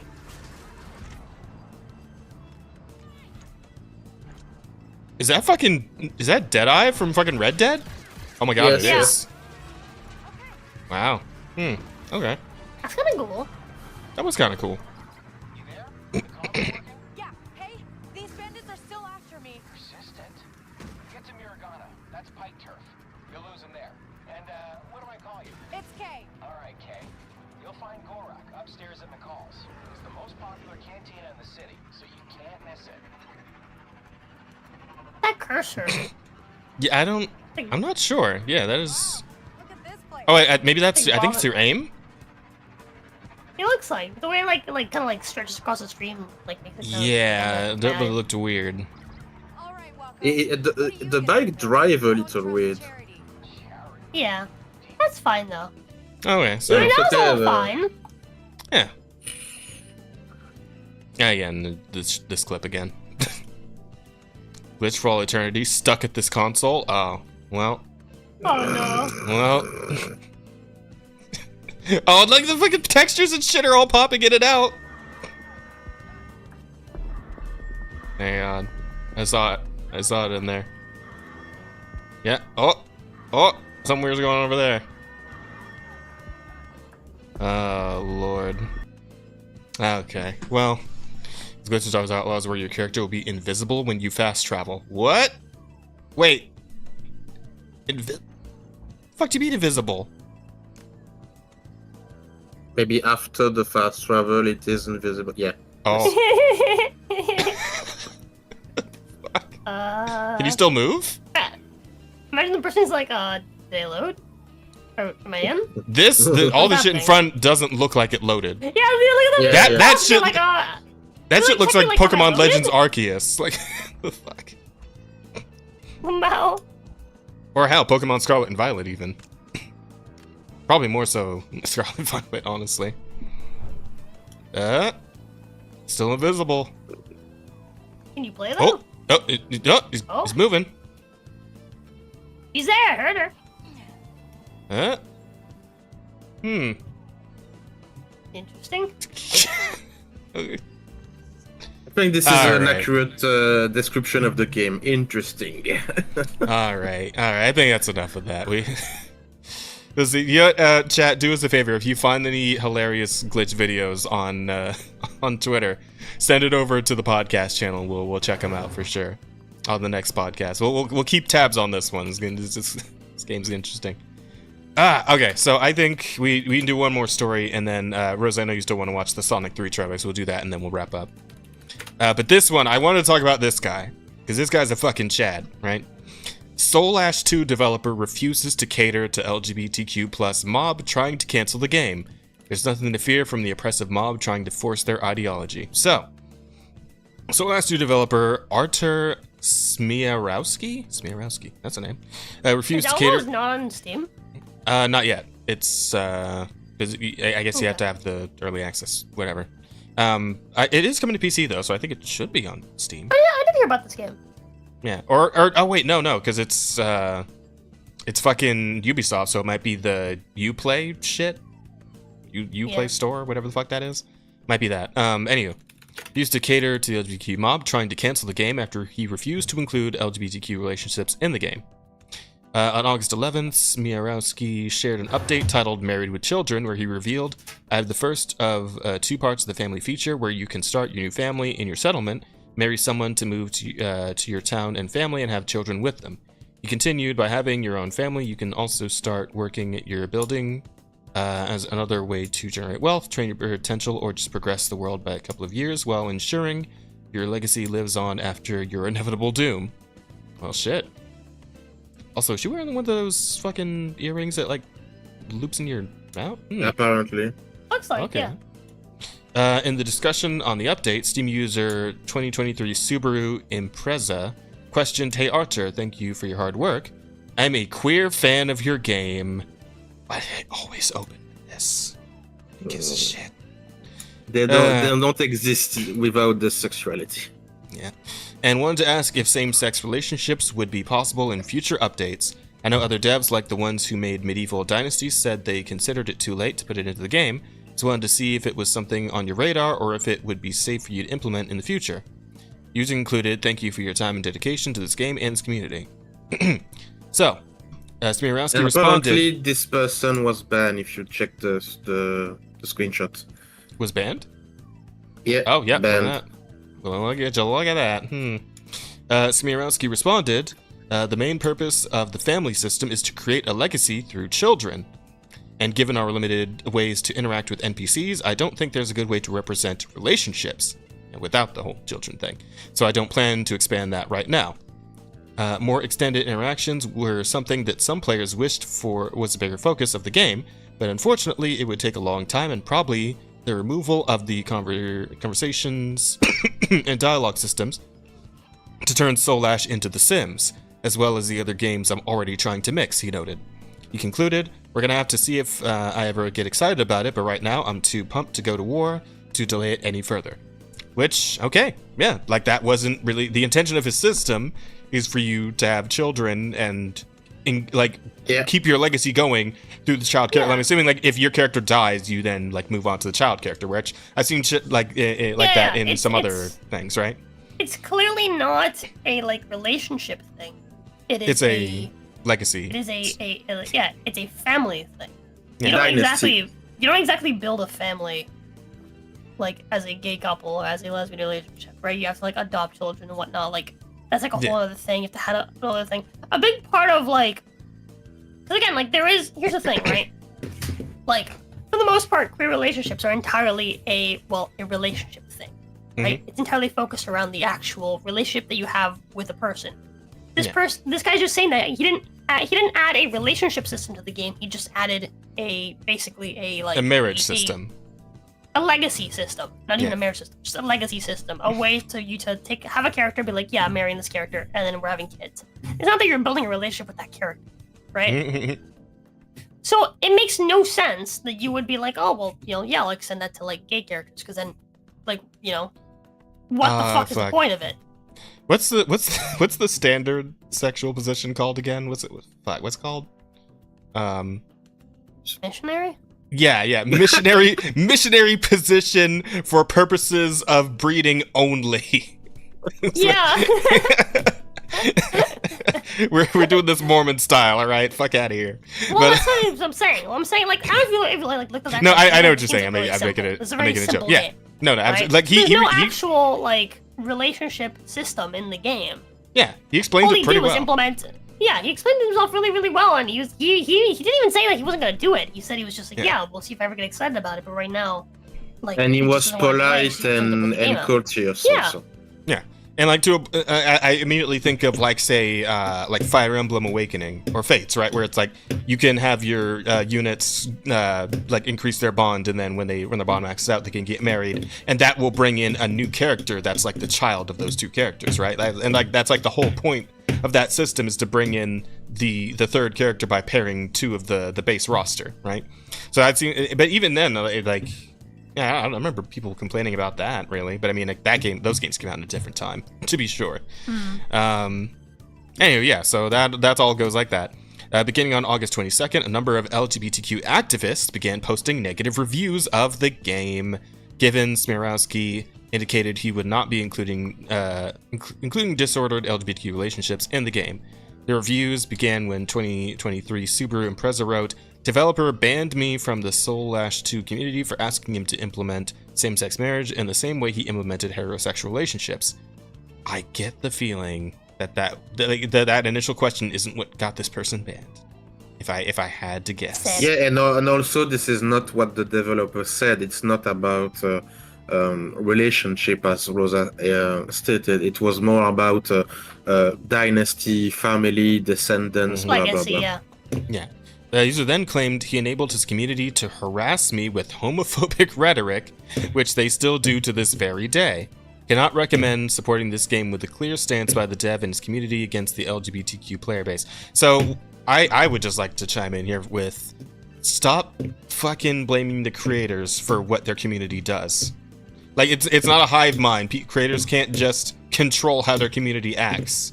Yes, they can like tell them to do something or not do something, but how the community decides to handle shit. I'm gonna go bully your parents for you to being a shitty person. And to be fair, I'd actually be more correct than that one.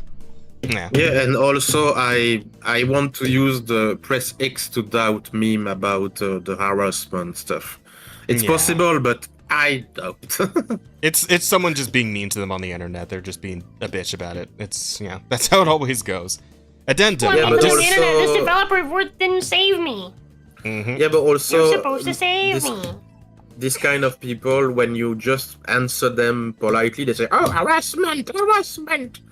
So, Jazz Mormon style would be anal. How does that work? Mormons have like 1 million kids between them. How's that? How's it anal? What? I have to look that up later. Anyway, addendum. I'm disappointed in the route the developer is currently taking, trying to spin the narrative of an organized gay review bomb, when the reality is he destroyed his current community for money and replaced them with people with hate in their hearts without a second thought to the people he might hurt in doing so. Do better, Arthur. Do better. I've never... I love the way that they just throw out the like, oh yeah, anyone that disagrees with us has hate in their hearts. Dude, I really don't. But you know what? I can if you want me to. I can. I don't hate gays, but I sure as hell hate annoying people. There we go. Yeah. That'll work. Salty What Snow was I said during Ropes. that one stream? Die faggot? Well, yeah, you did say that. That was the thing you said. And then you just said it again. That's crazy. I had high hopes for the further development of this game, as it appears to have great potential. Unfortunately, I can't recommend to support this game while its developer is signaling racist and anti-LGBT politics in his design choice. Where did the racism come in? When did that happen? They're just adding shit in just to like lengthen the rap sheet to make themselves like more of a victim. Like how? What the fuck? Oh god. Seems to me fairly simple to unlock the marriage system to allow players to form interracial or same-sex marriages with NPCs, said somebody who doesn't know. Wait. There's no interracial? You know what? I think that's probably lumped in with the sudden racist thing, honestly. If I had to guess, I really doubt the guy gave enough of a shit to make it so you couldn't marry someone from another race. I really doubt it. Can you scroll up more to recheck the character with the nose here thing? Because I think it was a bit tan. Oh no, okay. I mean, just like I'm pretty sure it's a white person, just like dark. Yeah, lighting. Okay. But something in me really doubts that this guy actually did. Yeah, me too. I mean, maybe he is, but I mean, all the cry wolf type shit, like I'm extremely hesitant to believe these people when they go off on their fucking tirades like this. So, and the whole idea is to bring you from another village, right, into your village, like marry them or whatever. Yeah. Like. Oh, maybe he just put white people without. Maybe the game takes place in a certain demographic area. Yeah, so it could just be oh yes, right next to the white people village is a black people village. It's just well, that'd be a little bit weird in northern Europe or something. Yeah, so maybe this guy's just going it might be one of those things. Going for actual historical accuracy. Yeah, maybe it's just a homogenous area that this guy's working in. So yeah, it is what it is, I guess. Let's see. Who the fuck knows, chat? And the answer We're of really the off. developer never spoke about race or anything. So yeah, I think they just made that up. Yeah, but But this person saying it seems to me fairly simple to unlock the marriage system. Well, maybe it's fucking not fairly simple. Because you know what's not fairly simple? Fucking game development. If it's But simple, if you're you like a- fucking make it. Yeah, exactly. Talent freak. There you go. The user added, there need not be any restrictions on the player's freedom to develop our worlds the way we like, and implementing this as a hard-coded restriction is a clear statement of catering towards the biases and preferences of a certain section of the player base to the exclusion of another. Yeah, well, to make a baby, yeah, you need a plug and a socket, not two plugs, not two sockets. It is what it is, man. That's how we do this. And also, again, with the word preference, like, if I say, oh, I prefer white girls, apparently I'm a racist. It's not a preference. It's pure racism. That's dumb. Let's see. The universe explanation for births is stated to be delivered by Stork. Wait, hold on. So, in that case, then, hate to break it to you, gays, but you're sexist. The universe explanation for births is stated to be delivered by Stork. This Ignored indicates a that? more... Wow, okay. wait, one more time. What? What you said? Oh, I said, like, following the logic of like, oh, you're not allowed to have, like, a preference, like a racial preference, right? Because, as we're saying how, like, oh, like, I prefer white girls, apparently that makes you racist. It's not a preference thing anymore. It's a, like, oh, you just don't like everyone else. It's like, okay, well, in that case, sorry, gays, but you're sexist. How dare you don't like women? The fuck? Sexist. Yeah. No, it's not a preference thing. You're just sexist. It's You're not bi. You're sexist. Well, I mean, you have to be approved. You have to be approved by the Inquisition about your preference. well, hey, Rosie, if you're a lesbian and you won't date a trans woman, then you are a transphobe. That one's real. That's real. Yeah. Fuck them. The in-universe explanation for births is stated to be delivered by Stork. This indicates a more fantastical representation of reproduction, not one based in hard biological facts. Well, obviously, like clearly, it's like an in-game joke delivered by like. Are you fucking? Salty still continued. Therefore, it would be trivial to allow same-sex couples to also receive Stork babies. It would similarly be trivial to allow interracial couples to receive Stork babies corresponding to the race of their parent.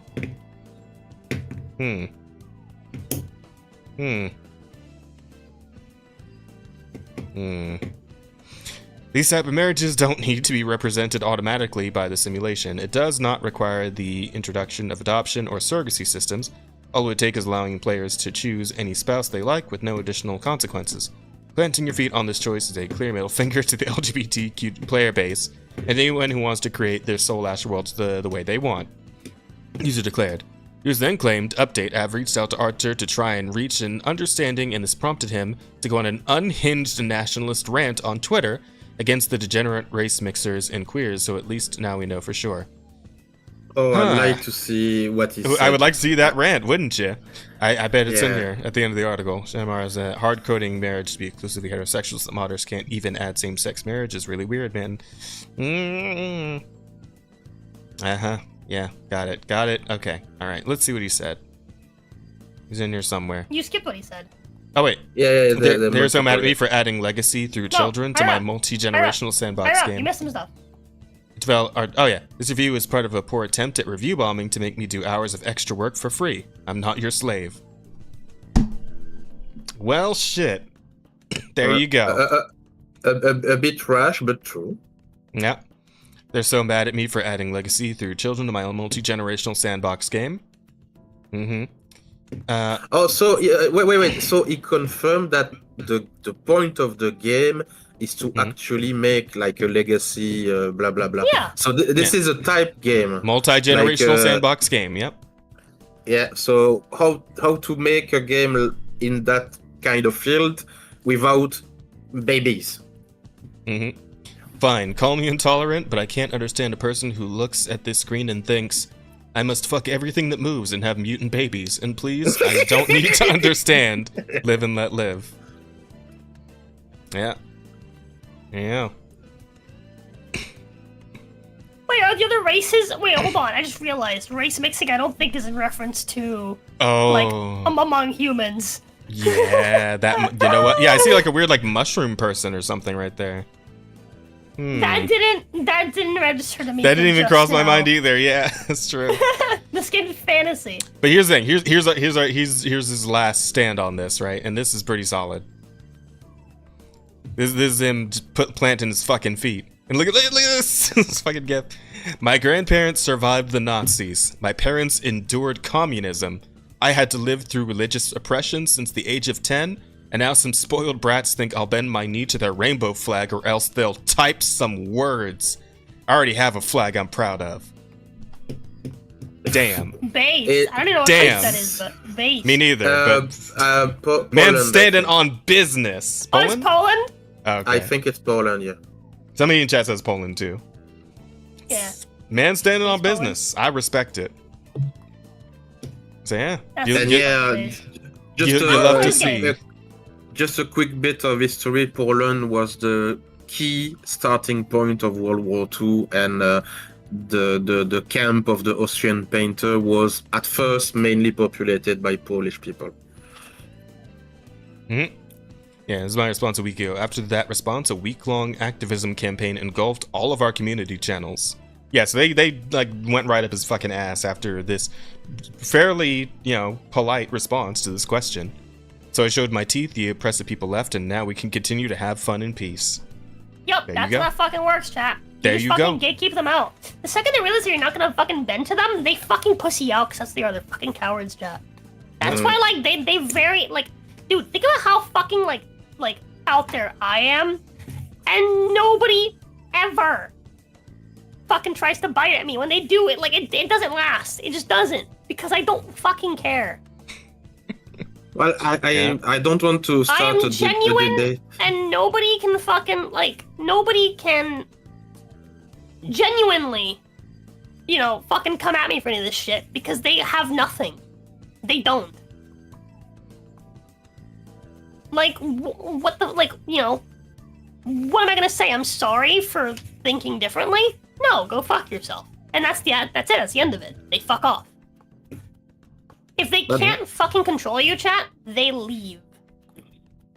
On that, I have a small caveat to say, and I did a live stream with someone like that who suffered that recently. The cancel culture is very, very dangerous and effective. If you find, for example, the actual name of the person or the place they work or blah blah blah, the damage can be irreparable to the life of this person. So if you are protected, for example, for you because no one know your face, no one know your name, that's true. It protects you a bit, but cancel culture is very, very, very, very lethal. I also have the benefit that I'll never work for anyone that's like so much of a fucking cunt commie that like will fucking fire me over online nonsense. I also have the benefit that I live in Florida, so if even if my address was leaked, if someone wants to come over, I'll just fucking shoot them in my lawn. It's fine. Unleash the alligators. But one final note is that I did a video a while back, like a year ago, about cancel culture and the danger of it. It's like an assassination attempt, to be honest, socially and professionally. But also there are people who are a bit more fragile in the mental health department, and sometimes they kill themselves. I have seen, I think he was a jazzman or a bluesman, a well-known guitarist, or at least he could live pretty nicely off of his art, and he actually killed himself on rape allegation and racism, blah blah blah. And on this suicide note, he said, "It's not. I didn't kill myself because of that. This is not a declaration of guilt or proof that the accusation were right. But in the end, he killed himself." So, yeah. Just a side note on that. Me Too is a whole other fucking monster. Yeah. We don't have time to get into that tonight. We're already Yeah. going Sorry, pretty but long. I wanted to say. No, I get it you. if possible. No, absolutely. I totally get you, and I respect that. But yeah, guys, Soul Ash 2. Base dev stands his fucking ground. Maybe go give him some love. I might even look into it. And looking at this, honestly, I know this isn't a game that I particularly go in for, but fuck it, I give it a look. Just see, why not? Yeah. It give me interest in the thing. Yeah, apparently the guy's numbers have like gone up significantly since this whole thing came around. So I get tides are shifting. Yep, People got a lot of respect for the ones who are willing to start fighting back for real. So on that particular thing that you said, the number are rising. I have a question for you too. Maybe not Rosa, because she's more involved in the VTuber thing. Not really. Is this a new trend today that when you are quote unquote openly anti-woke or anti blah blah blah, that you gain interest and visibility? Currently, yes, and that's because the pendulum has hit its peak. The pendulum hit its peak last year, and it is now it's now very rapidly swinging the other way. So people are really sick of all the fucking like wokest nonsense, and like people are very quickly starting to kind of push in the other direction. So if you do like hey, we're making this product, it's just for the fans, right? We're doing what people like. We're not catering to fucking anybody. I'm just making what I like. I feel like it too. Come check it out, right? Something like that, right? Like this is just for the fun of everyone. There's no weird messaging. It's just fun. People will fucking buy it. People will be like, dude, awesome. It's working out for Wow. you. Interesting. For Wukong I'm sick of the fucking weird and pandering. Spades. Yep. And did you had a similar observation, Jazz? Because I think absolutely. you are more in Absolutely. the music industry. For you? Well, I don't know about the music industry for certain, but I've definitely seen this shit pop off in gaming. Like, again, Wukong is a great game. I do absolutely believe it got signal boosted unbelievably so after that whole thing with the Sweet Baby Denial story that came out, right? Yep. Them standing their ground against that, them putting out the review guidelines where they told people to just talk about the fucking no politics, just talk about the fucking game. You know, like people have a lot of respect for that. And it absolutely showed off in the numbers, because at this point that game is now sold, last I heard, was 10 million copies, on its way to 15 million. Yeah, I've seen that grossing number. It's wild. And the number Holy I shit. heard as far as the money that is grossed, $700 million. What do we call the opposite of Suicide Watch? How many players are playing Wukong right now? And I think there was a number like they were the second most played game at a peak time ever, like before Dota or Counter-Strike. I don't remember. I want you guys to know that over the last like 7 days, it's just been like it's like a wave. Like it goes down and it comes up, and it goes down and it comes up, and it goes down it's and it normal. comes up. It's just like that, yeah. So it at its lowest, at its fucking lowest, it'll still be above 200,000 players. I think the lowest I can find is 1,900 something. I think I saw there. At its lowest, 1,096. Fuck, I can't read it. 196,680. That's the lowest. For some game, it would be like a giant. 183,000. Yesterday. That's the lowest I can find, and the 24-hour peak is still well over 1 million. It's at 1,728,000. And There are currently? currently around 600,000 players playing it. Damn. And this is a single-player game. It Single-player spikes over fucking 1 million pretty consistently at around 10, 11 a.m. Yeah, at about 10 a.m. every day seems to be like the peak for that game. Hopefully this will be a message to just the entire 10 gaming daily. industry. For frame of reference. Yes, sorry. For frame of reference, because I talk in the beginning of the stream that I was very much into Baldur's Gate 3, and everyone know it's a huge success game. So more than a year after release, I think. More than a year after release, there is still more than 100,000 player concurrent. That's good. I mean, So it's that's a a good game. big So. number. And here Rosa said that the lowest is almost 200,000. It's a Yeah. huge number. It's crazy is. number. Yeah, again, like So- this game managed to make it up to number 2 of all time on Steam for concurrent players. That's so- unbelievable. Its lowest time is, what is that, 7 p.m. EST, and its highest is 10 a.m. It like climbs throughout the night, basically, up to 10 a.m. EST, and then after 10 a.m. it starts to die down, which kind of makes sense because that'll be 7 a.m.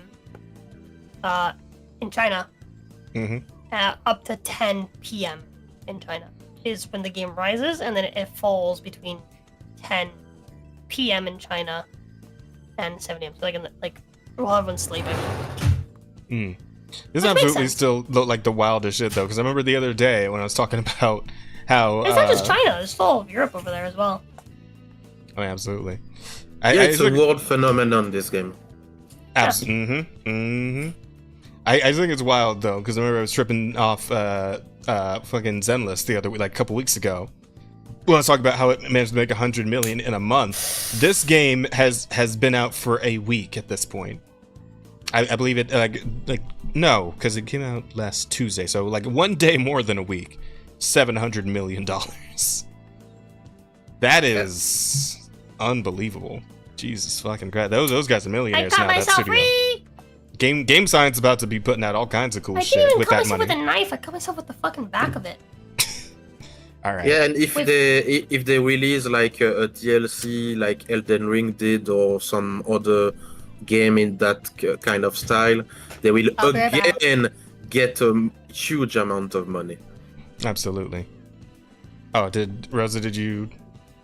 No, she already left. Yeah, she said Go stop the BRB. bleeding, I guess. I'm trying to think if there's something quick we can go over here. Oh yeah, this is kind of So it would wear dreadlocks. One of the hairstyles that can be selected in the character creation of Blue Protocol was added in response to feedback from overseas partners. Okuma said that when he first experienced the feedback, there's no representation of that in the game. He was shocked and thought, so that's what diversity is, he said. Not being represented not only means that the need for self-expression is not met, but it may also be that the identities of the many players are not imagined. And I realize that not expressing something may nullify the existence of a certain person, even before it leads to discrimination. That's a bit overdramatic, isn't it? I mean, Yeah, I can understand, like, putting more hairstyles in the game. That's never a bad thing. You can definitely get more hairstyles in any curated character. That's a good thing overall. But this last bit is definitely being a bit overdramatic. Yeah, but to me, this kind of language and speech is like, why are we talking about it and making like twisting of thought and stop it? Get some help. That's just a hairstyle. Fuck you. Yeah. Okay, localization team admit they ordered Japanese devs to censor their female character designs. We tell them that the cleavage is a bit too exposed or the skirt is a bit too short. Yeah, see. Who's this person on the That ain't gonna picture? work for me, dog. I'm not sure. Someone who works for Bandai Namco, I assume. Yeah, but is she part of the like censor team or something? Or I mean, I assume she's a part of the actual like Japanese team of the actual studio. okay, so developer. Okay. I have no way of knowing who this is. Like the Okay. post isn't saying anything about her. Oh, I see transgender. So there's like cisgender in their panels, allocated 1% of the population. Transgender, cisgender, xgender, queer, questic? Maybe question. Question, yeah. Questioning. Questioning.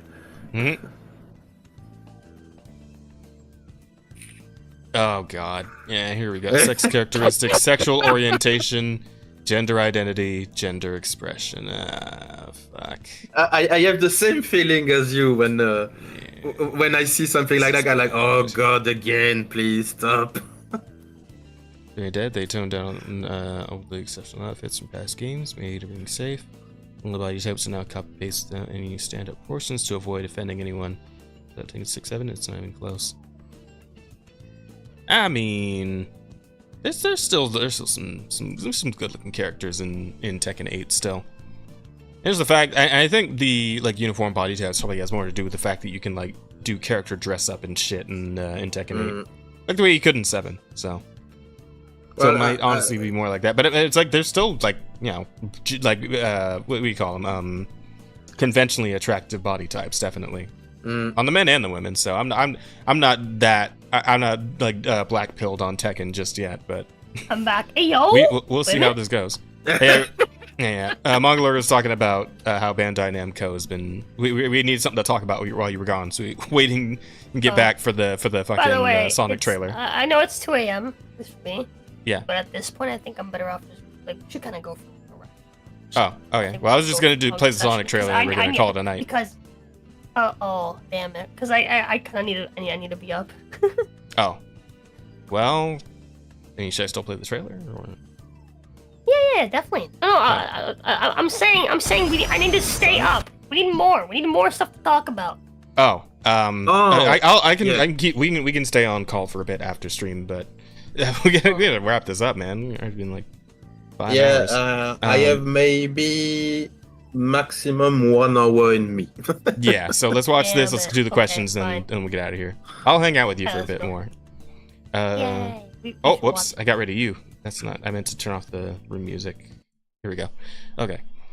So yeah, Sonic the Hedgehog movie 3 finally got its first trailer, and we're all very excited because it actually looks pretty good. And before you start the trailer, the movies, the two and now 3 movies of Sonic is a very good example and story of how studio need to listen to fans.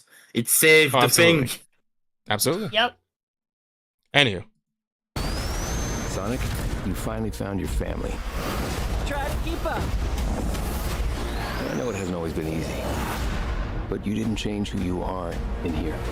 Can you fucking full screen? My lungs. Oh, my bad.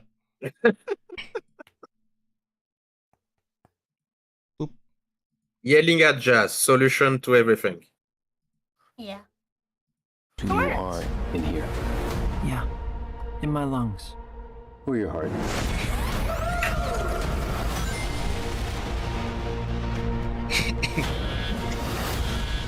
There's been a high-level security breach.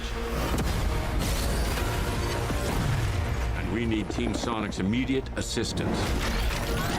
Project Shadow is far beyond anything we've ever encountered.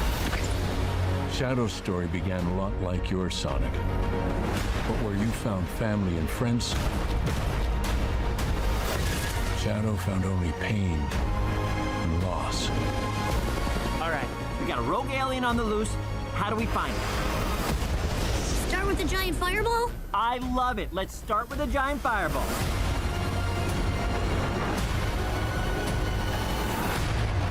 He is much more impressive than the hedgehog I fought previously. Dude, I'm standing right here. Your colorful bunch? We don't want to fight you. Actually, Sonic, I would like to fight. No, no!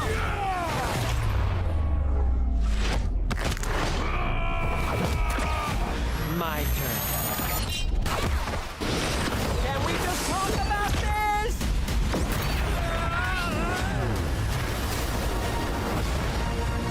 Do they give him a gun? I don't think so. I can't believe I'm saying this, but we need you-know-who. This is a bad idea. When has that ever stopped me? Doctor! We have visitors. This is sad, Robotnik. Even for you. We need your help.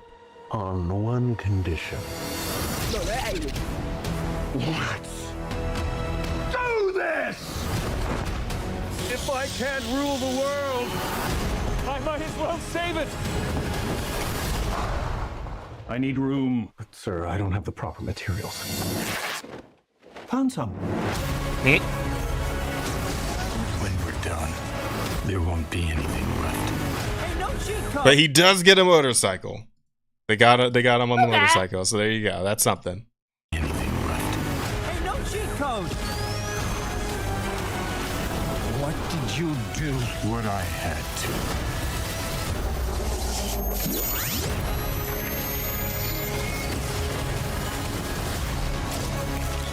That's pretty fucking cool. Solid. That's a very cool visual. Home, my boy. It's impossible. Is it? It couldn't be. Couldn't it? Are you? In the saggy flesh. What? Robotnik's dad was like a big part of Sonic Adventure 2, right? He's because Robotnik's dad was the grandfather of Maria, I think, or the father of Maria, and of course Maria had the whole thing with Shadow. Fuck, how was he related to Maria? I actually don't remember. It looks okay. Yeah, honestly. Good. I'm not think a very big knowledgeable person about Sonic, but I thought the second movie was a bit Johnny less. Silverhead is all I see in my good. head. Same. The second movie, I thought it was a bit less good than the first one, but yeah, well, I will watch it just only for Jim Carrey and Robotnik. I think is excellent. Fair enough. I thought they're both pretty solid movies, and I'm looking forward to this one. It's good. I feel like I definitely need to hear a little bit more from Keanu with the Shadow voice. Yeah. It's not super impressing me just yet, but I mean, I don't know, we'll see what more he does. I didn't even recognize he sounds it. bored. Well, I mean, to be fair, Shadows always kind of sound like a bored above it all motherfucker. Like that's his whole thing. But it's not edgy enough. It needs a little more edge. He's got to put a little more. Gotta put a little more of that Shadow edge into it, right? You know, like he's got to go play Sonic Adventure 2 and remember how fucking edgy they made Shadow. But like in terms of visuals and all that, the game it's looking real good. It's looking really solid. I like the Easter eggs. For example, he has the cheat code reference there, or like Robotnik with a big belly and stuff like that. I like the fact that they do actual proper Easter egg and reference to the games. Yeah. Interesting also that they apparently, because they kind of have made this thing with the characters in the movie verse that like they have the unique power set that's just like an innate thing instead of like a Chaos Emerald effect. So, you know, obviously Sonic has a speed, electricity mix thing going on. Knuckles has the flaming hands and he can glide and, you know, that shit. Tails can fly with his tails, but he, you know, has the technology shit too. And apparently it seems like, because he doesn't have a Chaos Emerald, but he's still doing the teleporting. He's still doing chaos control. Yeah. So I guess he can just, that's like his unique power, is he can just teleport and shit. And he's still got, you know, the rocket shoes, so there's that as well. And he's also, like, stronger than Knuckles. He appears to be stronger than Knuckles, yes. So, Just grabs his arm and twists it. Yeah, which, I mean, they're good. They have to power scale them to be able to take on all three of the heroes at once, so. Yeah. Did you two watch the movie Pokemon Pikachu Detective? I did, yeah. I've not. But I do want to add, before we move on, conversation of power scaling, they should have just given him a gun. Listen, if they end up giving Shadow a gun, then I'll believe they'll let Rouge keep her tits whenever they put her in the movies. They're not Which doing that. they're not doing that. Which would be a shame, because they would make so much more money, because they could furry bait to fucking hell. They could. I'd go see it. We don't need more Tumblr Sonic thing. Oh, it's too late for that. The Great Equalizer gun? Yeah, dude. That well's been thoroughly tapped at this point. Anyway. So my question about I'm faster than you. Knuckles is stronger than you. Tails can fly better than you can with your rocket boots. What do you have to fight us? I have this gun. I have a pew. But I was saying about the movie Pokemon Pikachu Detective, because this movie was filled to the brim with reference and Easter eggs and memorabilia of the Pokemon saga and universe, and I think this trailer is more filled with this kind of thing than the first two movies in the entirety. Maybe it's just a feeling. Maybe it's just me, but yeah, because I think they're definitely leaning, because but the first two Sonic movies, they kind of went for, you know, the weird like Sonic isekai in the real world thing. It became its kind of own story, and it established Eggman a bit. But this is straight up like, yeah, we're taking Sonic Adventure 2 and just doing it. That like we're pulling straight from the game on this one, right? Like clearly that's the intention, so it's a little more like straight up on brand with the games. But yeah, that's a good thing. That's cool. And of course, everyone in the theaters is gonna cheer when Maria gets shot, so that's cool. Yeah, we all enjoy watching Maria die. Why? I don't know. The fandom's just really into it for some reason. Why? Although I will say this shot right here. Hang on. This bit right here when he's like teleporting on the gun agents, right? That kick specifically, the kick on this guy, I'm immediately reminded of the Shadow the Hedgehog video game. Because hang on, let me see if I can find like the scene from the intro where he does that exact same shit. Hang on. I do recognize that. Shadow the Hedgehog intro. There it is.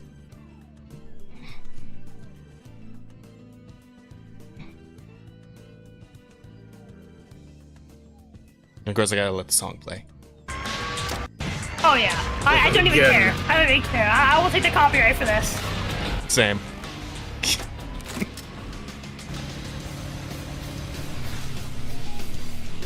It's so fucking cool. It's a much cooler bike as well.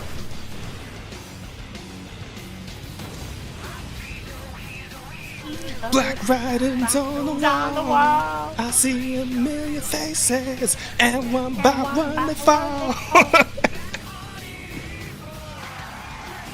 when I say things were cooler back in the day. I mean, this game is fucking ass, but at the same time, it's iconic. Yeah, it's. I'll look at Sonic and all of his stupid friends that the Sonic franchise forgot. Oh man, I remember these guys though. I played Sonic Heroes. I remember Charmy and SBO. I remember them in Mario vs. Sonic at the Olympic Games. Which is dead now, by the way. I don't know. I don't know if we talked about that, but yeah, that series is like dead now because they broke off the actual Olympics. Like broke off the deal with Sega, so. That series is fucked. You should say the line like in South Park. I remember, you remember, I remember. That's sad. I would have loved to see fucking like Shadow in a shooting competition against Yusuf. And yes, the kick. Yeah, right there. Yeah, there it is. Bam. These teleport smacks. It's not that one. It's one before that. That right there. There it is. I like the exact. Hang on, so you can get the direct comparison here. Bam, yeah. Same shit. I feel it. It's good stuff. Yeah, it confirms a bit what I said. Like, apparently on this movie, they go full fan service reference, blah, blah, blah. Which is the move. Thing. Which is absolutely the move. This is definitely the move. Which is what the Lord of the Rings anime should have done. Like, reference or Easter eggs of the movie or the books or... Like, I don't know, but no. Absolutely. All right. But yeah, that's enough shadow gooning for the time being. Let's move on to the questions and get out of here, huh? I can imagine Nay watching this. Yeah, she's still watching it. She hasn't stopped watching it since the trailer dropped. Even now. I'm sure of that. But yeah, go ahead. What are you saying? Go ahead, do. To the questions. So oh yeah, fuck. Yeah, you're the one who's got the question sheet. I'm the question boy. That's true. Rosa transgender confirmed. Wait, yep. Fuck, I have the wrong thing on. No, I'm not trans.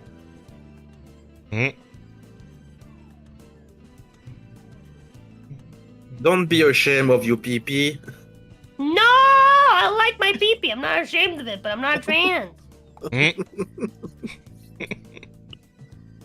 Sorry.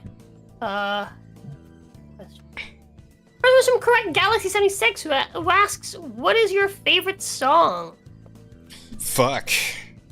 I can't answer that. Out of all the songs There's in the too world, many. Honesty by Billy Joel. Yeah. Wow. Yeah. Right off the rip, huh? Yeah. Didn't even have to think about it? Nope. That's wild. I have too many songs that I love deeply. Like, I can't... I don't know.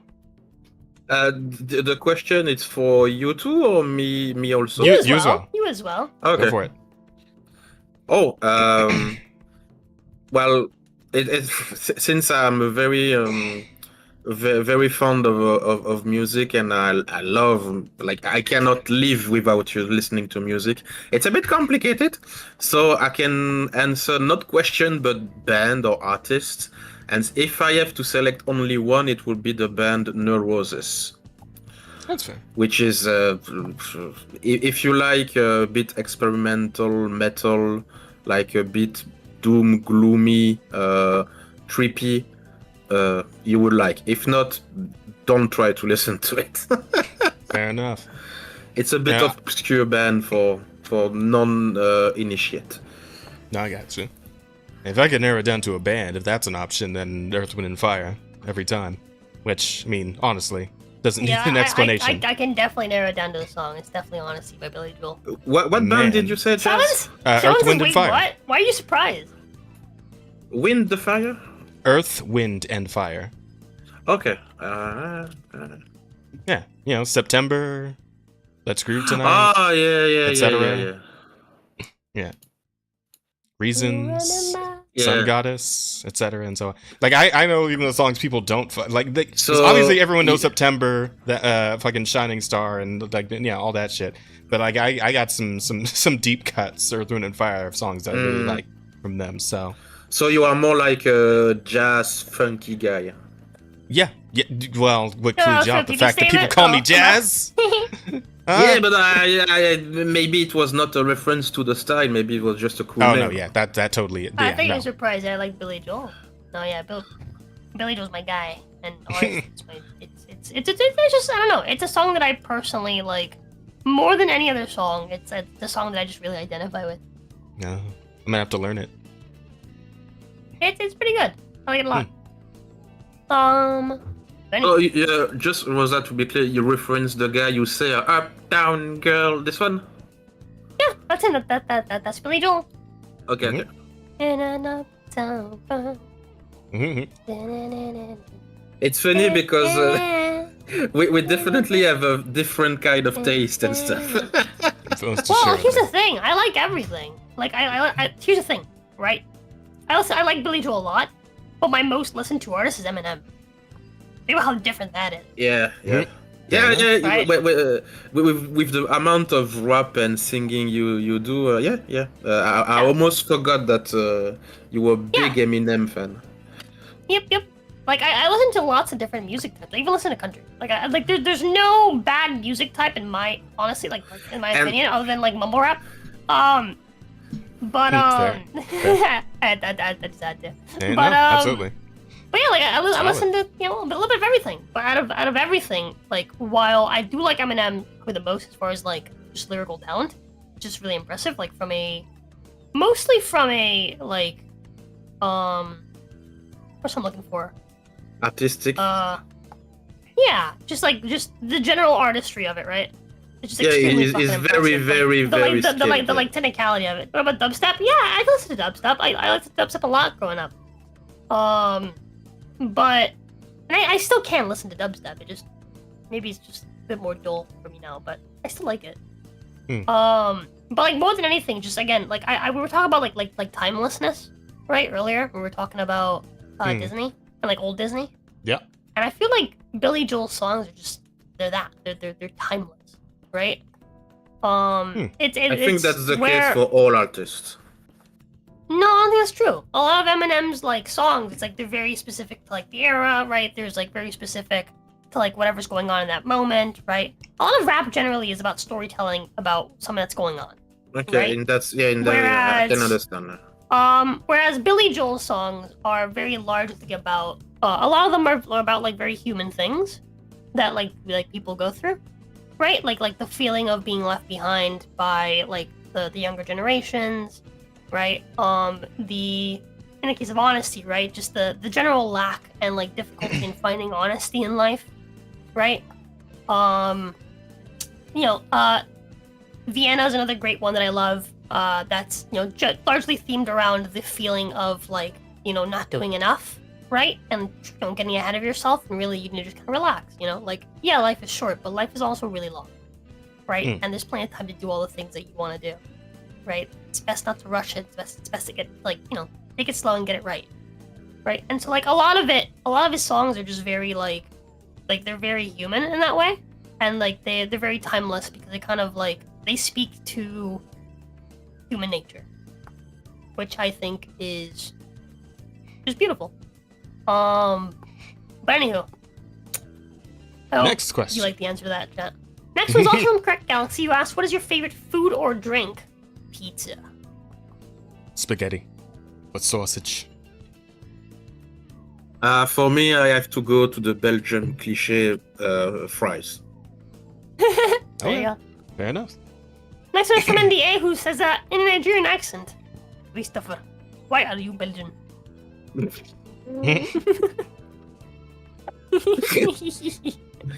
threw me off. I wasn't prepared for that. I was ready for the jazz. Why are you gay? But no, Christopher, why are you Belgian? Because. That's as good an answer as any, I suppose. Because when a mommy Belgium person and a daddy Belgium person have a baby, the Belgium stork, comes over and delivers a Belgish baby. Yes, but only to the straight couples. No, I imagine no stork babies for the gays. I imagine a stork with a pack of fries in her hand. The gays don't deserve storks. would that be? The Storks are homophobic should be a title. A possible title. Good idea. Yeah. Oh damn. God, that's funny. But no, I imagine a stork with a pack of fries in his hand, in his wings, and in the other wings a can of beer. Alright, next question is from Marksman. Who asks, Rosa, has your feelings about the England migrants calmed down, or are we still in a crusade? No, they'll never calm down, right? I think I spoke about this recently on Twitter. Where is it? I made a post recently about it. Every time I hear about the state of Europe, I want to glass the Middle East. I think that while the desire may temporarily escape me as time passes and I'm allowed to forget, it will always return because the Middle East will simply never truly stop looking so submissive and glassable. As long as Muslims exist and continue to push towards the things that they want, while I may take breaks as they do as well, as they kind of calm down a little bit, at least in the Western world, right, and the places where they don't fucking belong, right? As long as they stay in their little shithole and I can forget that they exist, everything will be fine. But as long as they continue to, go to like European countries and do the shit that they fucking do, yeah, no, fuck them. I will forever hold a hatred in my heart for them that will not go away until they are wiped or, what's the word I'm looking for? Properly colonized, maybe? I suppose. Deus Vult, chat. Deus Vult. As an European myself, I have many words and many feelings about immigration. Just to give a taste. How do we call it immigration? Let's just be honest. It's an invasion. Yeah, it is. As just as an appetizer, I will not go into detail because if I start on this, I will. Yeah. Anyway, there is multiple cities and places in Europe that are definitely no-go zone. Like even the cops, they are like. They are like border patrols of criminal, like filtering people who can go through certain places, and especially in Brussels, they are like a full-on multiple neighborhood or part of the city that are 100% migrant occupied. They are like a great market that is called Le Marché du Midi, like market of midday.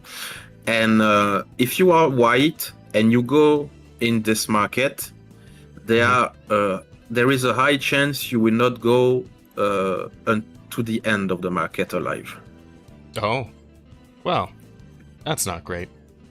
Yeah.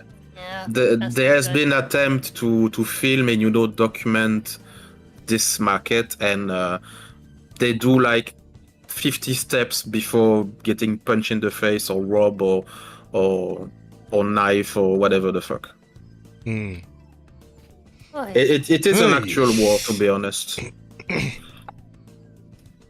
I will say I do respect that I can vocalize how much I absolutely despise fucking Islam, and how I think that the entire Middle East should be fucking reduced to rubble. And everyone in it should be reduced to puddles. But, I appreciate that I can say that, unlike certain other demographic that I can't speak about my thoughts on at all. So you know what, at least there's that. At least they're honest, I can respect that. Anyway. Glass and Ash, yep. Next question is by Christopher Everard.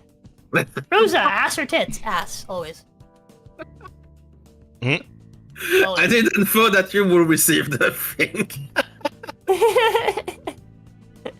Next is from Asta, my usual co-host. Says, how the fuck are we gonna stay under 6-hour episodes if it's half an hour into the stream and you didn't even start talking about your weeks?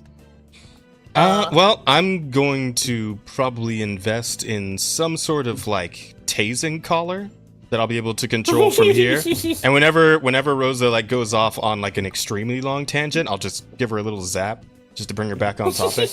And we're gonna start doing that. It would be like You can just get like a dildo, and then you can get. Yeah. You can also get the blue Crunchyroll app, and I'll just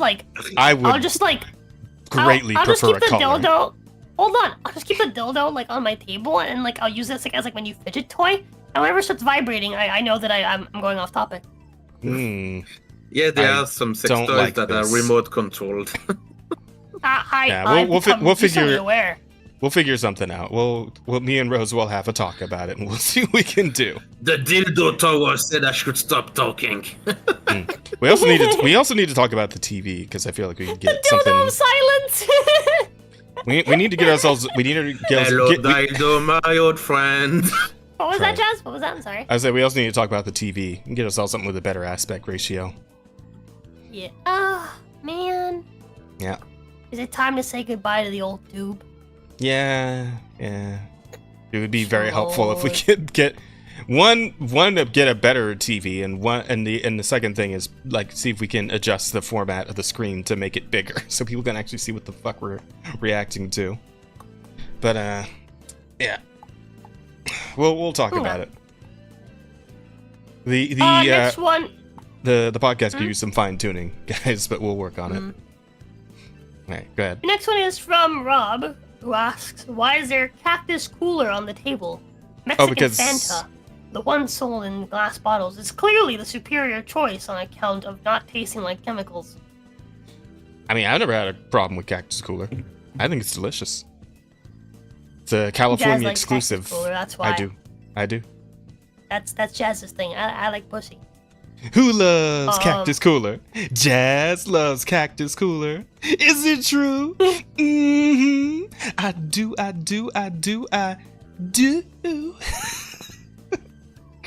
Is this a US pro? Wait, do you guys know, hang on.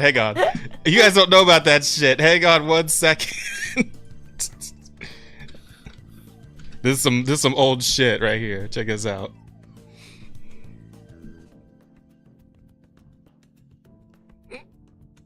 Strange about him lately? Who loves orange soda?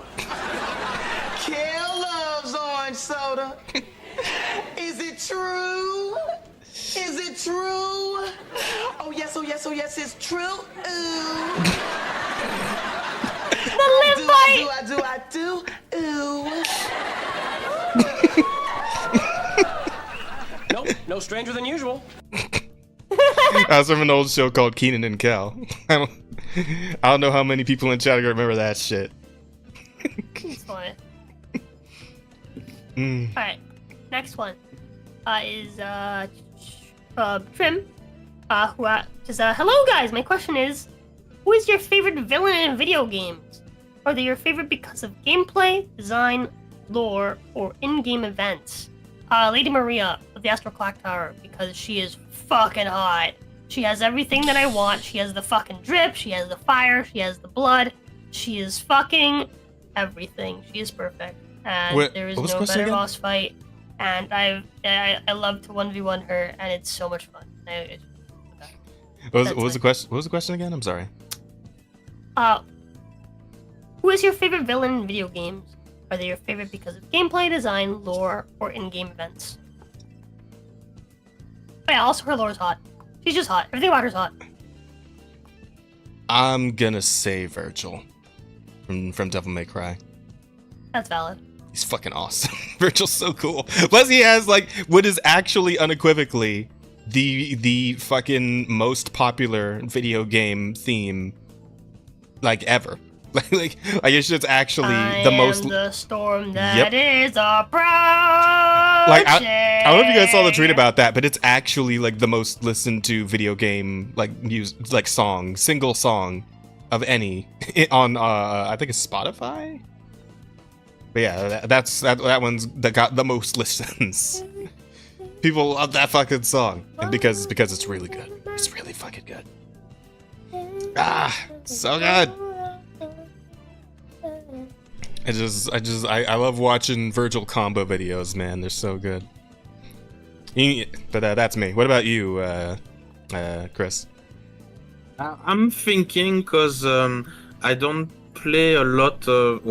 I'm back in my youth and everything. I was more like RTS player, so like Age of Empires.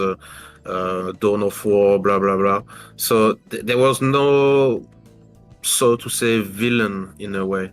It's not like in Devil May Cry, Final Fantasy, blah blah blah. You have your villain that overarch the whole story.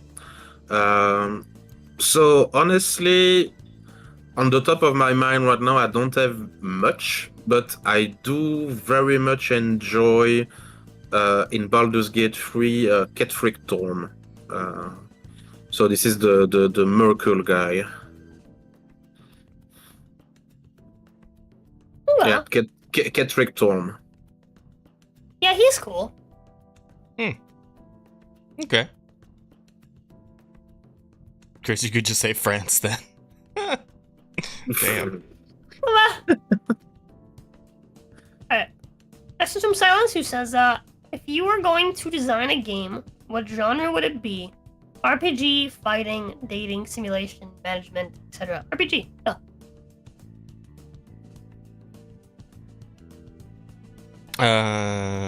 It's just favorite genre in general? No, if you were to make a video game, what genre? What genre? Yeah, I think I'd want to do like an action combat kind of game, like something like in the same vein as like DMC. They call it character action, is what they specifically call that. Yeah. You know, so something that would be cool as well. Yeah. Character action I would want to do like, dude, I would love to do like a video game version, right, of like Mighty and stories I've come up with. I want to make a character action game in which all of our VTubers are the playable characters and we all get sick combos. That'd be awesome. I want to make a fighting game in the style of Deadliest Warrior, but with That'd be pretty good too. That'd be solid. For me, I had the idea of making a video game long in the future when I'm rich, based on my book series that I wrote. And I think it will be honestly very inspired by the Castlevania game, the Shadow thing. I don't remember the name, the exact name, but there is I think a 2 or 3 series, a 3 game series video game on Castlevania Lord of Shadow. I think that's the name, which is a bit like you said, an action character RPG. Oh, I know which one you're talking about. Yeah. I remember that Castlevania. I didn't play it myself, but I saw it like all over the place back when it came out. It looks cool. Yeah, this is a very cool game, and it would fit so much the universe and the character and the bestiary and everything of my books. But it would cost like a fortune, like I don't know, 50-100 million to make something like that. Okay. So yeah, no, long in the future. Please buy my book. Absolutely, I do some read here and there. Yeah, but unfortunately, it's only available in French so far. Oh well, fuck. Translation is yeah, translation is goddamn expensive. Like Fair if enough. I have to do a translation of my. Well, maybe. I'm starting to think about it, but I would still need someone to check it out, be thorough in it. And my knowledge of English is okay. I can express myself more or less accurately. But it's not enough for a book, that people will read and everything. So, yeah. But a translation, yeah, for a book of, for example, 300 page, which is normal size, it would be something like 5,000 or 6,000 euros, bucks, whatever. So yeah, I don't have that kind of money. Fair enough. Maybe someday. Yeah, it's in the project. I did a Kickstarter 2 years ago to do a bestiary, so more like art book, whom would have been available in both English and French, but the Kickstarter failed. So yeah. Well, hey, yeah, keep working at it. That's all you can do. Yeah, it's making art is expensive as fuck, man. It's yeah, a book alone in French, so no translation, but with art and with I'd say that layout and everything. It costs around 4,000-5,000 euros. So if you add the price of printing the books, the price of shipping, the price of the different goodies I have, the price of translation, blah blah blah, it's almost I can do something like minimum 20k if I have to do the translation. It's just I'm not that big. Yeah, makes sense. And neither are we, but we're gonna keep working at it. See how far we can go. Yeah, that's the plan. My last crowdfunding generates 6,000. So I hope. Remember that? I hope it's good. Yeah, it's good stuff. It's we all got to start somewhere. I'd be willing to work with AI for 400. Can't guarantee the quality though. Fair enough, Stomach. Guess we'll see. Anywho, next question. What else we got? Next question is from Patrick Angel, who says, Chris, have you ever gone the Elvia Fantasy Festival? The fucking what's the name? Ever gone to the Chris, ever gone to the maybe it means Elvish Fantasy Festival? I don't know. It says Elvia Fantasy Festival. Since you said you write fantasy. Oh yeah, well I don't know this festival. V is next to C, so I think he means festival. Maybe it is Elvia. of your fantasy festival? Yeah, this no, I don't know this one because remember, people, I'm from Belgium, so it's in Europe and it's between France and Germany, something like that. And yeah, I don't know where this thing is, but I did go multiple times in France and especially in Brittany, which is kind of far away from me. Almost from the Netherlands, memory serves. Yeah, well, so again, it is a problem for me because if it's in the Netherlands, book in French, no one would be interested. So no point in going. Makes sense. But yeah, in France I go, in Belgium I go. I would like to go to convention in Switzerland one day. I went to Luxembourg too. So yeah. Okay. There's your answer. Next question, Purple of Cassius. You ask, does good fences make good neighbors? Do bad neighbors make good fences? Yes, sir. Yes, they do. Fucking hell. That's dark. Bad neighbors do in fact make good fences. There you go. Question answered. Cassius had sent a meme of let me go fetch it for you real quick. Read the chat if you want. He sent the meme earlier today. And where is it? In the dots, regular memes section. God, you guys hear the thunder? I do hear something. I thought that was like somebody trying to move a fucking vanity or something. No, you didn't. There's a crash. Wow, okay. Well, it sounds a little different coming through your microphone, but yeah. Makes sense. Hold on. I have too many fucking things open. Copy image. There you go. Here you go.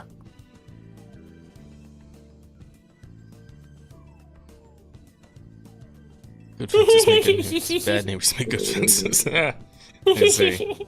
Good old Vlad the Impaler. Yeah.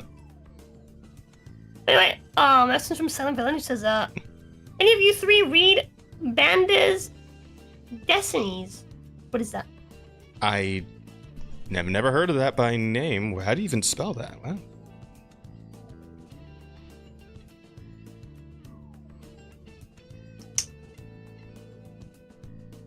I don't know either.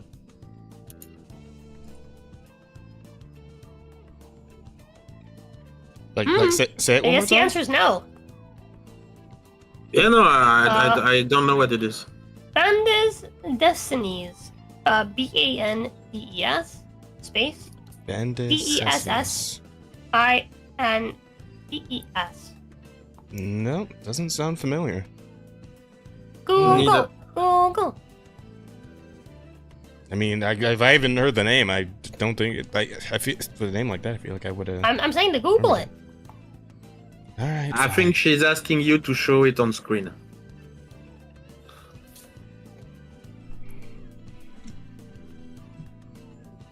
Bandes. Oh, what the fuck? Oh wait, hold on. It should show up in the autocomplete. It is. Destinies. Oh, bande dessinée. Okay, yeah. Of course, for me, I have many bande dessinée. Oh, yeah. There's asterisks and yeah, whatever. Yeah. But by the way, if you want, you can say BD, which is short. Oh. Everyone in France and Belgium and blah blah blah say BD, which is BD. Yeah, Tintin. I'm seeing something. Okay, so it's like it's like a genre, I guess, or. Yeah. It's a type of how to say that.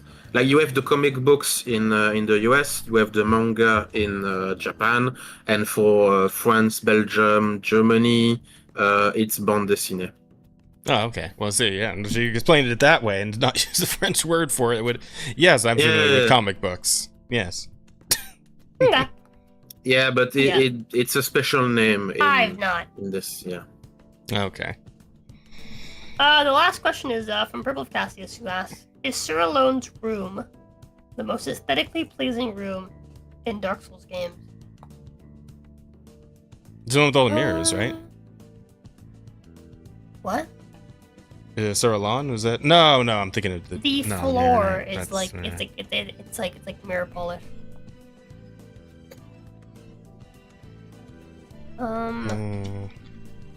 I send you something, Jazz, so. if you want to show it on screen, which is one of my favorite BD in the world, and it's incredible.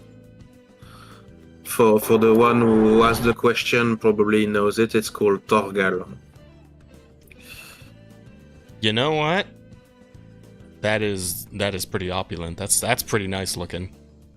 I barely remember this fight, but yeah, Like okay. checkered floor, and then That's really nice. That's you know pretty what? up there. Yeah, I'd have to agree. Sorry, what are we looking at? Thorgal. This guy looks like the fucking Chad meme. Look at his face. He does. It's a very old bande dessinée. Gotcha. But I knew honestly, just to give a contender though, the Ivory King boss fight room is also pretty fucking awesome. If you want to look that up, Jez. Old Ivory King. Oh, you mean the one that's like underground, right? Or is that the one where you gotta like bring the dudes in with you, and or am I thinking a different? Ivory King. Yeah, okay, correct, this Ivory bit. King, yeah. That bit's Yeah. pretty fucking awesome too. It's the same But as fucking far guy. as being like aesthetically pleasing, I don't know, because it's just hell, right? So, I mean, I don't it's know, I think visual. it's It's cool. visually very The old impressive, chaos. but you know, it's You have a big visually circle, impressive. And then like the portal appears. You have like the portals, and like the big portal appears. I think it's pretty cool. Yeah, but here's the thing: it is cool. But what the question was specifically like aesthetically pleasing, right? Which, when you're talking about like this is a hellscape, like again, it looks very cool. It's a very nice boss arena. But is it aesthetically pleasing, right? Because when you think aesthetically pleasing, I think of something more like fancy, and opulent, even, right? Like the Suralon arena. So, I mean, this is just like, to me, this is just cool. It's just awesome, right? It's fucking sick. Aesthetically pleasing, I don't know if that particularly fits that definition, right? That's just me though. Where else? Because I it know- says in all of Looks Dark fucking Souls awesome, though. games, not just Dark Souls 2. Okay. Think of anywhere in Dark Souls 3 that's better. Nothing off the top of my head. Maybe the room where you fight the dancer, but I mean it's kind of like dilapidated at that point. Yeah. So. Yeah. I never played any Dark Souls, so I'm out of the conversation. No, you're good. It's not I my think kind of game. Suralon's pretty solid. Wait, look at Medeir's room. Like Medeir's like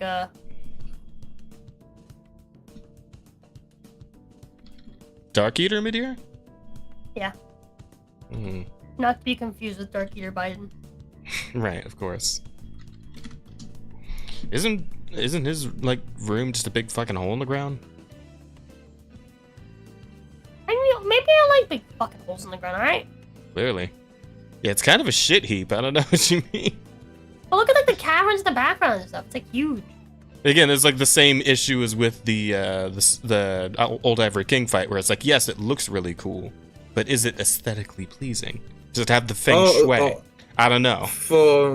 I might have a suggestion that one I thought was the design was actually just amazing. Was the name of the guy? Like the in the first Dark Soul, the serpent who come out of the water, and it's like a zombie skeleton thing with Oh, it means the beach, right? Maybe. Yeah. At the I know the beginning, thing you you're judge- talking about. I you don't know if that judge- thing has like a name though. I don't know if it's this. Is that thing? I Like, think maybe- so. What? Wait, The what? the Hydra thing in the area where like what's his face dies. God damn it, Siegmeyer. Yeah, where Siegmeyer dies in his quest line. The shore where the Uh, where that last the dragon god. You do like the dragon covenant is hanging out. I have the name. It's the Gaping Dragon, apparently. Oh, Oh, okay, that's who he was thinking of. Yeah, somebody else. Yeah. He's thinking of Gaping Dragon. Oh, I thought he was talking about the multi. You said multi-headed, so I thought he was talking about the other thing. No. I was like, what the fuck are you talking about? The Gaping Dragon you'll is just see. like Gaping Dragon's literally in a fucking sewer. Like you guys keep coming up like obviously these boss arenas are impressive, but aesthetically pleasing was the fucking phrasing of the question. And I believe Sorolon probably wins. I'm just pleased by different aesthetics, okay? I Yeah, guess. me too. You're pleased by the fucking sewer? Yeah. At the beginning, you just see like an alligator head, and after that, you see the whole thing. Like, oh, Jesus. Let me see. Yeah. I don't think I've Dark Souls 3 fights. You just don't have a very refined taste for art. Just that's okay. we still love you. Maybe not. I think in the traditional sense of like aesthetically pleasing, right? Yeah. I think Sorolon's room is in fact the best. Up there. All right. Let's get him a fucking title and get out of here. One last fight. Oh, sorry. One last question. Which is from okay. Hugo Fugi, who says questions to which topic? Well, that's the thing. We're at the end. Yeah. So that's the answer. Which topic? Any of them. Ever. Even topics that are not mentioned. Yeah. Like this. Just ask us whatever. The topic of questions themselves. Honestly, quite genius topic to bring up. This is a question that was never asked. There's one last thing to do though. Yep. Let's see. I have a final question for you, Jazz, because Rosa answered, but not you. So tits. Oh, tits. All right. Moving on to the possible names. Let's see. Yep. What was the first one? I sent so many links after here. Okay. So yeah, Chicago Drug Circus was one of the possible titles. I like that one. Let's see, what else do we have? We got Girl Fap Golem Jacking. That's pretty good. There's Jazz's funny mustache arc, but I feel like we should upgrade that title. We can upgrade that to Jazz's Bizarre Mustache Adventure. I think that's No. You have to say Jazz Austrian Mustache. Yeah. I feel like it's too easy to know exactly what we're talking about. I do like Jazz's Bizarre Mustache Adventure. It's pretty good. Alright, we'll roll with that. You upgraded this one because I did Korriban of the Black Swordswoman, but you did Korriban of the Black Swordsman. Actually, wait, no, somebody Carbonara. You misspelled it. Oh, I did. Whoops. Sorry, Carbonara the Black Swordsman. That's pretty good. And then finally, the Storks are homophobic. I think that beats out the Jazz's Bizarre Mustache Adventure. Up to you. Just go ahead and put the poll up. Let's get out of here. People might think you were talking about mustache rides. Yeah, maybe. But the more confusing it is, the better, because that's what stokes curiosity. That's what gets people to click on the video.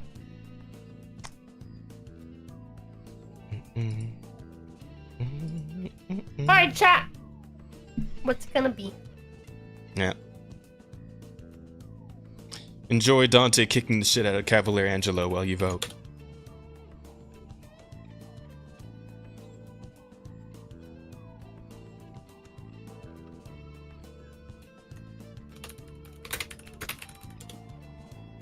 Can I vote too? If you want to. Yeah. Why not? Go ahead. We'll call it a guest privilege. I hesitate between two.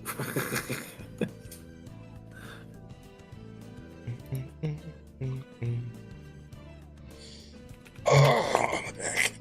Holy shit. I'm getting old, chat. I'm getting old.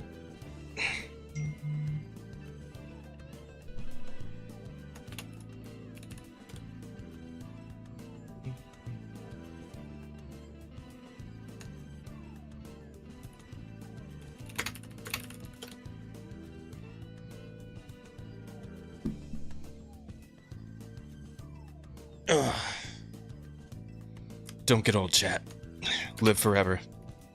That's my advice to you. Become a vampire. Yeah, if possible. Why not? I tend to think that being immortal honestly sucks ass. Yeah, most likely. Yep.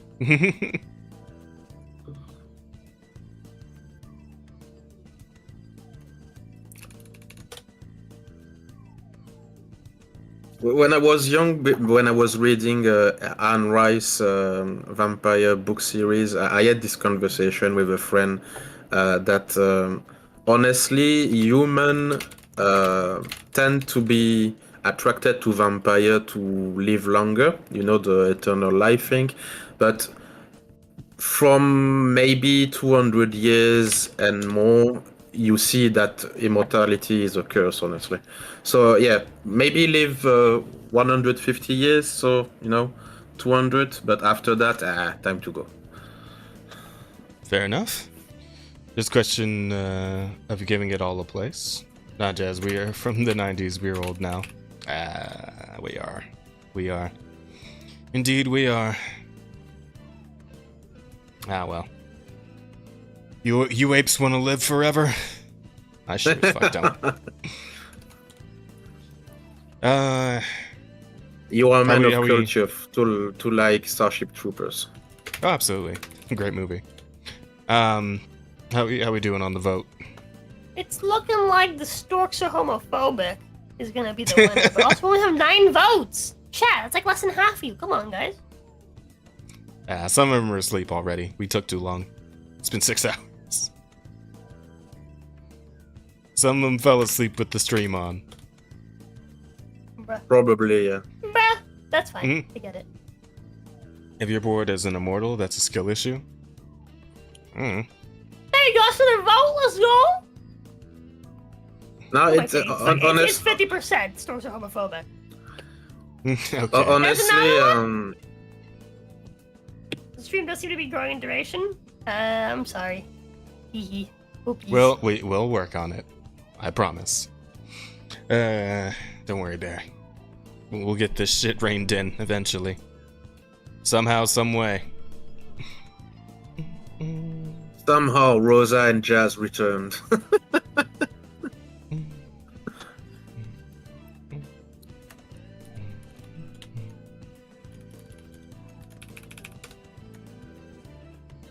But honestly, on the immortality topic, imagine that you live for so long that all the people you know die years and years ago, if not decades or centuries. And since you are from an older time, the world is changed, and you cannot even kinda understand what is life anymore because it's so different. Yeah, essentially. No, many such problems. But I guess it depends on your personality I type. do think but you yeah. adapt, and also when you really think about it as well, like time heals, you know. So it sucks. The longer you live, the more time you have to be wounded, but also the longer you live, the more time you have to find things that you love. So there is, you know, both a positive and a negative. There's a give and take there, you know. Yeah, I suppose it's kind of like Free Rin's whole journey through her. It's never the thing with immortality is that it's never going to be a purely positive thing because, well, living simply isn't a purely positive thing. I think more shorter episodes throughout the week would be awesome. Not gonna happen. Silence. we had to fight just to start doing once a week. Silence. You're in my chat like every day. You know what I'm up to. Yeah, Silence wants more of me. Clearly, that's what Silence is getting at. But me, I'm Jazz. I'm doing so much Twitch. overtime lately that it's like this is one of my few like certainties of streaming every week. Anyway. And for people who like the topic of immortality and dealing with it and blah blah blah, there is a great movie called The Man from Earth. I recommend watching it. It's a very good movie, and it tackles the topic and problem and question of immortality. I have an important question. Yeah. How far are we from this being our longest episode? The reason why I ask is because the first time that I was on Everett's show, I believe I beat his record for longest episode. Pretty sure we went And I somewhere think- over 6 hours last time, so Did we? pretty Yeah. sure. Did we? Hold on, let me go check. Listen, if you really want to, we can How do much like longer a would we have to go? How much longer would we have? Rosa. Damn it! It was last episode and it was 6:20. Fuck. Yeah, okay. If you really want to, we can do like a fucking podcast special at some point where we would just go for like 10 hours if we must, Okay. but Yeah. that'll be Alright. that'll You down for not that? that'll be some other day for sure. Some other day. Some other month probably. Chris, you down for that? What? No. No, not now. Definitely not now. No. To do like a 10-hour stream. Yeah. I can, but I definitely need to prepare and everything. But yeah, okay, I can do That'd that. be epic to do like But like I a, like a will- major like special.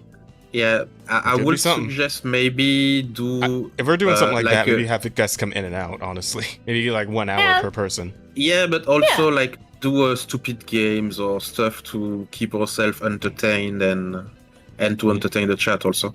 We shall see. There I mean, we is could do like a many we could, stuff like we could that. do like I a shit think ton I of could yap reactions. forever. Prop, I think I she could could. yap She forever, could. She dude. never shuts the fuck up. I think if we brought enough people, we could just do like, hey, this is just it. What if we did Offensive Charm podcast, but it was just the weeks and it was everyone's weeks? Oh, God. Yeah, she never fucking stopped talking. But speaking of shutting the fuck up, how's the vote coming along? Vote's been done, dude. What are you talking about? I told you already. We have Did it? the title's already done. I already Oh right. voted. Oh right. We're Right. ready to go. Storks. Okay. Ready to So go. Storks, yeah. I'm Alright. done. we went out of the whole like immortality fucking pipeline for a second there. Anyway. Wait, what's fake? Hang on. There's still something. By the way, I'm already flattered, Rosa, that you offered me to come back to the stream. Yeah. At one point, I was like, I think I talk too much. I should shut up and Chilling. stop interrupting people. No, not at all. No, you're good. It's trust me. I'm so used 32 to away it with from Rosa 500. here. Nice. So That's sweet. That means we're closer. We're closer. Nice. Ever closer. ever closer. Chilling. Fucking Chris, tell them about your shit that you're doing coming up. What you got? Oh, well, the new book is coming. So it will be like a one shot that is a side story of my universe. So it's not the main saga, but it's like an add-on or a DLC, if you like, but that can stand on its own. So yeah, standalone, you can say that.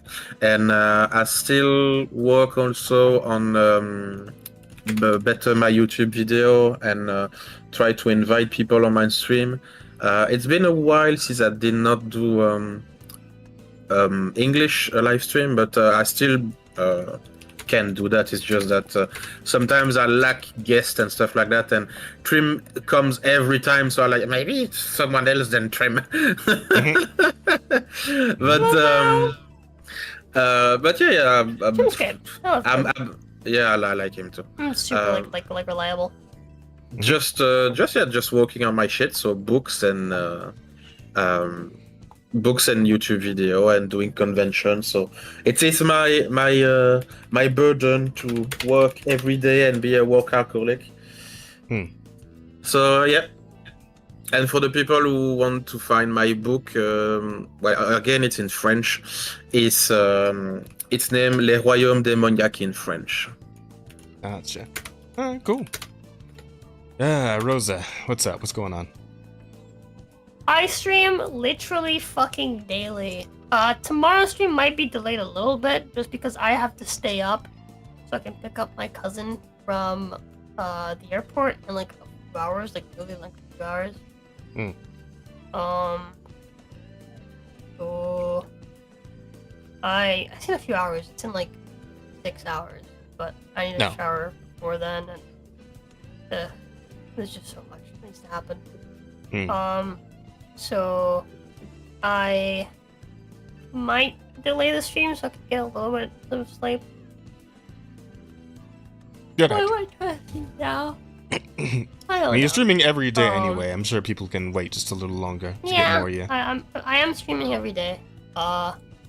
Next stream is going to be. Thank you, Bear, Next for stream's the gonna link. be.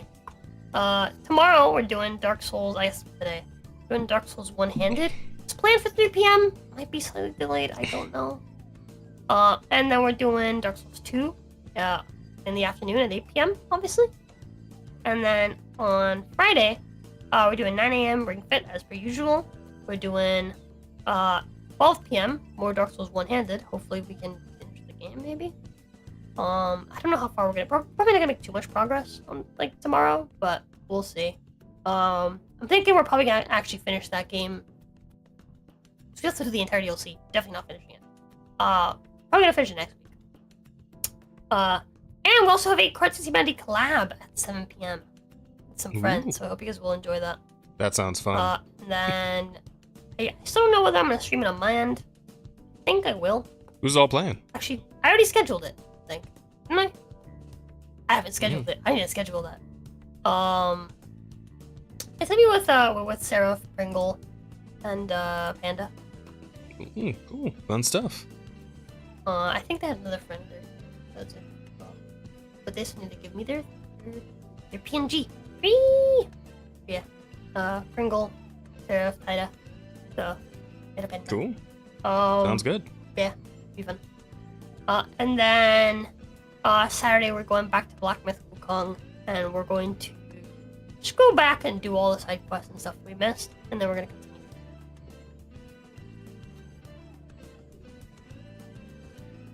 But yeah, that's me. Alright. I mean, hopefully I'll get back to Black Myth Wukong next week. It probably will, since we'll be off D&D next week. So I'll have more time to take advantage of my 1 day off a week. Well, 2 days off next week, because I'm definitely going to make sure to leave Thursday open. We got a date with Arch, don't we? Speaking of, we should probably... Did we decide if we're doing it that day? Well, I mean, he said that he I was wasn't planning the impression that I wasn't, because he was doing like a playthrough by himself as well. I wasn't the impression he wanted to do like solo playthrough that day. Oh, well, we should probably I was gonna say we should probably ask and make sure that's what he meant, and if so, not just assume, and if so, or if not, and we can actually all play together that day, figure out what time we want to do that. So yeah, we'll go. We should definitely go to talk to him soon to get all the details squared away. Yeah, not I could probably also take a Friday off, and we can get in on Friday too. But we gotta figure that out beforehand. But yeah, with that, and more Wukong, and then maybe some Monster Hunter somewhere in there. We always hunting monsters over on the Soul Stream, so if you guys like monster hunting, feel free to come hang out. You can even join me if you have the right console and the right game, right? So I do a few different ones, so by all means, come check it out. But with that all being said, that's it. We're done. It's a wrap on episode 26, everybody. So, yeah, thank you guys all so much for swinging by, hanging out, especially those of you who managed to last the entire stream. Love you guys. Thank you for your support. And of course, please do feel free to tell your friends about the stream if you enjoyed it. Hell, even if you didn't, maybe they will. But we're trying to push to 500, so we need all the help we can get. We would very much appreciate your guys' support. Thank you very much. I don't think you're gonna help us very much. Probably not, no. Probably not. But yeah, that all being said, thank you guys so much for watching. Make sure you go get something to eat and drink, and remember to take care of yourselves. And we'll see you guys next week. Till then. Bye-bye. Peace. Bye, chat! Everybody go fuck yourself.